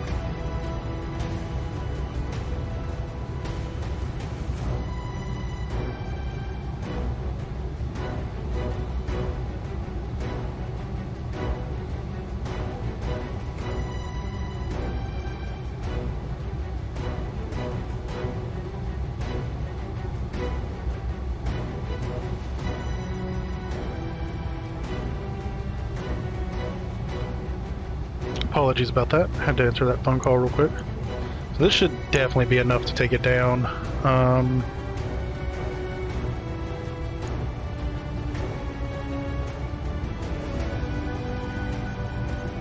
It's honestly a little overkill.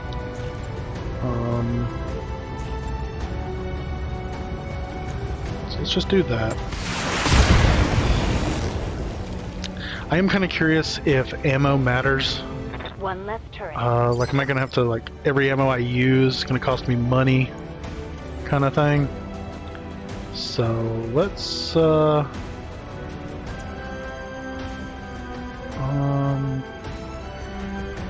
this actually would be fine.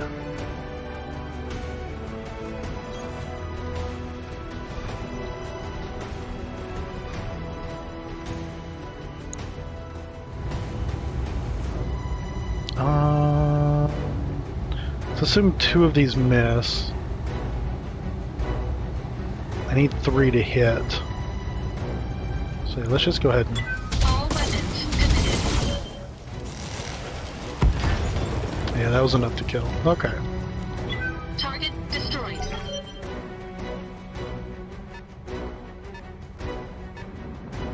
That's a striker.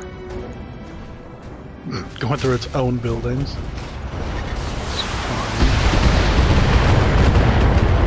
Come on. Stop hitting the Vindicator. And that was the turret, I think. Which is fine. So what do you have? LRMs and SRMs? Yeah. I don't suppose you can... Oh wait, what's this? Oh, that's a turret generator, herp. Could have destroyed that. I'm blind.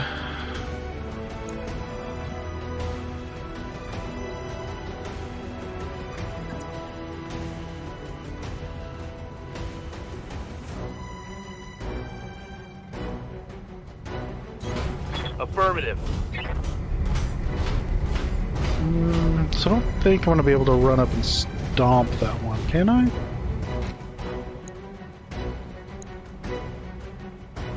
And that's not enough to kill. Might be enough to kill this though.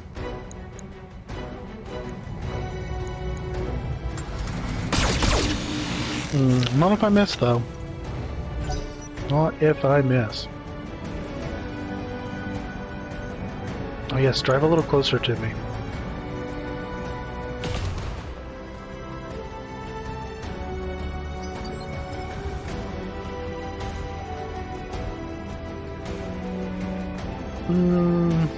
Ready for orders. What's your... 80% there? Commander? Trash can.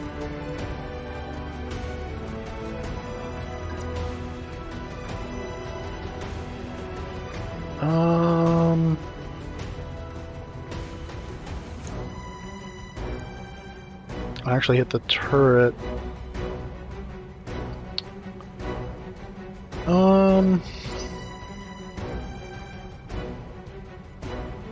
Yes, Commander. Unfortunately, I can't really move off this rock, so I think it's gonna be the long ranges for me.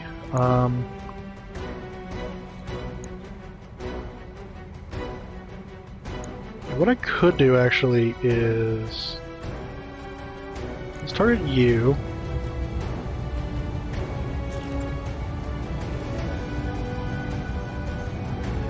It's gonna depend where I hit, so I'm just gonna hit it with everything. Firing a full salvo. And I missed enough to... Oh, 4 hit points. 4. That's all it needed right there. Waiting for orders. So... I'm actually going to attack this. Get rid of it. But you're right side. So let's attack right there.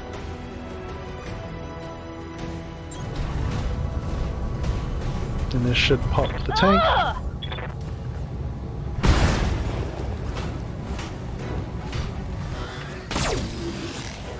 Oh, did you just...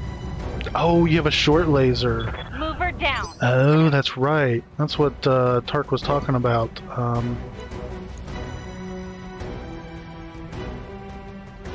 Maybe small, not short, but small lasers will fire along with machine guns during melee attacks. Okay, but that just gives me you, which means I do want to take you out. Let's angle you this way.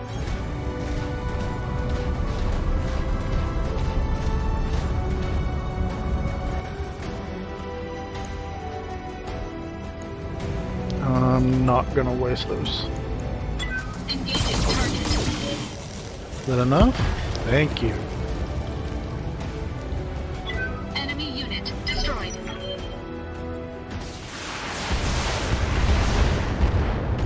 Yeah, see, that's fine. Just take a few hits on the right side.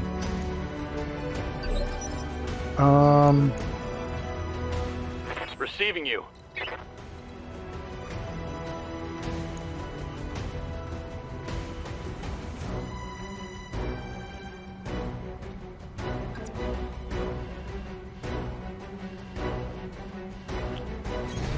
Aye, aye.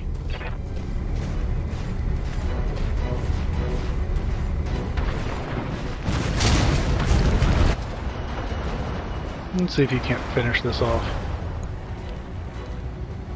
Acknowledge. No, no, no, it wouldn't be quite enough. It's enough to get it almost. Oh, trash can.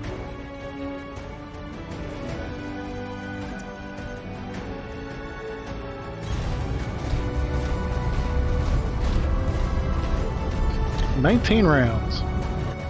It's fine. This will actually technically overheat me. That's fine. This should be enough. Yep. As long as all of them didn't magically just miss. I had that. Target destroyed. Stand by for extraction, Commander. Let's get the hell out of here. Oh, and Darius? I know, Mayor, I know. You want another team meeting? Give the man a prize. Mission successful. Mission successful. Way to go, chat. We did it. We did it. Oh, I didn't get to read that.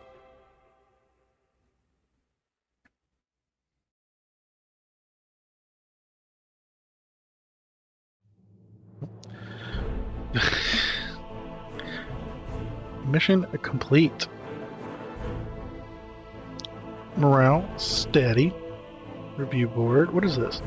Mercenary Review Board ratings. Your rating with the Mercenary Review Board indicates how trusted and effective your mercenary company is. A high MRB rating will earn you respect from fellow mercenaries and mech warriors for hire. And morale went up. At this level of morale, you gain 15 resolve points per round of battle. Ooh. So if it actually... Okay, so steady's in the middle, and we're on the higher end of it. They gain 15, but down here I will only gain 5 per round of battle. It would take 10 rounds to get up to 50. And here I won't even gain resolve, but 25 resolve points per round of battle. And up here is 35 resolve points per round of battle. Okay. Darius is the long-standing XO of your company, professional, competent, and level-headed. He manages the finances and operations of the company with skill and aplomb.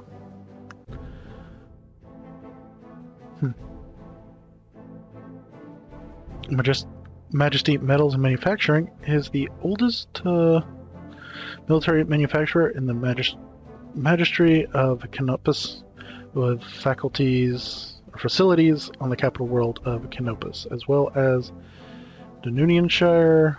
Majesty is the sole domestic provider of heavy arms to the Magistry Armed Forces. Fun.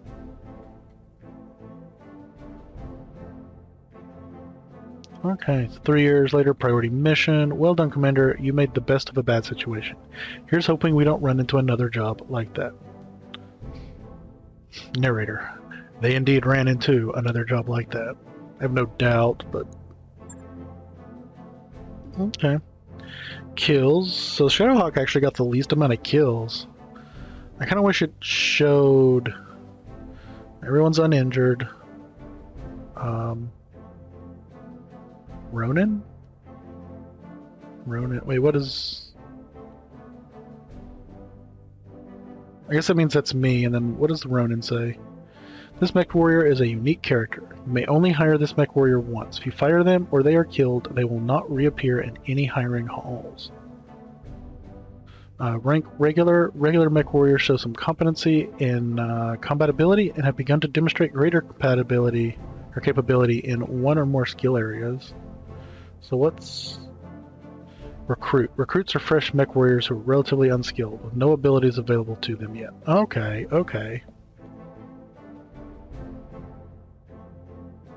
Class light, generally the quickest units. About little in the way of armor weapons, good for scouting and spotting. For heavier units, the maneuverability also allows them to perform surprise attacks, surprise strikes, flanking movements with ease. With initiative 4, light mechs take action first in the round.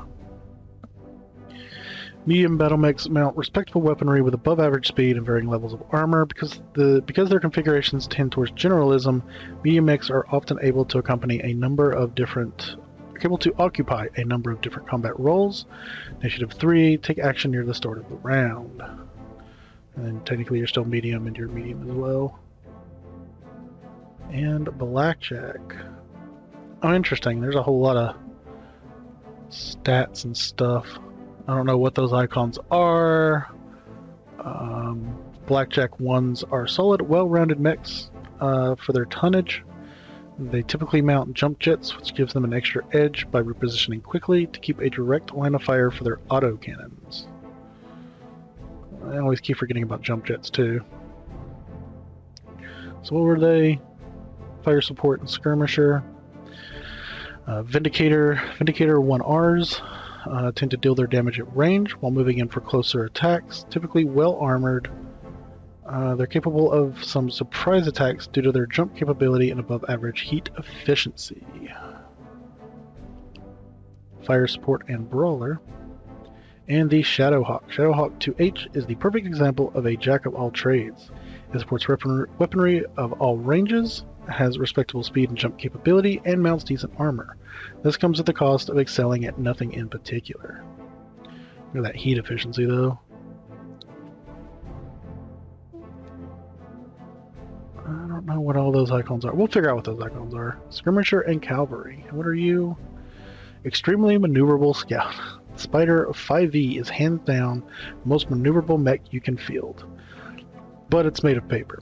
It's an excellent scout though, and you can even jump into the rear arc of most enemies for surprise backshots. So yeah, Vindicator took the most hits. Everyone took a little bit of damage, but no structural damage. So did pretty well on... You did a lot of stomping. You guys did a lot of shooting. Kind of surprised the Shadowhawk didn't take more kills, but whatever. Recruit Gunner Defender. Specialized guts, capable of standing their ground more effectively through bulwark and able to suffer additional injuries before being incapacitated. Can also better control recoil effects from weapons. Specialized gunnery, adept at the use of range weaponry in combat and able to track multiple targets at once via multi-target. Okay, so there's almost like classes. Recruits are fresh, relatively unskilled, no abilities available to them yet. Because, you know, I'm a recruit after, like... Welcome, Pedro. Those icons represent the weapon hardpoints available. Oh, okay. Lets you know what kind of weapons... Okay, so that makes sense. So yeah, stuff's going to be better suited. You can't just throw long range on anybody. Rent to own. You need to start finding us better clients, Darius. I mean it. We've been slumming it on the ass end of the frontier for 3 years now, and we are drowning in debt. I'm fully aware of our financial situation, Mayor. But I can't just conjure up new clients out of thin air. Keandra, do me a solid and back me up on this.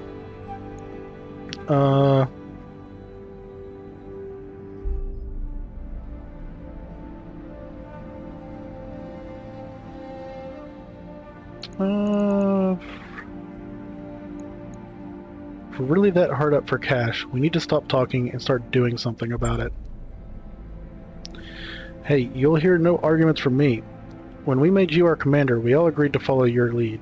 Darius, could you walk us through the details of this trouble we're in? It might help if you broke things down point by point. Sure thing, Yang. Point 1. Mayor's right. We're in debt. Every C-bill we make technically belongs to the banks. Point 2. This corner of the frontier is a dead zone for mercenary work. There are clients, but they're terrible. That's just a fact. And that's it. There are no other points. What's our best case scenario? What's our best case scenario? How many jobs will it take to repay the loans? Truthfully, I can't even say. We're in a pretty deep hole. From where I'm standing, I don't see a whole lot of daylight. The thing is, these banks, and I use that word loosely, they don't want us to pay off our loans. They'll do whatever they can whatever they can get away with to keep us on the hook. Hit us with fees, jack up our interest rates, misfile our paperwork. I'm trying to find us a way out of this, but it's going to take time. And every day that passes, we accumulate more debt. If we keep going like this, if we keep going like we have been, we're screwed. Why not just refuse to pay? We can afford to throw our weight around. We've got battle mechs. That wouldn't be a very good idea, Keanu. The banks wouldn't come for us themselves. They'd hire mercenaries. And you already know how hard up frontier mercs are for work. If we stiff the banks, we'll wind up dead or in debtor's prison. And out here in the frontier, those are basically the same thing. Okay, so we're in a bad spot. What are we going to do about it? I don't see what else we can do, Keanu. I'm already serving up every legitimate contract I can find. Unless you want me to sidestep the mercenary review board entirely, we're basically out of options. Go around the MRB, no thanks. Taking an uncertified job is a great way to wind up with a knife in your back. We just got betrayed on a board-certified contract, Yang. How much worse could it get? We're already taking a lot of risk out here. I don't want to compound them unless I absolutely have to. Doesn't sound like such a bad idea to me. No guts, no galaxy, right? Yeah, you just got betrayed on a board certified. Plenty. What happened down there was an exception, boss. With uncertified jobs, it's the rule. Remind me again why we don't just skip town and head to a nicer corner of the periphery?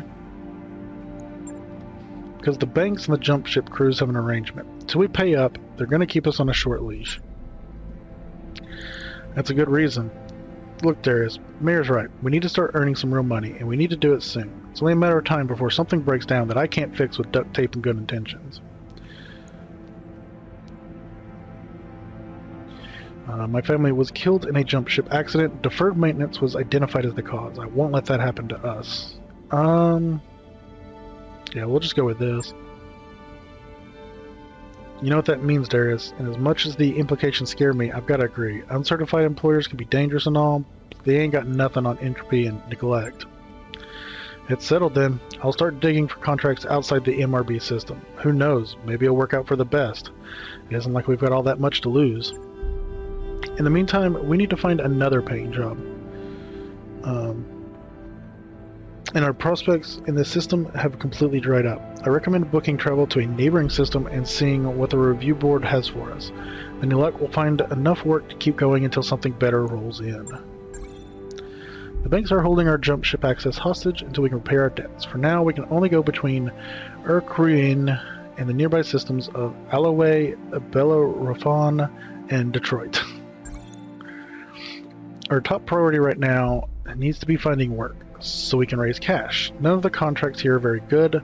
I picked out the only viable one I could find, and it helpfully includes our travel fees as part of the deal. Come by the command center when you're ready to review it. Okay, so this is the first time I've trash cans Marauders. Nice. This is the first I've seen of this, so I do apologize. I am new to all this, so I am going to be like inspecting a lot of things. Company finances. Your operating costs are due at each financial report. The pips indicate the number of months you can stay afloat. Should your funds ever hit zero, your company will fail entirely and cease operations. Interesting. I already looked at the morale. Mech Tech. Tech points are generated each day and spent to repair or customize battle mechs. Tech points only apply to one mech task at a time, so additional tasks are queued to be worked on next. Welcome to BattleTech. Yeah. Had someone come in earlier in the first half of the stream, and he was giving me a lot of tips and tricks for the combat and stuff. But yeah, it's talking about how the notoriously steep learning curve, which is fine. I enjoy like learning systems and stuff, and then taking all of it into account to try to make the best decision with what I've got. It's a good thing you're taking time to read all this stuff through. Yeah. I mean, you got to know what what things do. So, like I said, you can make the best decision possible. Medical points generated each day and spent to heal. Okay, so... Oh, medical points apply to all injured mech warriors simultaneously, though. So that's neat. So yeah, medical is healing up injured people. Mech tech is healing up busted mechs. What? Yeah, repair or customize. So that's interesting. Current location on the ship. Oh, and these are like the different places I can go on my ship, it looks like. Hiring hall, the store, contracts, talk to Darius, look at my mech warriors, my base, talk to Yang, star map, Samir, I think Samir is Mayor? That must be Mayor's last name or something. Or first name, maybe. Then Captain's Quarters. Finances, Reputation, and Customized Company. This is our location. Kruin is a frozen wasteland, but geothermal vents create temperate zones in which the planet's few inhabitants live and mine the plentiful mineral resources. Iron Hall Store, you're in the system, orbiting, transit. Okay. This is how I would unpause it. So let's just go top to bottom and look around. So we could hire somebody. They're all recruits. They also all have a salary. Standing. Ready for? Receiving you. Command. Commander? Yes, command. Waiting for orders. So it looks like the higher their base stats, the one, the more to hire them, and two, the more to pay them each month. So I'm also imagining that the higher somebody is trained also increases their base salary. Our reputation, we have a price increase, so it's actually more expensive to get people here. Standing by. Oh, interesting, and they all have their own Commander? little story, I guess. Reading you. Cool hand. Okay, so nothing here. Let's look at the store. Okay, so these are going to be like mech parts and weapons and stuff like that. And mechs themselves, I guess. Let's just spend all my money and buy an archer, whatever that is, a missile boat. The well-known archer is the epitome of the missile boat concept. It's commonly found hurling deadly swarms of LRMs at targets from behind the safety of a hill. It's not too shabby in close-range fights either. Its only real weakness is terrible heat management. Oh, it's just a partial savage of an archer? Yeah, see, just it's a display piece. It's a, something to boost morale. We spent all this money on this partial archer. Yeah, I see it. Partial mech salvage. How many partial pieces do you need to make? Oh, it says it right there. 0 out of 3. Okay. What is that? Oops. Jump jet hard points. Limited number of jump jets. Okay. Oh yeah, so this is what you're saying about the hard points. So these are ballistic. Autocannon weaponry, basically. These are your lasers. Also PPCs. These are going to be missiles, SRMs, LRMs, and support weapons. Oh, okay, so they're the like...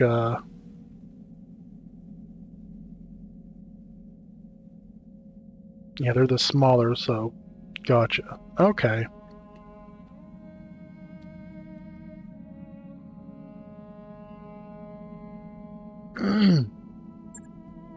So yeah. Neat.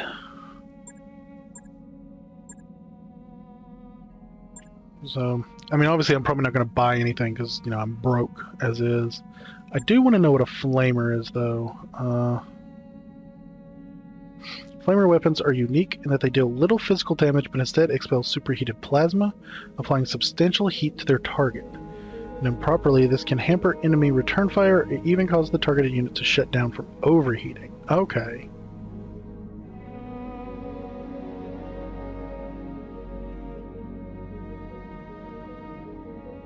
And then no minimum range, but optimal. Wait, plus? Oh, so the pluses have like bonuses on them or something.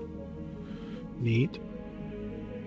ACs have a min of 90, but an optimal 360, max 540.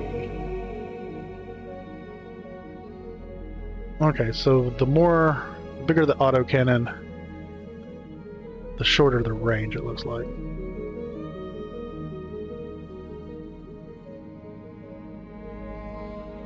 Obviously more damage.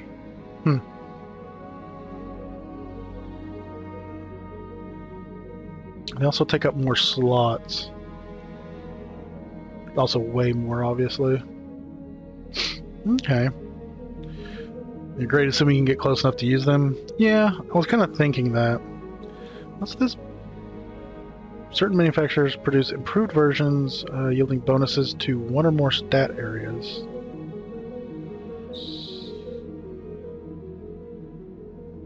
Oh, is that why it's like a different color, maybe? No? Oh, no, I think these just represent the hard point. That's what the colors mean. Well, what's the bonus of 4 ammo? Is it like it can hold more ammo or something? Or... long range cluster cannon, LB. Paradoxically, a long range shotgun. So it's a different type of auto cannon.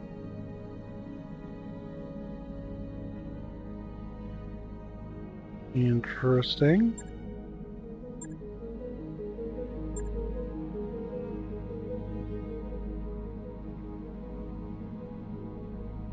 Oh, gotcha. So I don't have to have like a separate, because it uses one slot, I think it said. Yeah, that's tonnage and this is slots. So its ammo is like compacted into its slot. Yeah, gotcha. Okay. That's cool though. Yeah, short ranges. It's a UAC. Ultra AC. It deals twice the damage at extreme ranges. Suffer from substantial recoil effects from firing and consume ammo 2 per attack. Yeah.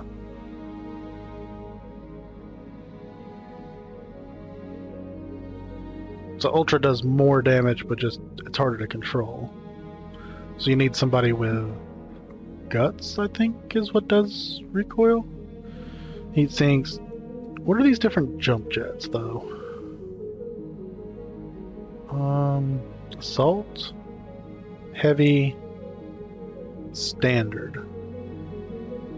Oh, they're designed for mechs up to 55, 60 to 85, and 90 are heavy. Okay, so you need different jump jets for each category. Gotcha. And there's the ammo talking about. So can you pack in more flamer ammo, or is it just whatever it's got, it's all you can use?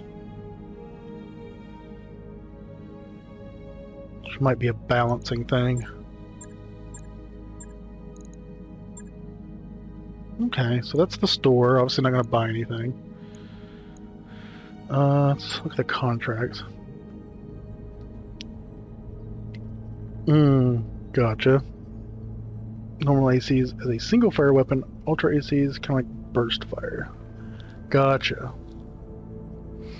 So patrol includes travel to Bellerophon. I believe there is a pirate lance operating on Bellerophon within a region we control. All Merrick operations are at risk as long as this lance is allowed to move unimpeded. Patrol the area, find the enemy lance, and eliminate it. This is a straightforward battle, Commander. Finding a military lance in a backwater like this should be no challenge at all. Okay, let's go talk to Darius. Always good to see you at Ops, Yandra. Can I do something for you? Want to know more about our debt situation. Yeah, sure, that's fair. And I'm glad you're taking an interest. I've got time to get into the nuts and bolts of it if you want. What do you want to know? Remind me why we took so many loans out in the first place? How much time have you got? I mean, we've been hit with 1,000 expenses since we were forced to flee Coromadir. But I guess you're mostly interested in the big ticket items. Well, first and foremost, there's the leopard. Leopard? Leopard? Yeah, I think it's leopard. We still owe a lot of money on this ship, and losing her isn't an option. Then you've got all the assorted fallout from our impromptu trip across the frontier, jump ship passage, docking fees, miscellaneous travel expenses, all paid for on credit, as if we had a choice. Who are we in debt to exactly? I want names.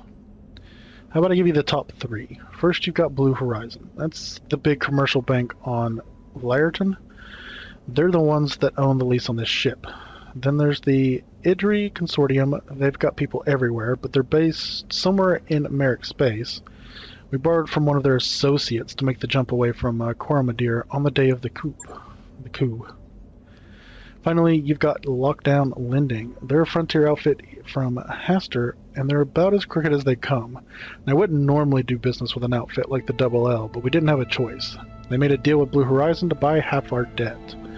So that's the big 3. Commercial bank, a shadowy financial consortium, and a bunch of leg breakers in cheap suits. And each of them is dangerous in its own way. That's enough money talk for now. Let's talk about something else. I've got some questions about running this company. Sure thing, Trash Game. I'd be happy to help. What do you need to know? This is tutorial stuff.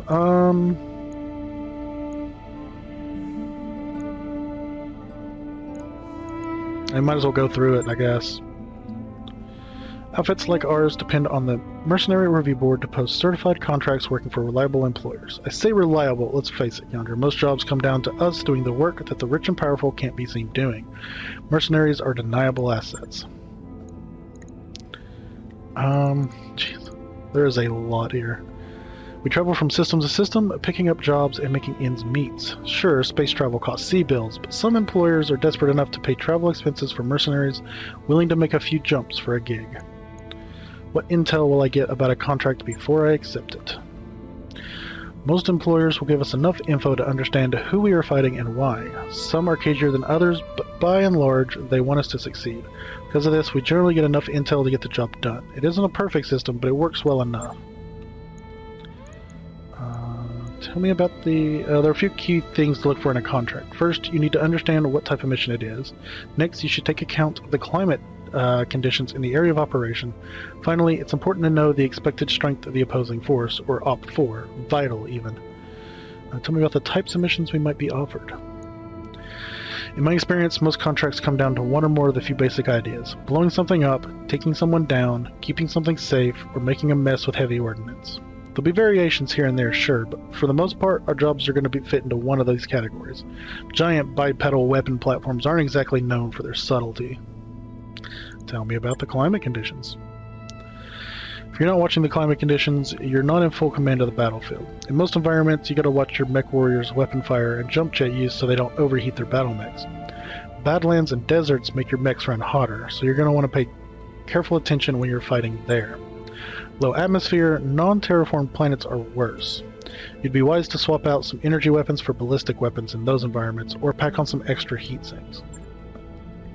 But the vacuum of lunar environments is the worst. It's counterintuitive, I know. Space is cold, right? But no atmosphere means basically no heat dispersion. Dispersion? Heat dispersion. And you're sitting on top of a fusion reactor. Use your jump jet sparingly, or you'll be shut down in no time. Well, that's kind of an interesting thing. I did notice that on the Badlands, we did that first fight, that the heat sinks were 85% efficient. So, yeah, I kind of like that detail. Tell me about mission difficulty. It's important to have an idea of what you'll be up against once your lance hits the ground. Unfortunately, mercenaries are often on the ass end of mission intel, and the most we'll usually get is a rating of the enemy's overall strength. At best, a mission's difficulty rating will give us an idea of our post-mission repair bills and medbay time, or a signal that we should avoid the mission altogether until we can bring bigger guns. Let's go back a second. Can I withdraw from a contract? Absolutely. That's the greatest thing about being a merc. It isn't our fight. We're here to make money, not die for a cause. You can back out of contract negotiations at any time with no harm done, but once we deploy onto a battlefield, it gets a little trickier. If things start going sideways during a mission, you can still withdraw to save on repair bills and medbay time, but it may still cost us. If we withdraw before achieving any objectives and destroying at least one enemy, the Mercenary Review Board will rule it as a bad faith withdrawal. Not only will we not get paid, we won't get any battlefield salvage either, plus our reputation will suffer, both with our employer and with the MRB. Now if we draw after achieving an objective and destroying at least one enemy, then the board will rule it a good faith withdrawal. Our pay will still be reduced, but our reputation won't take a hit, and that's important for business. Well, that's neat. That's something talking about earlier, that you could actually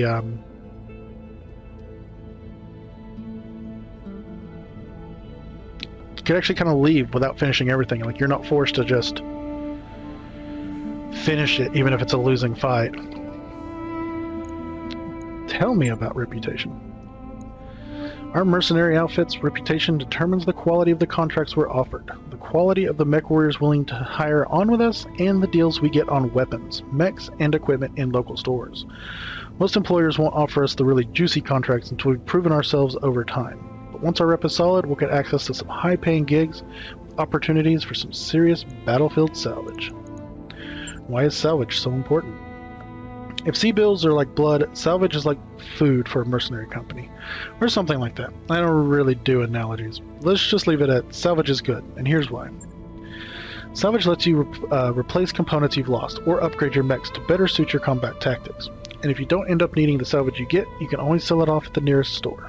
Salvage rights are a time-honored tradition in the mercenary trade, and figuring out who gets what at the end of an engagement is a vital part of our business. In addition to sea bills, most contracts will offer salvage, reflected in a ratio like 2:10. The first number represents how many priority salvage items we get to handpick after a battle. The second number is the total amount of salvage we'll get, subject to the whims of our employer. You can negotiate salvage rights for every mission you accept, so keep it in mind. How do I negotiate a contract? Mercenary contract negotiations is pretty straightforward out here in the periphery. It's all based on the golden triangle: sea bills, salvage, and reputation. Sea bills are the coin of the realm, so to speak. We use sea bills to pay for travel expenses, upkeep on our ship, salaries for our crew, and repairs or refits for our mechs. Sea bills keep us flying. Salvage is part of our take too. The more salvage we take off the battlefield, the fewer sea bills are deposited into our account. The fewer sea bills we ask for, the more salvage we can get. They may want to take less money and less salvage in order to increase our reputation with the party offering the contract. Yeah, it'll cost us now, but the investment could really pay off later down the road. We're getting through it, chat. We're getting through it. Tell me about how our outfit's finances work. It's pretty simple, really. Every 30 days, we have to pay the crew and cover our regular operating expenses. Upkeep for the mechs we have ready in our mech bays, upgrades to our equipment, things like that. So if we don't have enough sea bills to cover our operating costs at the end of a month, when our financial report comes due, we're out of business. Merc life doesn't allow for second chances. Remember that when you're ordering weapon refits and ship upgrades. Make sure to reserve enough to cover our monthly nut. I'm sure this is obvious, but I'm going to ask you anyway. How can I raise the operating costs of our company? Or, say raise? Obviously, the more mech warriors we hire, the more we've got to pay out each month. Nevertheless, it's a good idea to have a strong bench. You never know when someone's going to take one in the meat and be out of action for a while. Any upgrades we make to the ship will have upgrade costs too. Yeah, there are advantages, but there are advantages that require ongoing maintenance, and that costs sea bills. Oh, that's kind of an interesting concept. So it's not just like a one-time fee to like upgrade this and get its benefit. You also kind of need to be in a spot where you're doing better missions so that you can afford the monthly upkeep as well. How can I lower our operating costs? Well, for starters, consider putting the mechs you don't plan to field for a while into storage. Although it will require time and sea bills to refit their equipment and ready them for combat, stored mechs have no upgrade costs. By the way, remember that you can sell mech chassis and equipment if you're ever low on cash or you see something shiny in a store that you just gotta have. Anyway, back to operating costs. You can always dismiss a mech warrior if you're having a hard time making payroll, and every month you get to decide how generous to be with their pay. Careful though, a mercenary's salary has a direct effect on their morale. I'd like to ask you something else. Let's talk about my mech warriors. Sure, what do you want to know? How much do I need to worry about their morale? Mercenaries aren't like members of the Royal Guard, trash can. They're in it for the paycheck, not for some loyalty to some noble house. Because of this, keeping their spirits up is important. Honestly, what will really affect your monthly spending are the mechs you use. Basically, the bigger mech and most advanced tech, the higher the maintenance costs. Gotcha. So the bulk of it's the mechs. The others are just like nickel and diming me kind of thing. Which also is kind of neat, because you can't just like instantly get the biggest, heaviest mechs and then parade around the easier stuff, because you're going to have to do harder quality missions to afford the big mechs that you're stomping around in, which is a neat balancing act. Potentially slightly annoying, but I can understand.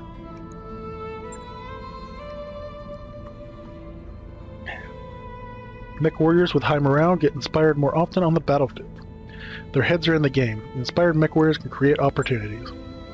I've seen inspired mech warriors make precision strikes I thought were impossible, focusing their fire at one location on a speeding enemy as if it were standing still on a shooting range 20 yards away while wearing a sign that said, "Shoot me," in neon green.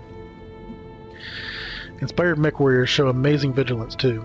They seem to have an uncanny ability to blunt incoming damage and have heightened reflexes. They act faster on the battlefield. Amazing stuff. On the other hand, I've seen mechs with low morale up and leave an outfit like ours without warning. Sometimes you'll see it coming, sometimes you won't. So yeah, you need to worry about their morale, trash can. You're the boss. What sort of control do I have over their training?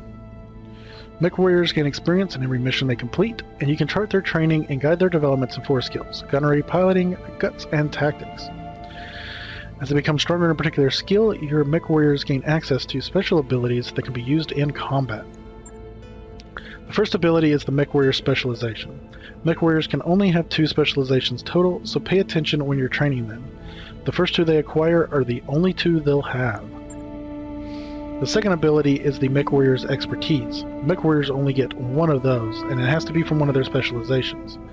Whichever expertise they learn first is the only one they'll have, so 3 abilities total per Mech Warrior. That's a lot of possible combinations. You'll need to decide for yourself which abilities work best together according to your command style. Well, that's kind of neat. Lastly, nearly every skill increase also grants a minor boost to some facet of combat performance. Mech warriors can become more accurate with ranged weapons or melee attacks, can keep their mechs stable longer under sustained fire, or even take more injuries before being incapacitated. Hell, they can even get better at taking called shots. They can even get better at taking called shots when the opportunity comes up. Do more experienced mech warriors require higher salaries? Wouldn't you? As mech warriors grow in skill and abilities, their salaries will grow with them. It's possible to hire skilled mech warriors in the hiring halls of the systems we visit, but they'll have higher salary requirements than mech warriors you've trained yourself. Okay, I always kind of like that. So you put the time into somebody, they'll end up costing you less than just straight up buying an ace or something. Is there any general information you'd like to share? Things happen on a mercenary ship, Yandra, all the time. If there are a bunch of mech jockeys in a confined space with technicians and crew for a month on end, you're going to see some spillover from the battlefield. And operating a mech outfit isn't a glamorous lifestyle. There are hard choices to be made on a regular basis, anything from breaking up a fight over petty bullshit to dealing with faulty power couplings. Still, I wouldn't trade this for just about anything. We go where we want, we fight who we want, and we only have one god we obey, the mighty Seabill. Well, and you, I guess. Yeah, it's the merc life for me, trash can, all the way to the end. It's enough instructions for one day, Darius. Thanks. Got a few minutes to chat? I'd like to catch up. Yeah, sure, I've got time to talk. Before any of this started, you worked with the Irano Royal Guard. Tell me about it. It was more than just a deployment. It was a full campaign. High Lord Tamati gave us a job back in 19. We were supposed to be assisting the Royal Guard to round up and eliminating a pirate clan on Fjaldir. Commander Markham thought it'd be easy money. Turned out to be anything but. We lost a dozen mech warriors in the 3 months of the Fjaldr campaign. Had to hose them out of their cockpits. Oof. Would have been more if it wasn't for Sir Raju. He saved our people's asses on more than one occasion, went out of his way to do it. And the thing is, he didn't even have to. We weren't under his protection, we were the hired help. A lot of people in Mastiff's position would have used us as cannon fodder, but that wasn't his way. He treated us as if we were his own. He was a good man, Keandra, as good as they come. Tell me a bit about yourself, Darius. Where are you from? I grew up on Nassau Heights. It's one of the HAB stations orbiting Artru. 30 decks of economic stratification with the corporate suits on the upper decks and everybody else crammed into the lower ones. My old man was a dockhand. We lived on Dock 28, 2 levels up from the bottom, with the other station maintenance personnel. 12 hours a day, 6 days a week, my dad would load and unload cargo shuttles. Vacuum-sealed quiller and nutrient paste for people like us, and luxury goods for the suits upstairs. The old man must have unloaded 1,000 cases of Sealden eel roe, plump, succulent eggs the size of melon balls. Never got to taste any, though. Any one of those tins would have cost him half a year's wages. Anyway, Keandra, I don't want to saddle you with my life story. Suffice it to say that I got an eyeful for what I didn't want to be on Nassau Heights, and I did what I had to change my circumstances. By the age of 16, I struck out on my own. I left that station with a handful of skills, an enormous web of contracts, and a rucksack full of that expensive caviar. And once I made it up in Nassau Heights, I never ever looked back. Nice. You gotta run, Darius. I'll see you. Oh, that's kind of cool. It actually shows, like, where the location is on the ship. The command center, let us go to the barracks next. So these are the people we got. We actually have Medusa. For orders. I didn't see them. I feel bad for Darius. Dude basically grew up in the galactic version of a third world country. Yeah, I mean, it's how it be, fortunately. Okay, so these are the first actions, and then these are like the expertise.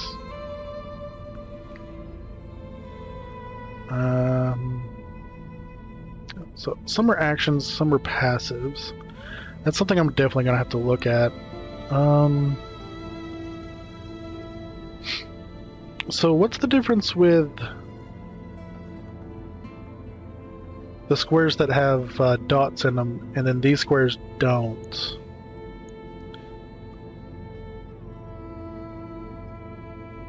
Are these like what he started with, and these are what he's trained or something? Or...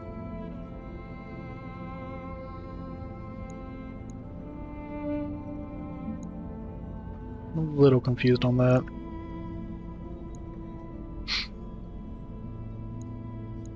Do have some points I can spend and stuff, though. The ones have dots offer a few small benefits. Oh. Oh, I see. So, like, tactics and guts just don't have benefits at the start. So you actually have to get them up to here before they start doing something.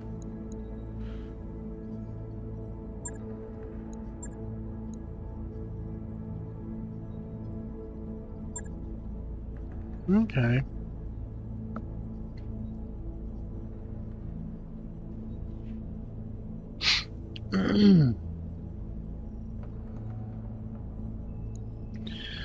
Yeah, that one's passive.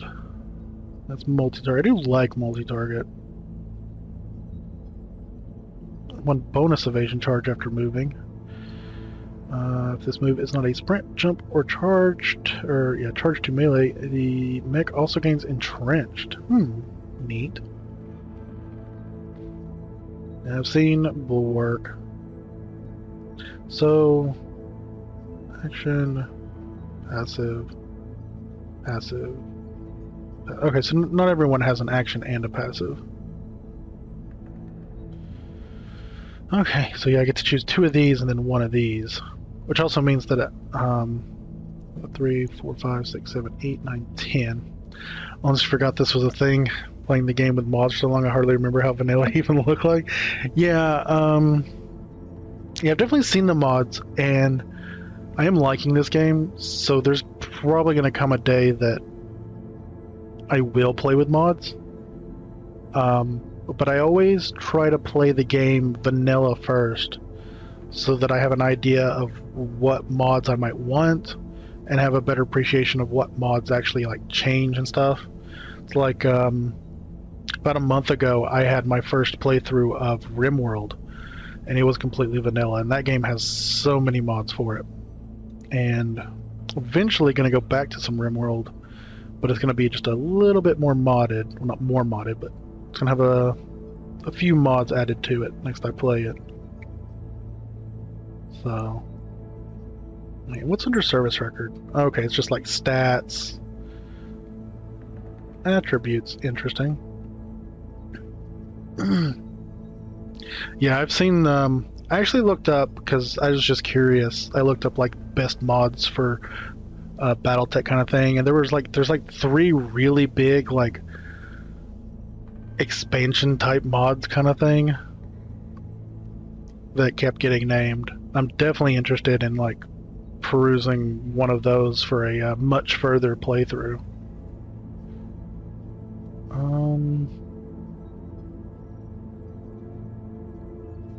I wonder what the attributes actually do. Maybe it has to deal with like how they interact with one another. Good to go.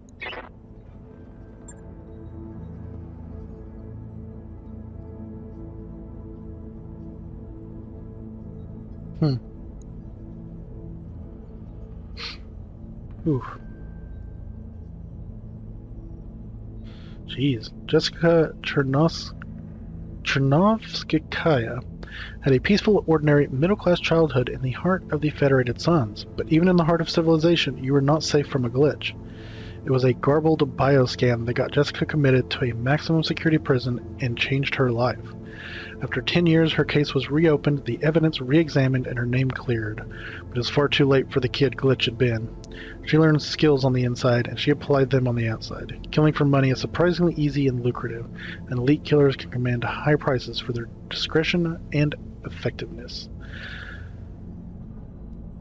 3 bigger mods expand the map to the entire galaxy and advance the timeline. Yeah, I saw that each one covers like a different period of time and stuff. And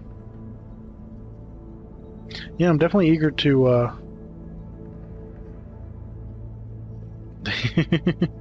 yeah, it was like complete, like, yeah, expands the galaxy, all the different like mechs and like equipment that aren't in this one, that because obviously BattleTech's been around for a while, so I'm sure Hairbrain didn't put everything into this game.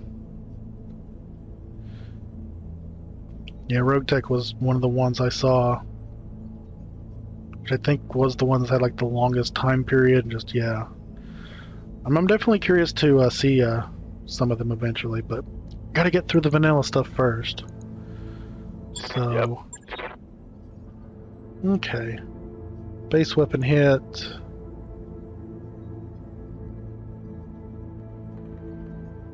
So yeah, not only do you get like the expertise, but then you'll also get the next couple of pips after it, I imagine. Everything else is going to be, some stuff's going to be stuck at 4, something's going to be stuck at like 7, and then the other can get to 10. I don't know. Oh, so that's where sensor lock comes from. It's a tactics thing. Let's actually just kind of look through these. So I've already seen multi-target. Fires weapon at up to 3 separate targets. Let's just go down. Sure footing I just read through. Gains a bonus evasion charge, and if it's on a sprint, jump, or charge to melee, also gains entrenched, which is stability damage reduction. I've seen bulwark, where cover and guarded provide 40% rather than 20, and together they provide 60. And then I've seen the sensor lock. Target within sensor range to reveal it until the end of the current round, and remove 2 evasive charges. It also gains +2 sensors impaired effect. That is handy because evasive charges are obnoxious. And then the big one's breaching shot. Oh, so that's where I don't remember who had it. I think it's what's her name at the beginning. Had breaching shot. Attacks with a single weapon, ignore cover and are guarded on the target. Ace pilot. A mech piloted by this mech warrior can move after shooting as if it had not moved yet. Ooh. Interesting. So you can either like move and shoot and then move, or just shoot and move. And while the vanilla harebrained campaign is set on the 3025 time period, most mods take it up to 3062, and BattleTech goes all the way to 3130. Jeez. That's crazy. Yeah, I could eventually see me... Like, I'm enjoying it so far. We'll see how I enjoy the gameplay loop of doing, like, multiple battles and stuff. But so far I'm enjoying it, so I can potentially see me in the future, like, taking up one of those and doing, like, a big campaign or something like that. Coolant vent. This action will remove 50 extra heat this round, and for the next 3 rounds, this unit will gain an extra 8 heat. Okay. I think I saw that on somebody else too, so that's interesting. And Master Tactician. Mechs piloted by this mech warrior gain +1 initiative and remove 1 bar of stability damage when reserving. Okay. Oh wow, so if they really wanted to, they could just keep reserving throughout a phase and just remove so much stability damage. Huh.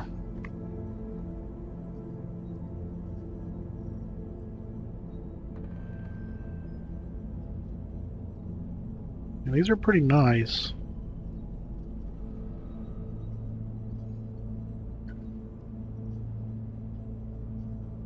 I do wish it kind of told me the benefit of each pip. Like obviously if I click this one, it's going to be +1 health, but are all of these +1 health, or do they have different effects?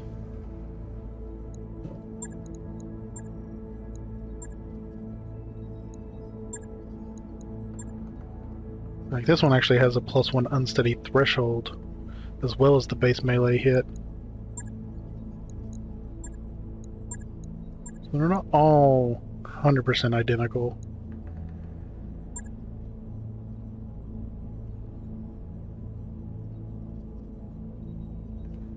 Okay, so it's basically kind of like what piloting is saying right here. Increases melee hit chance and base sprint distance. Also improves the threshold of stability that triggers unsteady. So most of these are probably going to be like base melee hit, and then there's going to be some that are like increased sprint distance or increase the unsteady. Kind of wish I could see that beforehand though, but it's fine. We will. So this is the barracks. Defender, gunner. So they're already waiting for orders. Oh, and they also get a -1 recoil penalty for getting this one as well. So that's interesting. Because that was the +1 health. So these also just have benefits. Aye. Yeah, that also increases base melee hit, as well as getting the sure footing. Okay. Commander? So this is the barracks. Let's go ahead and go to the mech bay. And these would be our mechs. Oh, so what else do we have? A locust? That's the one I didn't use. That would be for the 5th guy that I haven't used yet.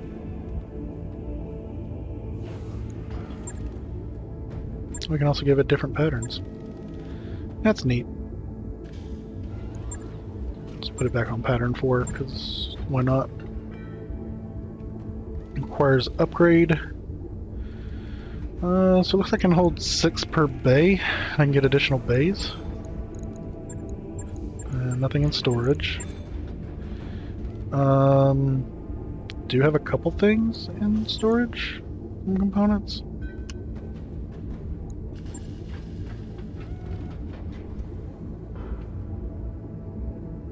Interesting. Oh, and it says right there how many I have of them, too.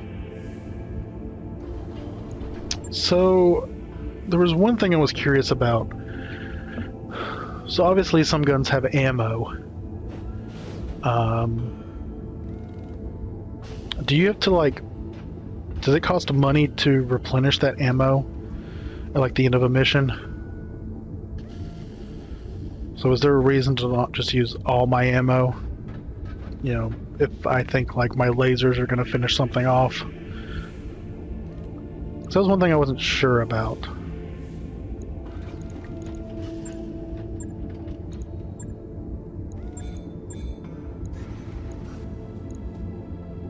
What can I do for you? On vanilla, it doesn't cost anything? Okay. I didn't see anything at the end of the mission, but it also didn't do like the whole salvage or anything like that. So, that is good to know that I can just basically potentially use all my ammo, though it does feel a little weird that I can just fire off 100 rockets and then bam, I have 100 rockets for the next... Oh, they'd be missiles, not rockets, but yeah. Hiya, boss. Welcome to the Mech Bay, my own little piece of heaven right here on the ship. Something I can help you with? I want an assessment on the Leopard. How much trouble are we in? Don't know. I mean, we're doing okay for the moment, but give it a few months, maybe a year, you know how it goes. Eventually everything falls apart. Maybe our drive system will give out. Maybe some debris will perforate the hull. Who knows? But on that day, we're going to need to be able to cover our repair costs. We can't? Well, that'll be that. I have a few questions about the Mech Bay. Yeah? Hit me with them. I'll do what I can to answer. I mean, I don't want to wax poetic or nothing, but the Mech Bay is where the magic happens, boss. The beating heart of a mercenary outfit. Oh yeah. No, I'm aware that ammo can explode. I've done it to a couple mechs in that like opening mission where you have to escort what's her name. Yeah, so be careful where you put your... Yeah. No, it's... I am aware of that one. So I will... You put it right up under the pilot seat. I had this conversation with one of my friends who was playing a little bit. You put it right up under the pilot seat, so they have extra incentive to not get hit. That's the best place for ammo. So yeah, we got a bunch of tutorials here.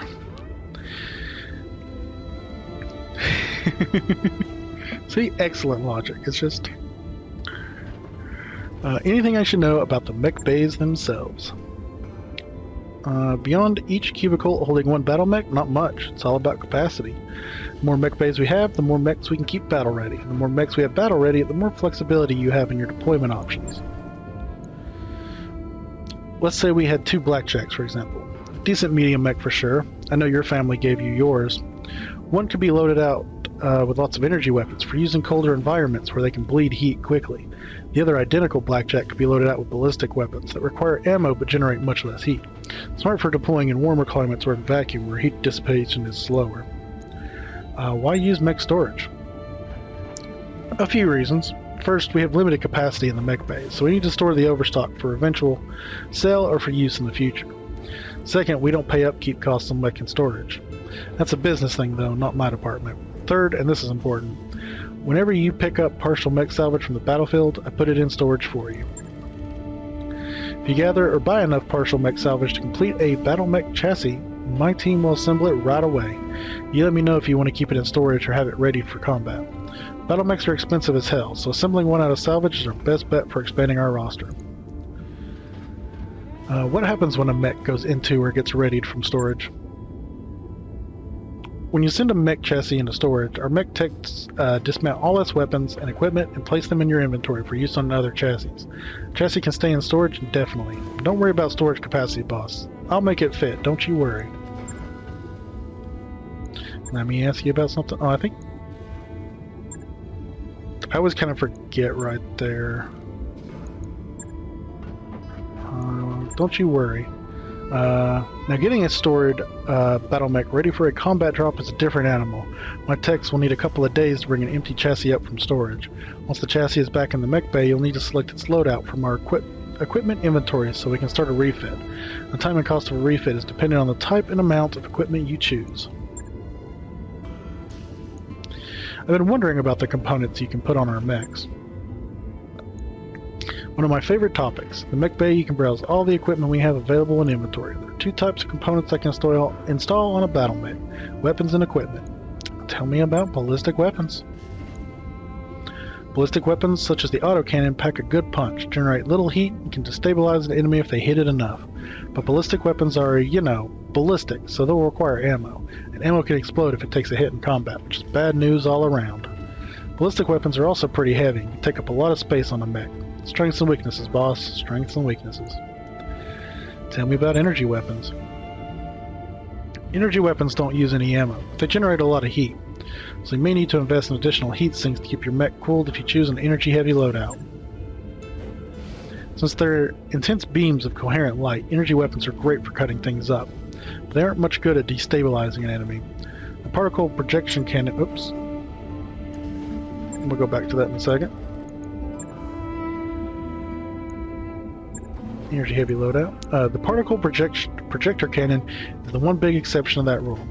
In addition to the massive damage it can inflict, a hit from a PPC can destabilize an enemy, maybe even slow it down a bit. The PPC generates a metric shit ton of heat, but it's worth it, boss. And if that wasn't enough, it has a mild EM punch that screws with the enemy's targeting systems. Okay, so I did wonder about that, because I did hit something with a PPC, and I think it popped up like sensors impaired or something. I wasn't sure if I just happened to hit the right spot, or if it was an effect of the PPC. Tell me about missile weapons. Missile weapons are my favorites. Yeah, they require ammo and generate moderate heat, but the pounding they deliver can destabilize an enemy faster than most other weapons. And having multiple projectiles in a shot means you're almost guaranteed at least a single hit. Long-range missiles are also capable of indirect fire. If one of your units has line of sight on an enemy, they can act as a spotter for LRM-equipped units that don't. With a spotter, a mech equipped with LRMs can stay behind cover and arc its missiles to hit the enemy. A spotter can increase your launcher's effective range, too. Granted, the enemy can do the same to you, but that's someone else's problem. I don't want to sell short-range missiles short, though. They can generate incredible impact and they do great damage. But you gotta be within knife fight range to use them. And support weapons. Support weapons are lighter than the others. Small lasers, machine guns, that kind of thing. I programmed our targeting computers to automatically fire them after a melee attack if they're activated. I've seen commanders order refits that removed most conventional weapons to double down on support weapons. With the right melee enhancing components, you can field monsters capable of point-blank devastation. Tell me about the other types of equipment you can refit on a mech. It's a big list, boss. I suggest you check in the store every system we travel to. You never know what you'll find. I can install stronger cockpits to reduce injuries our mech warriors will take, arm actuators that increase melee damage, rangefinders that increase the range which enemies can be visually acquired, all sorts of stuff. All take up critical slots on a battle mech. Some add weight too. Keep your eyes open for them and give them a good once-over before you buy one, so you know what you're getting into. Now, putting powerful weapons and equipment on your mech is fine and all, but remember the trade-off is always armor. You know how they say the best defense is a strong offense? They aren't on the battlefield.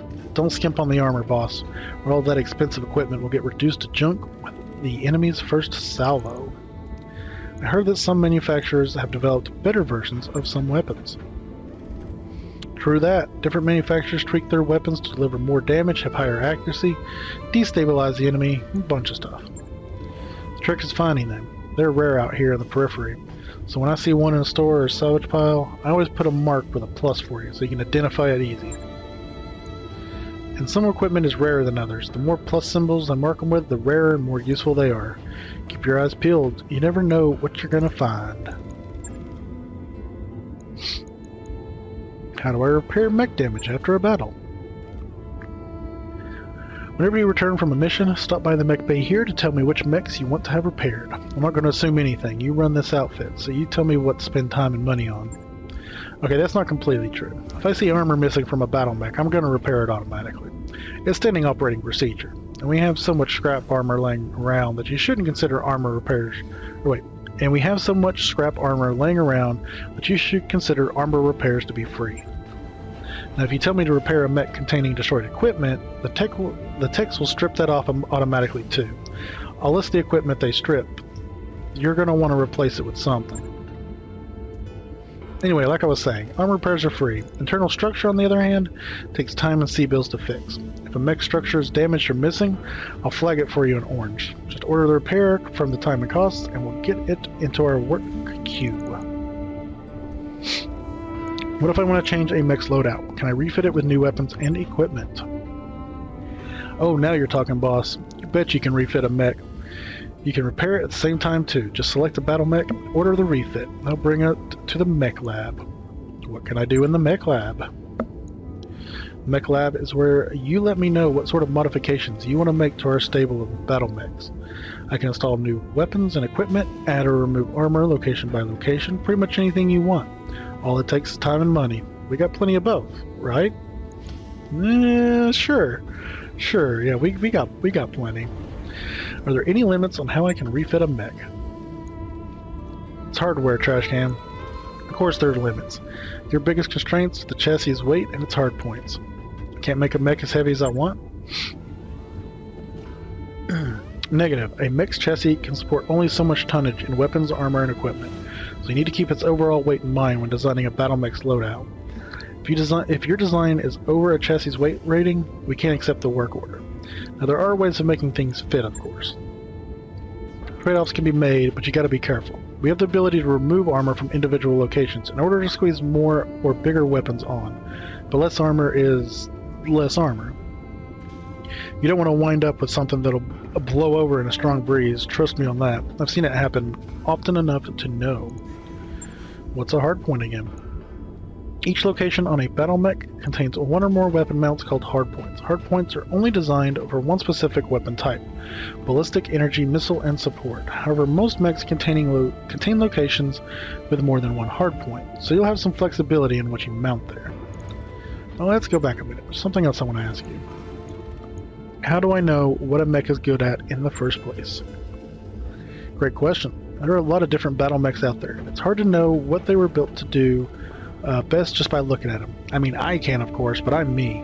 You, on the other hand, you're going to need some help. Thankfully, I'm a helpful guy. If you check your technical readouts in the mech lab, you'll find that I've included some thoughts about each mech's off-the-rack purpose or stock role. They're only opinions, mind you, but you might find them useful. I've also provided access to an itemized list of the equipment that a mech normally carries when you buy it as stock. Think about it as a mech's basic recipe. What happens after I order a refit? Once you confirm your work order, it will be placed in a queue with other repairs and refits on your timeline. Remember, a mech will be unavailable for combat until its work order is complete, so plan your refits carefully. I suggest queuing them up before we head to the next system to use our travel time efficiently. If you want to change a mech's placement in the work queue, select Manage Tasks under the timeline to reprioritize or cancel work orders. How long do repairs and refits normally take? Depends on the mech bay conditions you're working in. A good mech bay with advanced scaffolding and equipment is faster than one you'll find on a standard Leopard. I display our mech bay efficiency I display our mech bay's efficiency in BattleTech points on your travel display under the finance and crew morale readouts. The higher the rating, the faster the repairs. Let me ask you something else. Almost there. You seem to know your way around a battlefield, Yang. Any advice?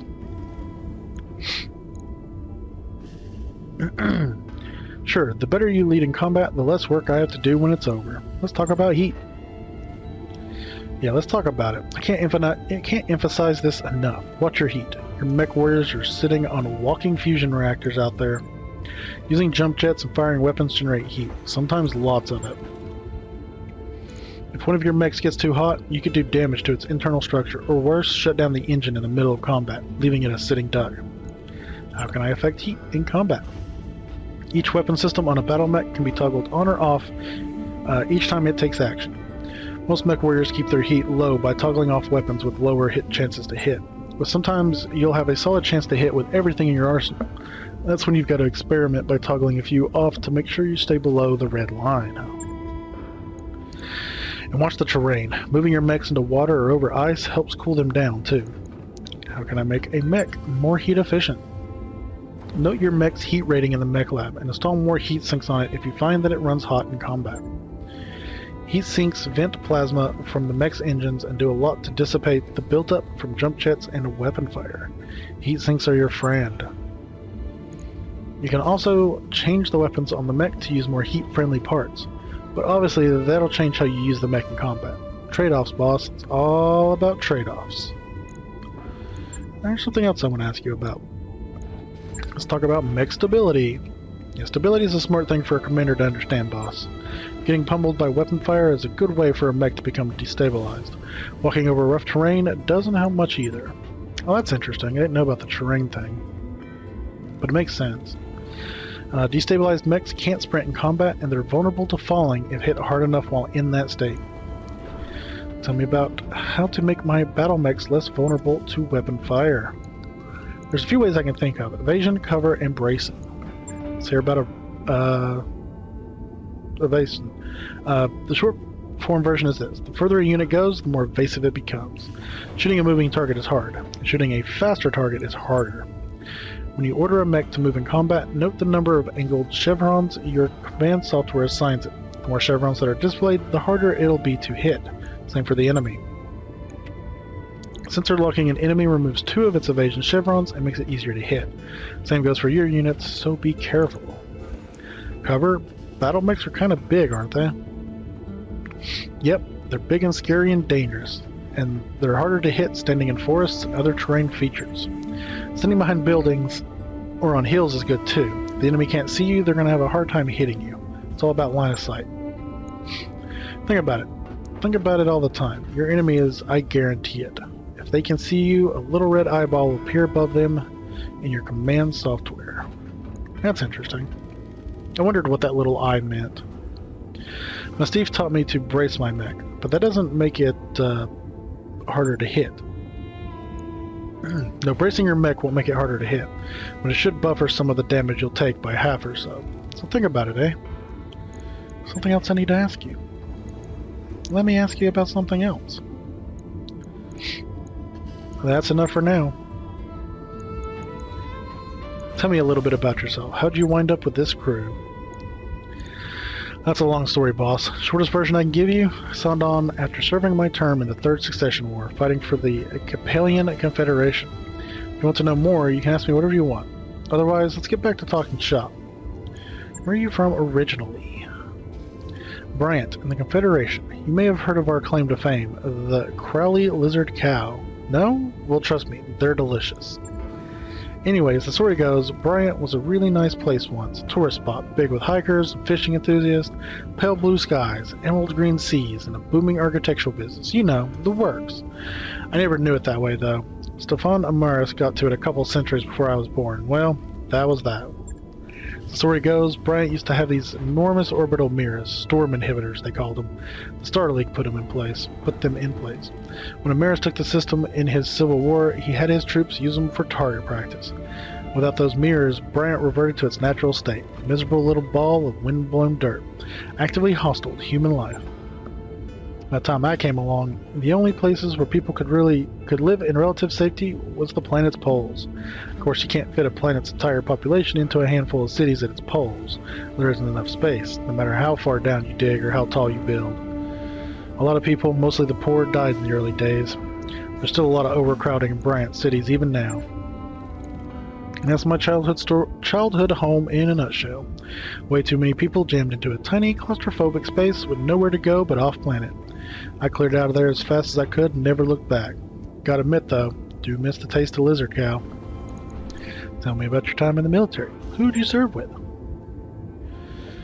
The 2nd St. Ives Lancers, 1st Battalion, under Major Ling. We saw more action than most. The arm is a souvenir of my time in the service.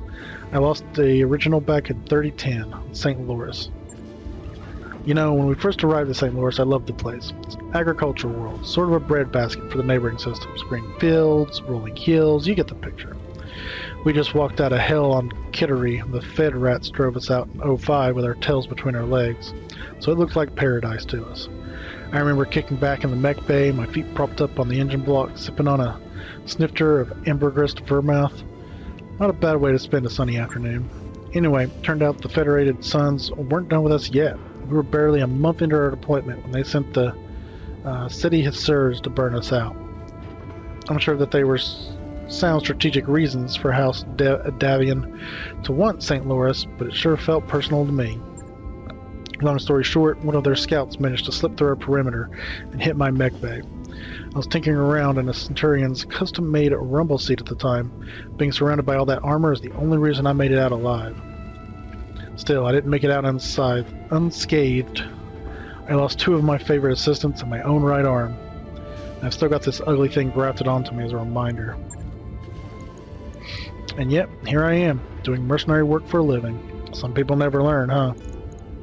Why'd you leave the Capellian Confederation? After my tour of duty was up, you mean? I don't know. It was just time for a change. Besides, the place wasn't meant for me. In a way, it never really was. I learned a lot from my time in the service, got a first-hand view of the elitist bullshit that saturates Capellian culture, how it rewards highborn idiots at the common people's expense. Speaking as a thoroughly common man, that didn't sit right with me. When my tour was over, I packed up my things and made a beeline for the periphery. It seemed like as good of a place as any to find a new beginning. You never really get away from the aristocracy, Yang. Hell, I was born a noble. For what it's worth, I am glad that you made that choice. You've brought my mech back from the brink more than once. In your position, I probably would have done the same. Let's talk about something else. Let's go with this one. Hell, I was born a noble. Yeah, but you're a competent noble, and you aren't afraid to get your hands dirty. At the end of the day, it's all I really care about. I wonder how many times I've watched talented engineers get passed over for promotion so some idiot with a title could advance. Too many to count. For what it's worth, I'm glad you made that choice. You brought my mech back from the brink more than once. Way more than once if memory serves. Still, I appreciate the kind words. For what it's worth, I'm happy to be here with this crew. Going career military would have been an enormous mistake. In your position, I probably would have done the same. Let's talk about something else. I think that wraps everything up here. I'd like to talk about something else. I gotta get back to it. Talk to you later, Yang. I'll be here if you need anything. Honestly, by the time we get through all this, maybe quitting time for me. Here's the star map. Announcing star map version 1.7. With a for trade settlement military expedition, traveling via our patented KF drive should have no surprises. Comstar is proud to announce the updated MERCnet star map interface. Store filters, looking for specific gear, see which systems are likely to carry what you need, so you can shop with purpose and save on travel budget. Biome filters, choose to see systems with with specific climate patterns or features to make sure your destination is accommodating. Difficulty filters, whether you want to challenge your mercenary outfit for big rewards or stroll through a system like a cakewalk, we have your plans covered. Expanded coverage for now with 50 more system destinations, rich with potential conflict resolution business and lucrative salvage opportunities. New star indicators let you see where you've been and where you've yet to explore. Members of our Platinum and Uranium level plans will find the new filter features in the upper right of your star map interface. If you have any questions or concerns, don't hesitate to contact your local Comstar representative, and we'll get you locked in. May the peace of Blake be with you.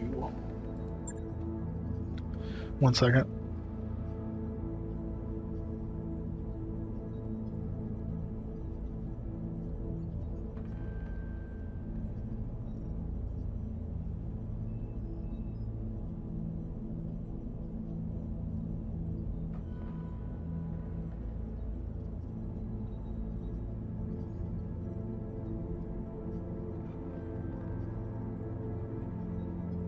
Okay. Sorry for that. Throat is getting a little sore. All this talking. It's fine. It's fine. Okay, so we can kind of move around, zoom in, zoom out, which zooming out actually zoomed me in because it's fine. And this is where it wants to go. Oh no, that's where a triple contact is available. Okay, it would actually take us 12 days to get there. Oh, we can actually oh no. You don't plan a route so much as just a lot of reading on these NPCs, but once I kind of get through it, it won't be as bad. But I do kind of want to get through it and learn a little bit more about the history of the game as well as. So obviously I can't go to these yet. So I really only have like 4. Yeah, they said only like 4 stars, but so I have to go through some to get to others. That's something to keep in mind. Yeah, filters.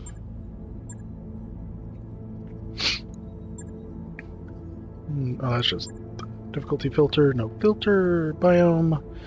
Desert, glacial, jungle, lunar, Martian, Terran, tundra, and urban. Yeah, it is nice. It also kind of helps to like care about things a little more if I understand them.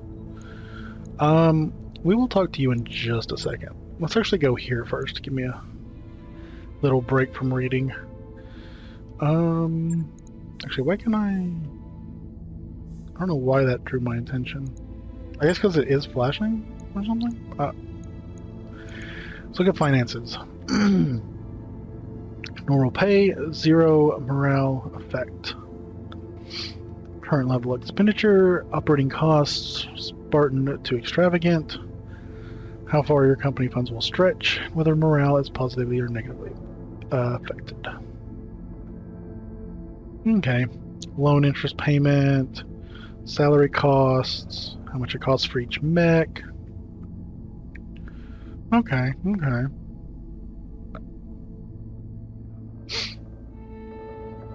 Oh, I see how it is. I don't get a salary. I mean, I don't know what I would spend a salary on, but, you know, maybe I just want to buy something shiny. Or I guess maybe technically everything that I don't pay out is mine, and so I could buy something shiny. Reputation.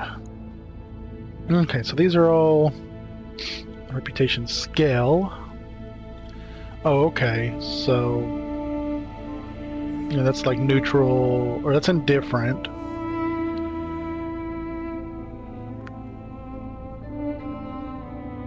Okay. At low, let's just start from the bottom and go up, I guess. At low reputation, the faction considers you an enemy and will work with you only under duress. You receive 90% less payment for each contract, and you're not permitted to shop in systems that this faction controls. At hated reputation, this faction deeply distrusts you and works with you only grudgingly. You receive 50% less payment for contracts and pay a 50% markup in shops this faction controls. Disliked, they have reason to mistrust you. 10% less payment and a 20% markup. And indifferent, faction has no firm opinions about your company. Standard 10% markup in shops and systems. Also, the max contract difficulty goes up. I wonder how that affects the lower ones. Because they have a no max difficulty listed. I don't know. At liked reputation, this faction believes you are reliable and trustworthy. 5% bonus payment and no markup. At friendly, you're a respected resource. This faction will call on for difficult tasks. You receive a 10% bonus payment and a 5% discount. And at honored, you're a trusted agent of this faction and will be offered its most sensitive and difficult missions. You receive a 15% bonus payout and a 10% discount. So discounts go up slow, as well as payouts, but going down is a very quick loss in when you can ally with faction. Interesting.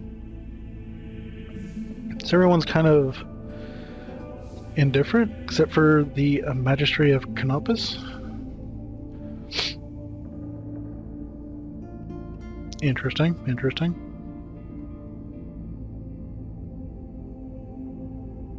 And this is probably the same stuff that enemies everybody. local pirate organization. So everyone probably hates the pirates, and then everyone probably hates everybody else, right? No, not necessarily. Free Worlds League. No, not necessarily. Who don't you hate?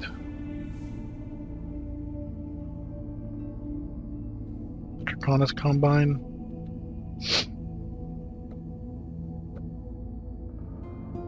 This is kind of a complicated little circle, isn't it?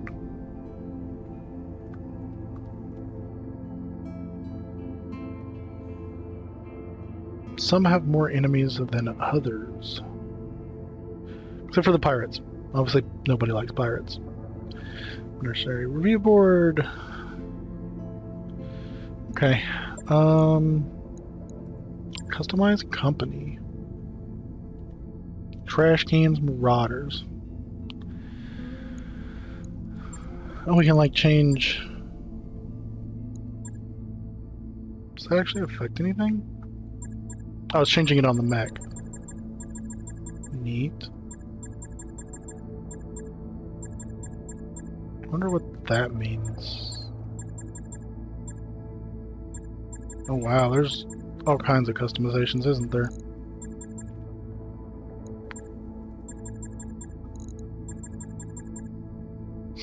And then accents, yeah.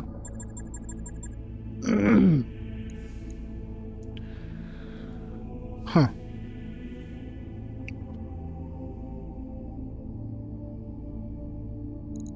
So there are lots of crests I could choose from. Where's this one in the list in case I want to go back to it? I assume it's in the list.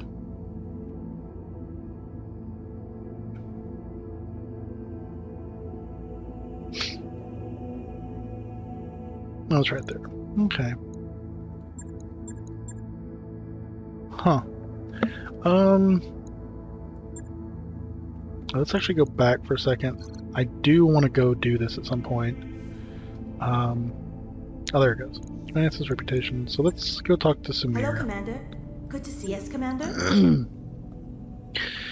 Okay. Does the decision we made about uncertified contracts satisfy your concerns?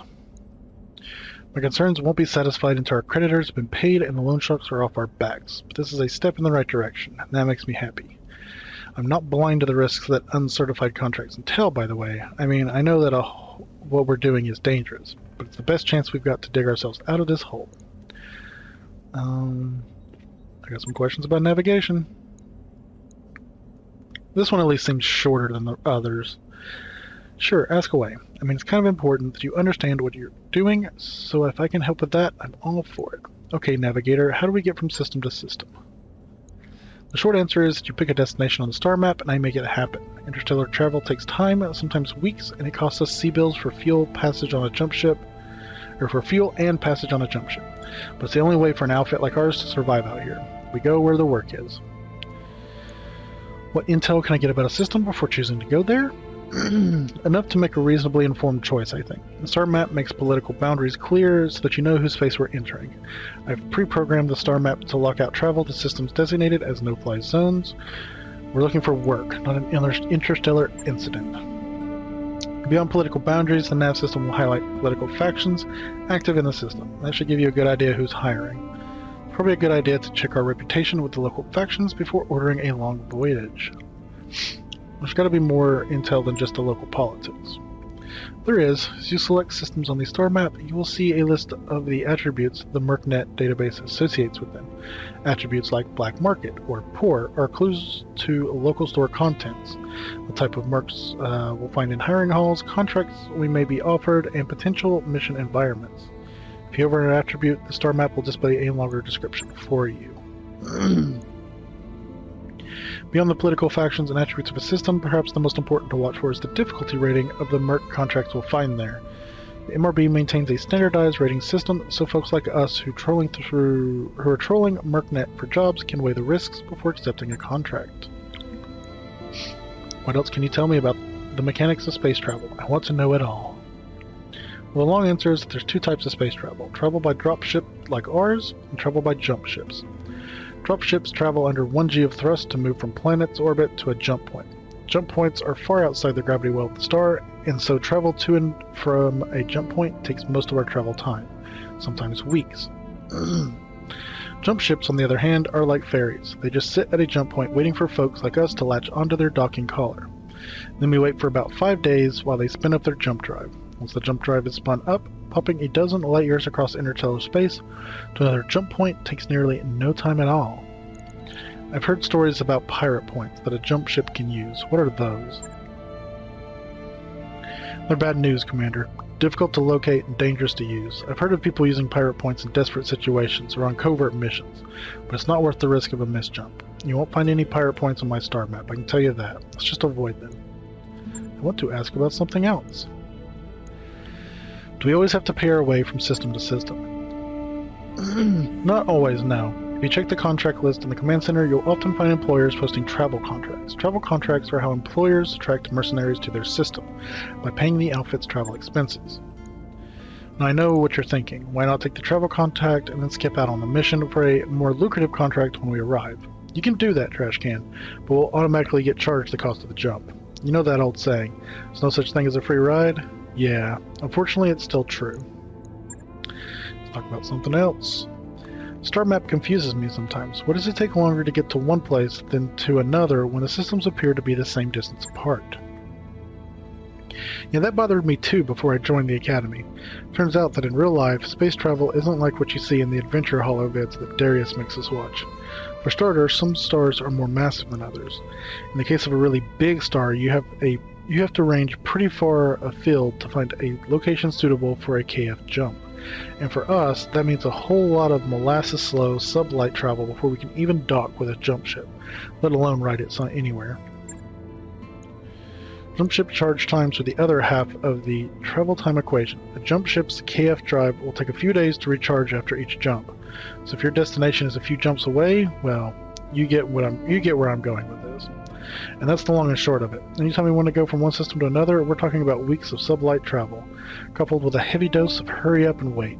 Exactly how much determines how long the trip is going to take.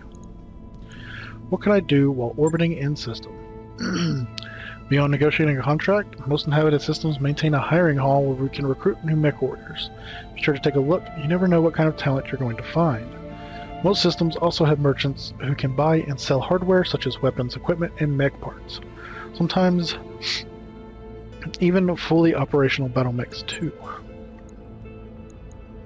That's all for now. Thanks for that help. I'm collecting stories about the crew. Tell me something about yourself.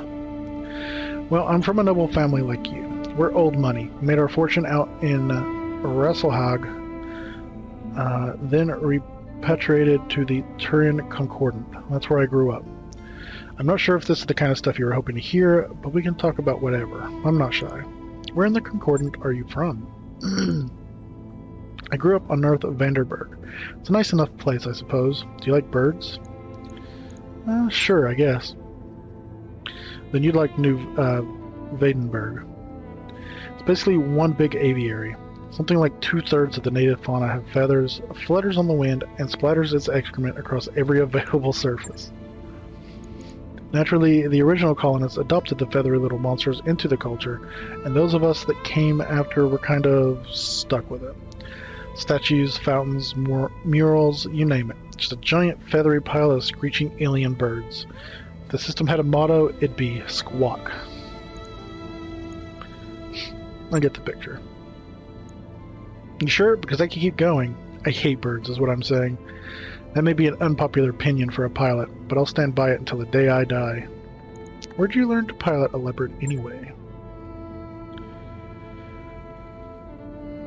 The Turian Naval Institute on New Vandenberg. Well, among other places. It's a big campus. The low-grav training station orbiting Lompek was my second home for a time.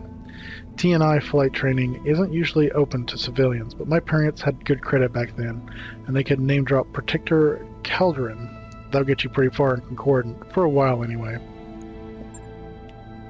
The other candidates in my class weren't especially happy sharing air with a civvy, but they couldn't say much. I was nobility and they weren't. everyone sort of kept me at arm's length, so I had plenty of time to concentrate on my studies. Can you tell me about the House Mayor? You're looking at it. My parents are both gone. Blood cancer and heart disease, respectively. Both treatable, but they were out of money at that point, so into the ground they went. Ditto my brother David, who ran off to serve in the Third Succession War, and never came back. So I can highlight these, the yellow text. Which I'm not going to read those, but probably should have known. But anyway, I'm no stranger to loss myself. Yeah, I'm sure you're not. Nobody is, really. It's a rough galaxy. David was 13 years older than me, and had a foot out the door before I turned 3. My parents, well, they raised me by proxy, the traditional noble fashion. There's no real bond there, even when I was young.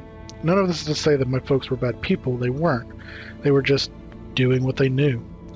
Their upbringings had been outsourced, just like mine was.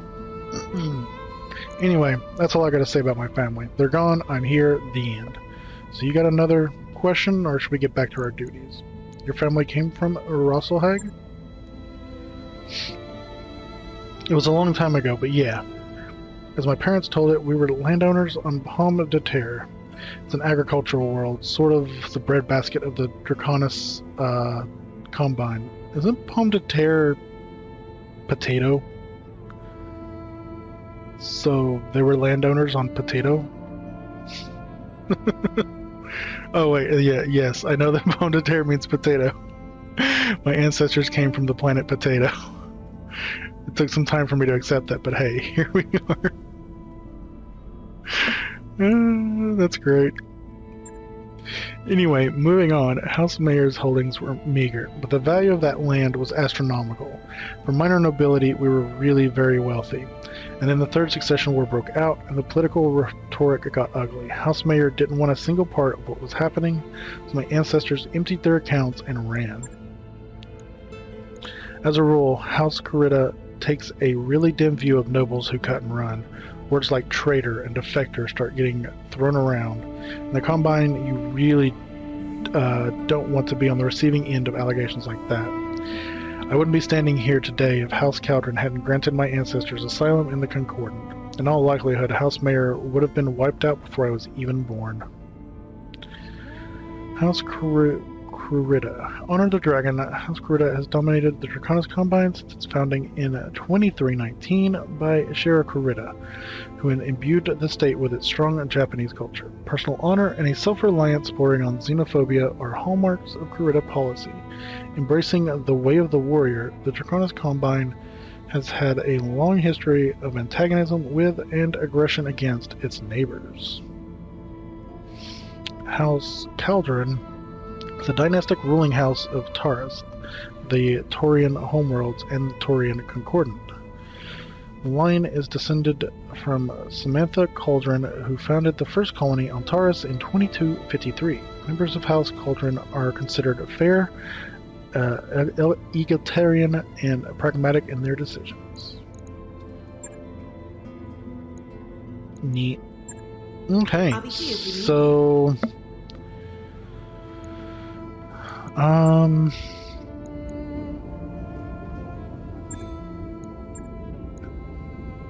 So what do we got here?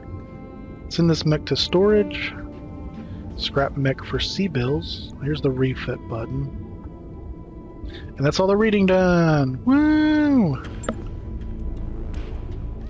So I don't think I'm gonna like refit it right now. But I do kind of want to look at what I'm looking at, I guess you could say. So yeah, I can't just like take a laser and put it in there because there's no hard points. Oops. And this is the revert changes. So each section has its own hard points. Yang's thoughts. Blackjack's ones are solid, well-rounded. Okay, so this is what it stock combat role is: a fire support and a skirmisher. Track components for removal. Strip equipped, strip armor, and this is the armor. So you can only go up to so many tons. Sorry. Interesting, interesting.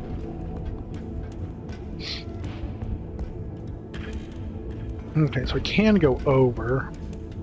I mean, I can't actually go over, but doing so, it lets me go over temporarily, basically is what I'm saying. I'm just kind of curious how much weight I would need to shed to get full armor.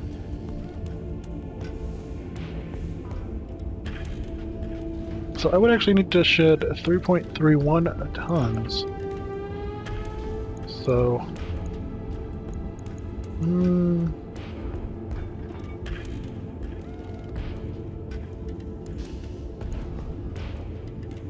So where does Mech come out? A limited number of jump jets determined by its relative max speed. Number of jump jets come out trusted by jet hard points. Okay, and then this is the view of the stock, which is what I've got.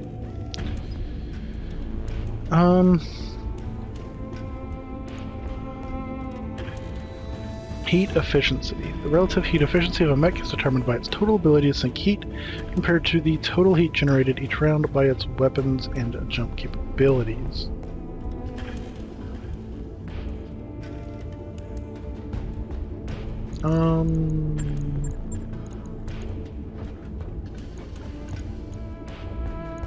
Okay, so putting on additional heat sinks does technically raise the efficiency. Heat sinking 45, and the Alpha Strike generates 56, so interesting. Firepower, totaling the possible damage of all weapons. Relative movement capability of a mech, totaling its movement speed, and to a lesser degree its jump capability. Wait, what are you? Tutorial.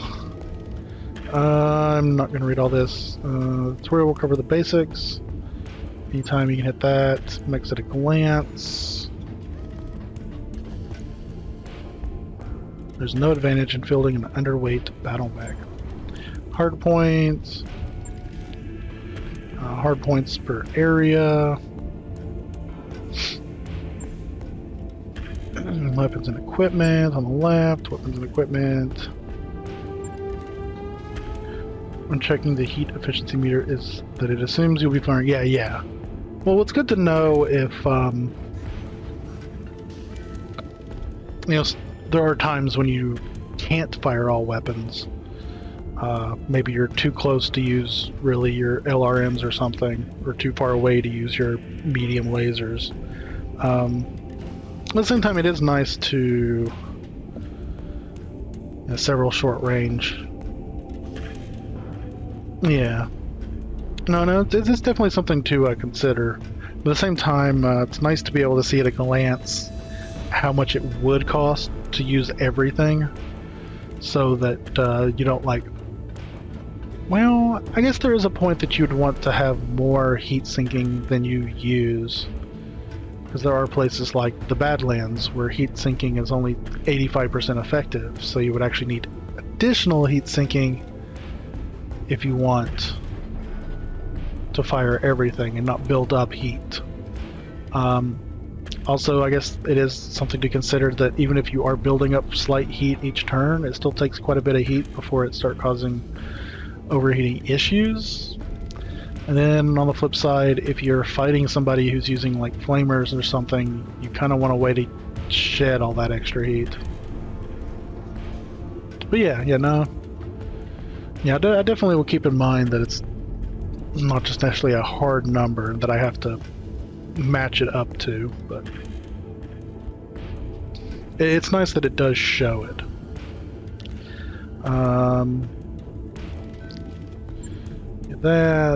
Drag components, customize.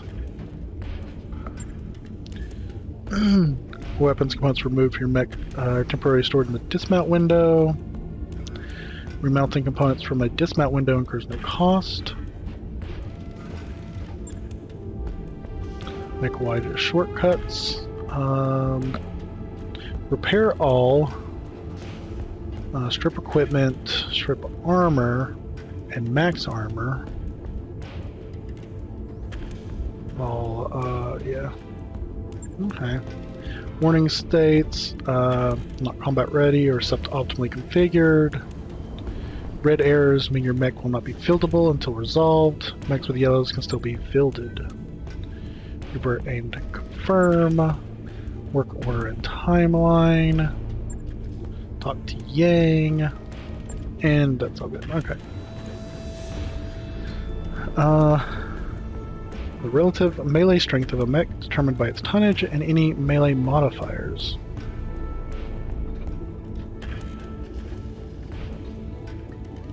I wonder what that means by chassis quirk.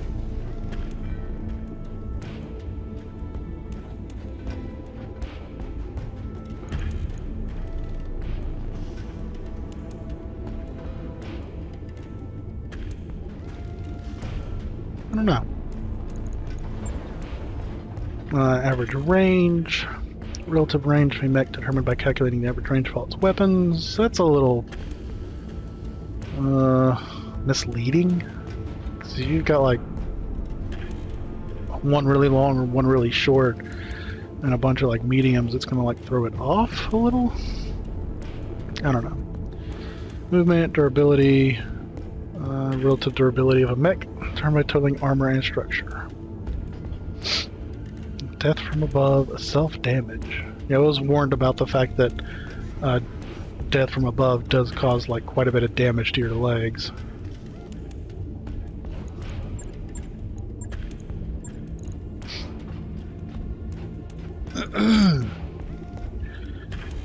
Yeah, see, this setup puts the just puts the ammo right there in the center torso. You know, just so if it blows up, it blows up.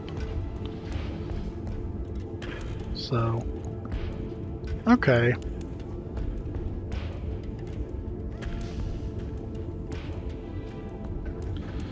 There's not a whole lot of room to see how much it. Each contains.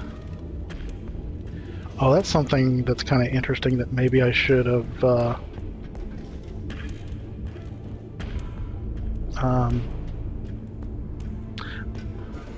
Well, maybe I shouldn't have it in the torso. There's a chance they could hit the torso and it explodes before them actually just destroying the torso. Anyway, technically these are both sharing the same ammo.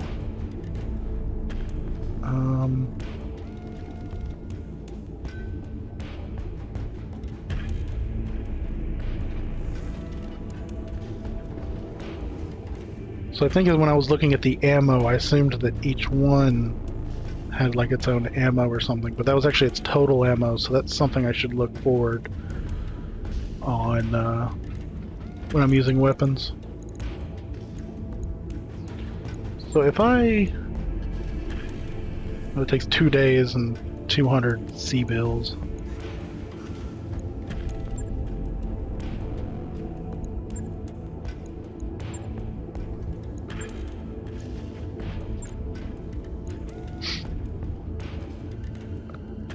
Interesting.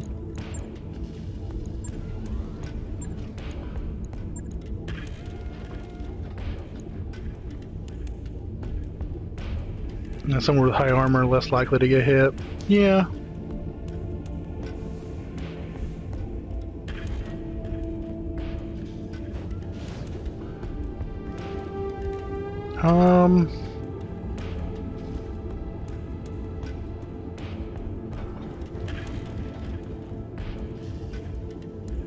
Yeah, I mostly just kind of worry a little bit that if it's in the torso, if they do hit the torso, because actually in the, I don't think you were around for it, but in the very first mission when I was escorting, what's her name? AU, I think is her name? My center torso was just getting hit a lot, to the point that I actually had to back off from the last little bit of fighting for risk of them hitting the torso and just destroying me. Yeah, ammo goes boom and you lose a leg. And that's something that I found kind of interesting is that even if you lose a leg, it slows you down, but it doesn't like cripple you. It doesn't actually like destroy the leg, it just kind of damages the leg. Granted, if both legs get destroyed, then you can't walk, but you can still kind of hobble around on the one good leg.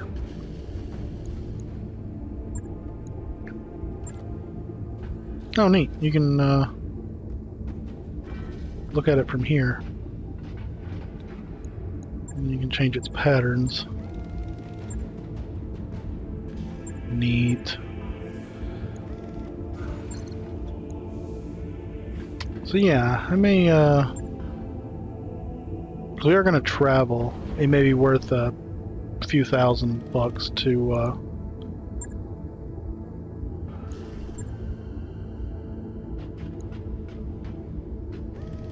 yeah.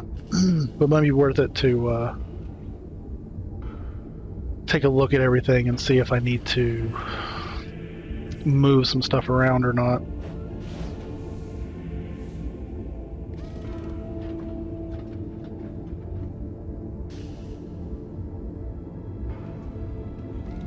Death sentence for fast short range mechs though. Yeah.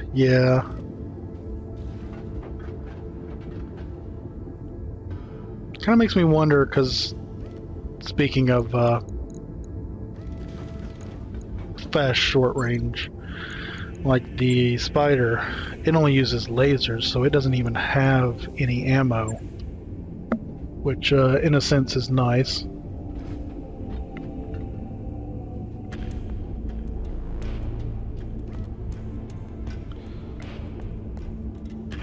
So you don't have to worry about something blowing up, but it really could use more armor.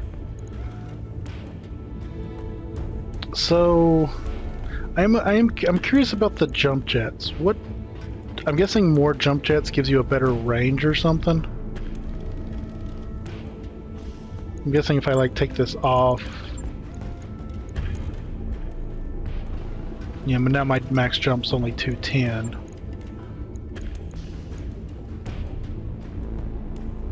Oh, that reduces it by 30.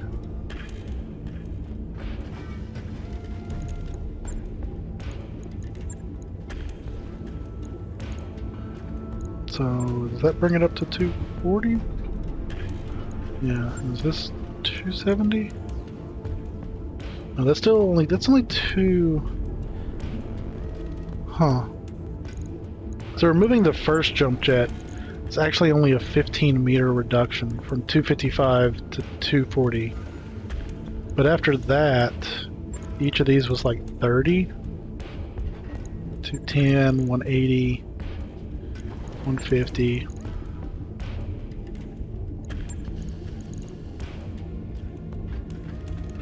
And so each of these might actually be worth 40 now. No, that's still 30. So the first one gives me 60 then, because if I have none, then I have no jump. So remove some jump jets and fitting better lasers. Or at least getting some... Yeah, I was looking at that, because I was like, ooh, this armor is really terrible. If somebody hits their legs and cripples them, they're not getting around anywhere. Also potentially...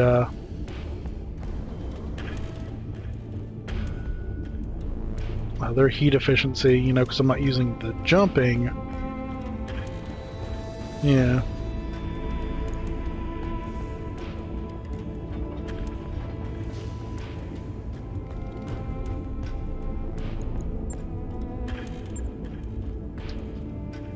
So it's not everything, but yeah, because I would still need about half a ton. I could definitely increase the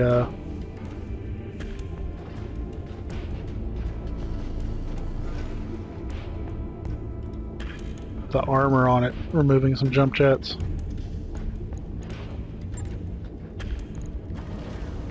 Or like you said, getting some better weapons. What is the long one? Better damage. 5 tonnage, 2 slots. 1 tonnage, 1 slot. Oof. Yeah, yeah. The only thing is the arms would potentially protect the torso, which, you know, ends up protecting, like, the center torso. So you could definitely, like... Yeah, I wouldn't do all the armor. But I kind of feel like... How much would it take to do just the legs? 1 ton? Which is what, 2 jump... Like, I could just reduce it from 255 to... That really? Wait. Why does that...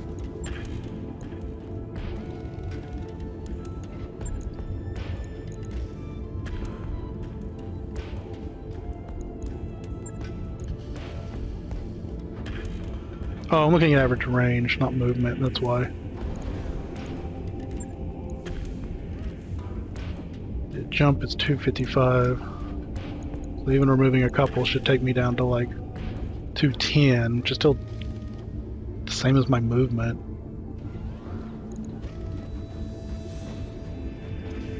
So yeah, couldn't fit the large laser. That's way too much tonnage. But I don't need a large laser. Could potentially put some like small lasers on. I'm gonna be running around real quick.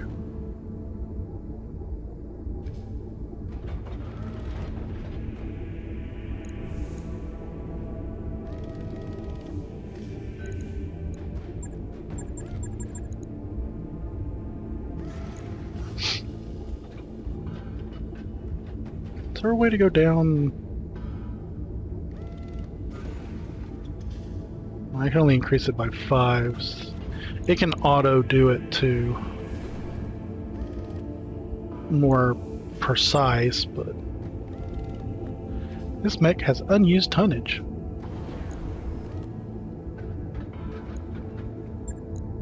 So if I stripped equipment, maxed armor.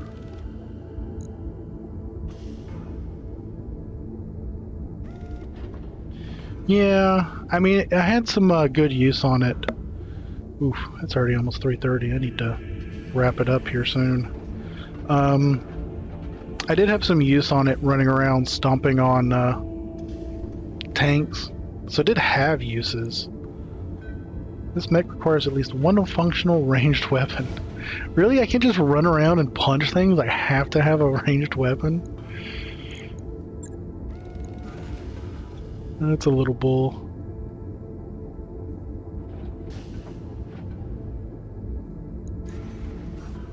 Yeah, no, yeah, I'm definitely... I'm not going to worry, like, too much.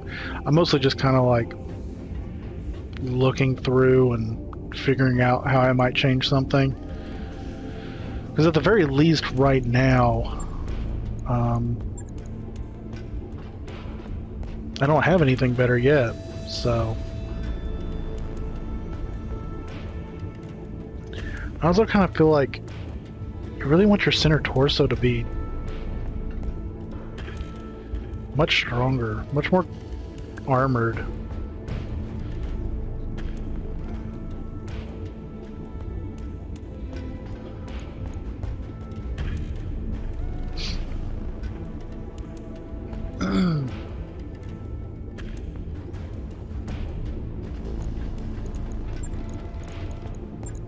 Yeah, also kind of depends on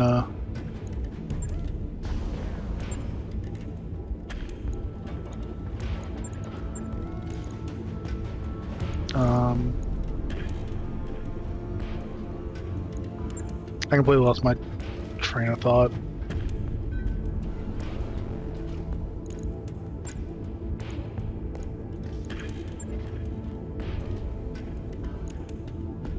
How would you remove it from there and not there?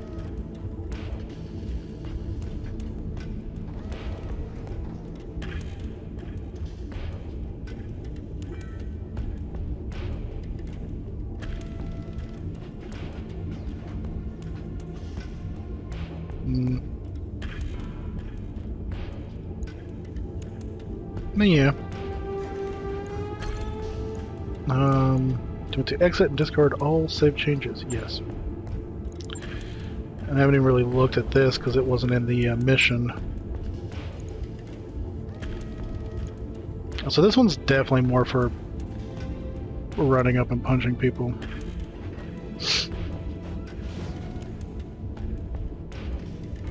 Oh, that's kind of interesting.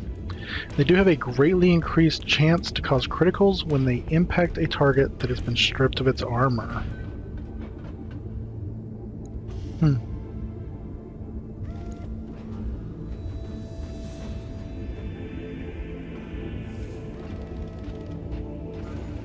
It doesn't even have... What is the use of the locust?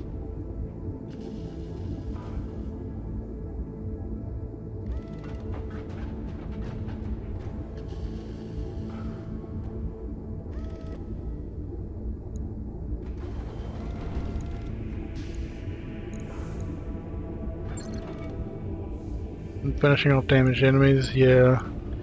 It's just weird to me, because, like, the spider is still considered a light, but it at least has 30 tonnage. This poor locust is only a 20-ton mech, like the wee babby one. Just one large laser, that's it.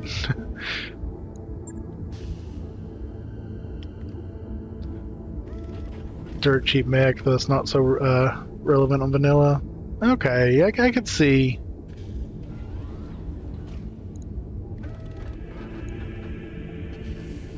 Oh, it could eventually carry some actual ballistic weapons. Well, you know, find one that doesn't have, that has a tonnage that it likes. But yeah.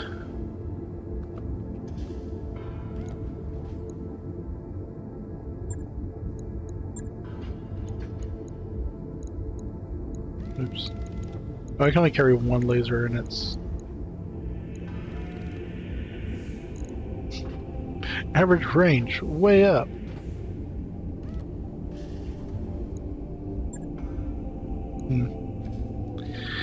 Okay.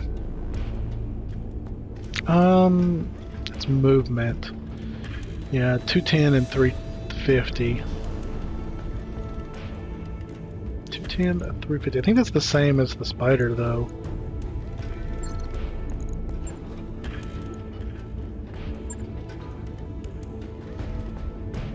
Yeah, 210, 350. It's actually really useful when playing with mods. In standard loadout, it's really cheap to run it, and with more modern tech, you can pick some really good weapons. Okay. Interesting. Yeah, that's another thing that mods are going to be, it's going to be nice about is, like obviously they're going to have like new stuff to play with, but that new stuff combined with some of these vanilla mechs could also mean greater like combinations and stuff. But I'll keep it in case I need to field it, but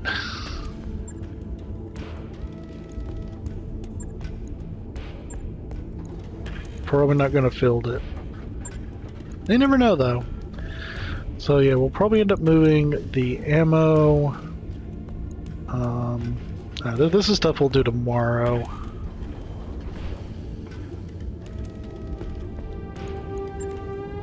Heat sink, jump jets. Because we are quite past quitting time. Still, this is a fun game, even though I've only done a couple of battles and read lots of tutorial stuff.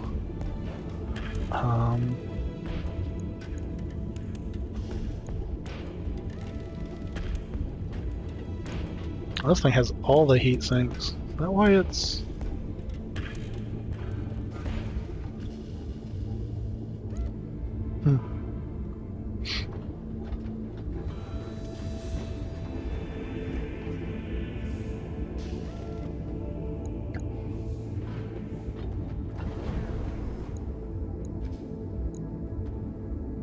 But yeah,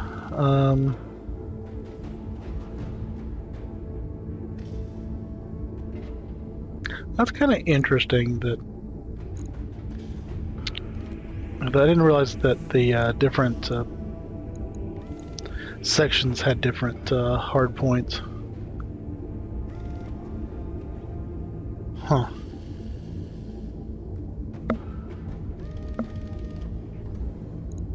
Small laser, half a ton, 1 slot.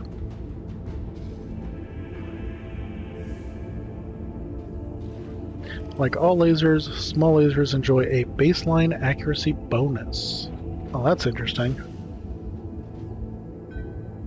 So all lasers are a little more accurate? Is that the same for PPCs?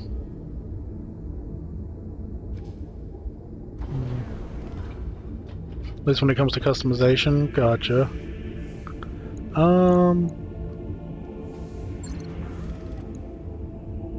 Gotcha.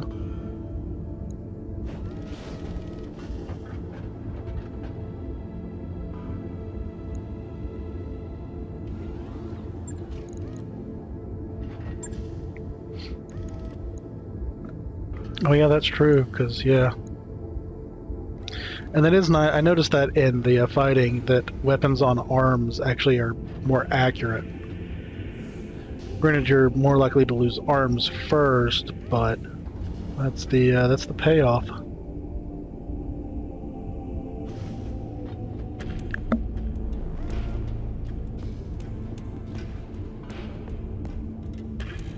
Yeah, no, that is 100% true. What was the range? Optimal 90, max 90. It's a medium laser. Optimal 180, max 270.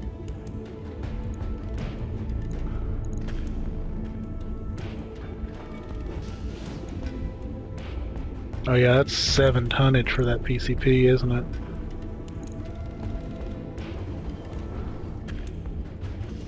So yeah, just dropping that and getting 3 more is an extra 4 tonnage.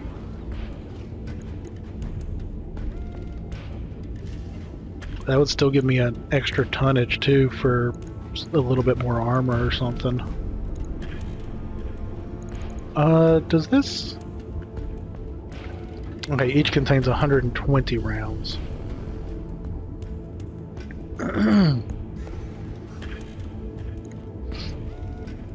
I still feel like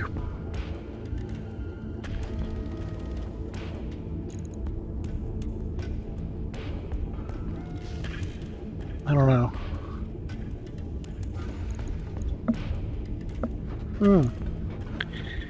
SRM-2, LRM-10, medium laser, lasers. That 300, 450, PCP is 360, 540.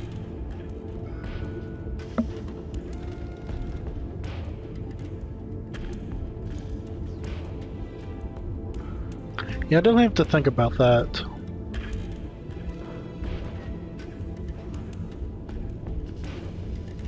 I'm also not sure how much the EM field that it generates is worth it if I hit something with it. What's this range on it? 420, 630. 420, 630. So this is the LR10s are the same, just 4 times 10 instead of 4 times 5. Yeah.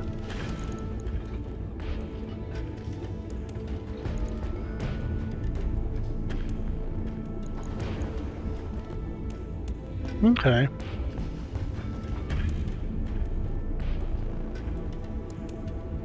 Okay.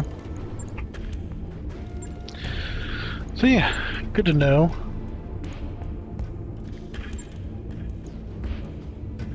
But yeah, I'll definitely keep this stuff in mind. Well, I think I'm gonna work on it tomorrow. Because I normally quit about 30 minutes ago. And I should probably get going. But yeah, we'll work on maybe fine-tuning these machines a little bit tomorrow, but we will be back with more more BattleTech. I am enjoying it, even though we haven't done a whole lot, theoretically. Because there is a lot to learn, and I do enjoy learning. So, but thanks all of you for hanging out with me. Go ahead and transition to the ending screen. Yeah, it's been fun. It's always fun to get into a new game and start learning its intricacies. But I stream Monday through Friday, 9 a.m. Eastern, for usually about 6 hours or so. So we'll be back tomorrow at 9 a.m. Eastern. I'll link the links in chat. So I have a YouTube where all of my VODs get uploaded. So you can always watch them there. I have a Twitter if you would like stream updates, notifications, and I have a Discord for same notifications and updates. And if you want to hang out and chat or give suggestions about games or mods for the games that we play. But yeah, thank you for the follow. I do appreciate it. I appreciate all of you for hanging out, chatting, for teaching me more about this game, and yeah, I hope to see you all again tomorrow and other days that I stream. But I hope you all have a great rest of your day. And again, I hope to see you all tomorrow. But take care until then.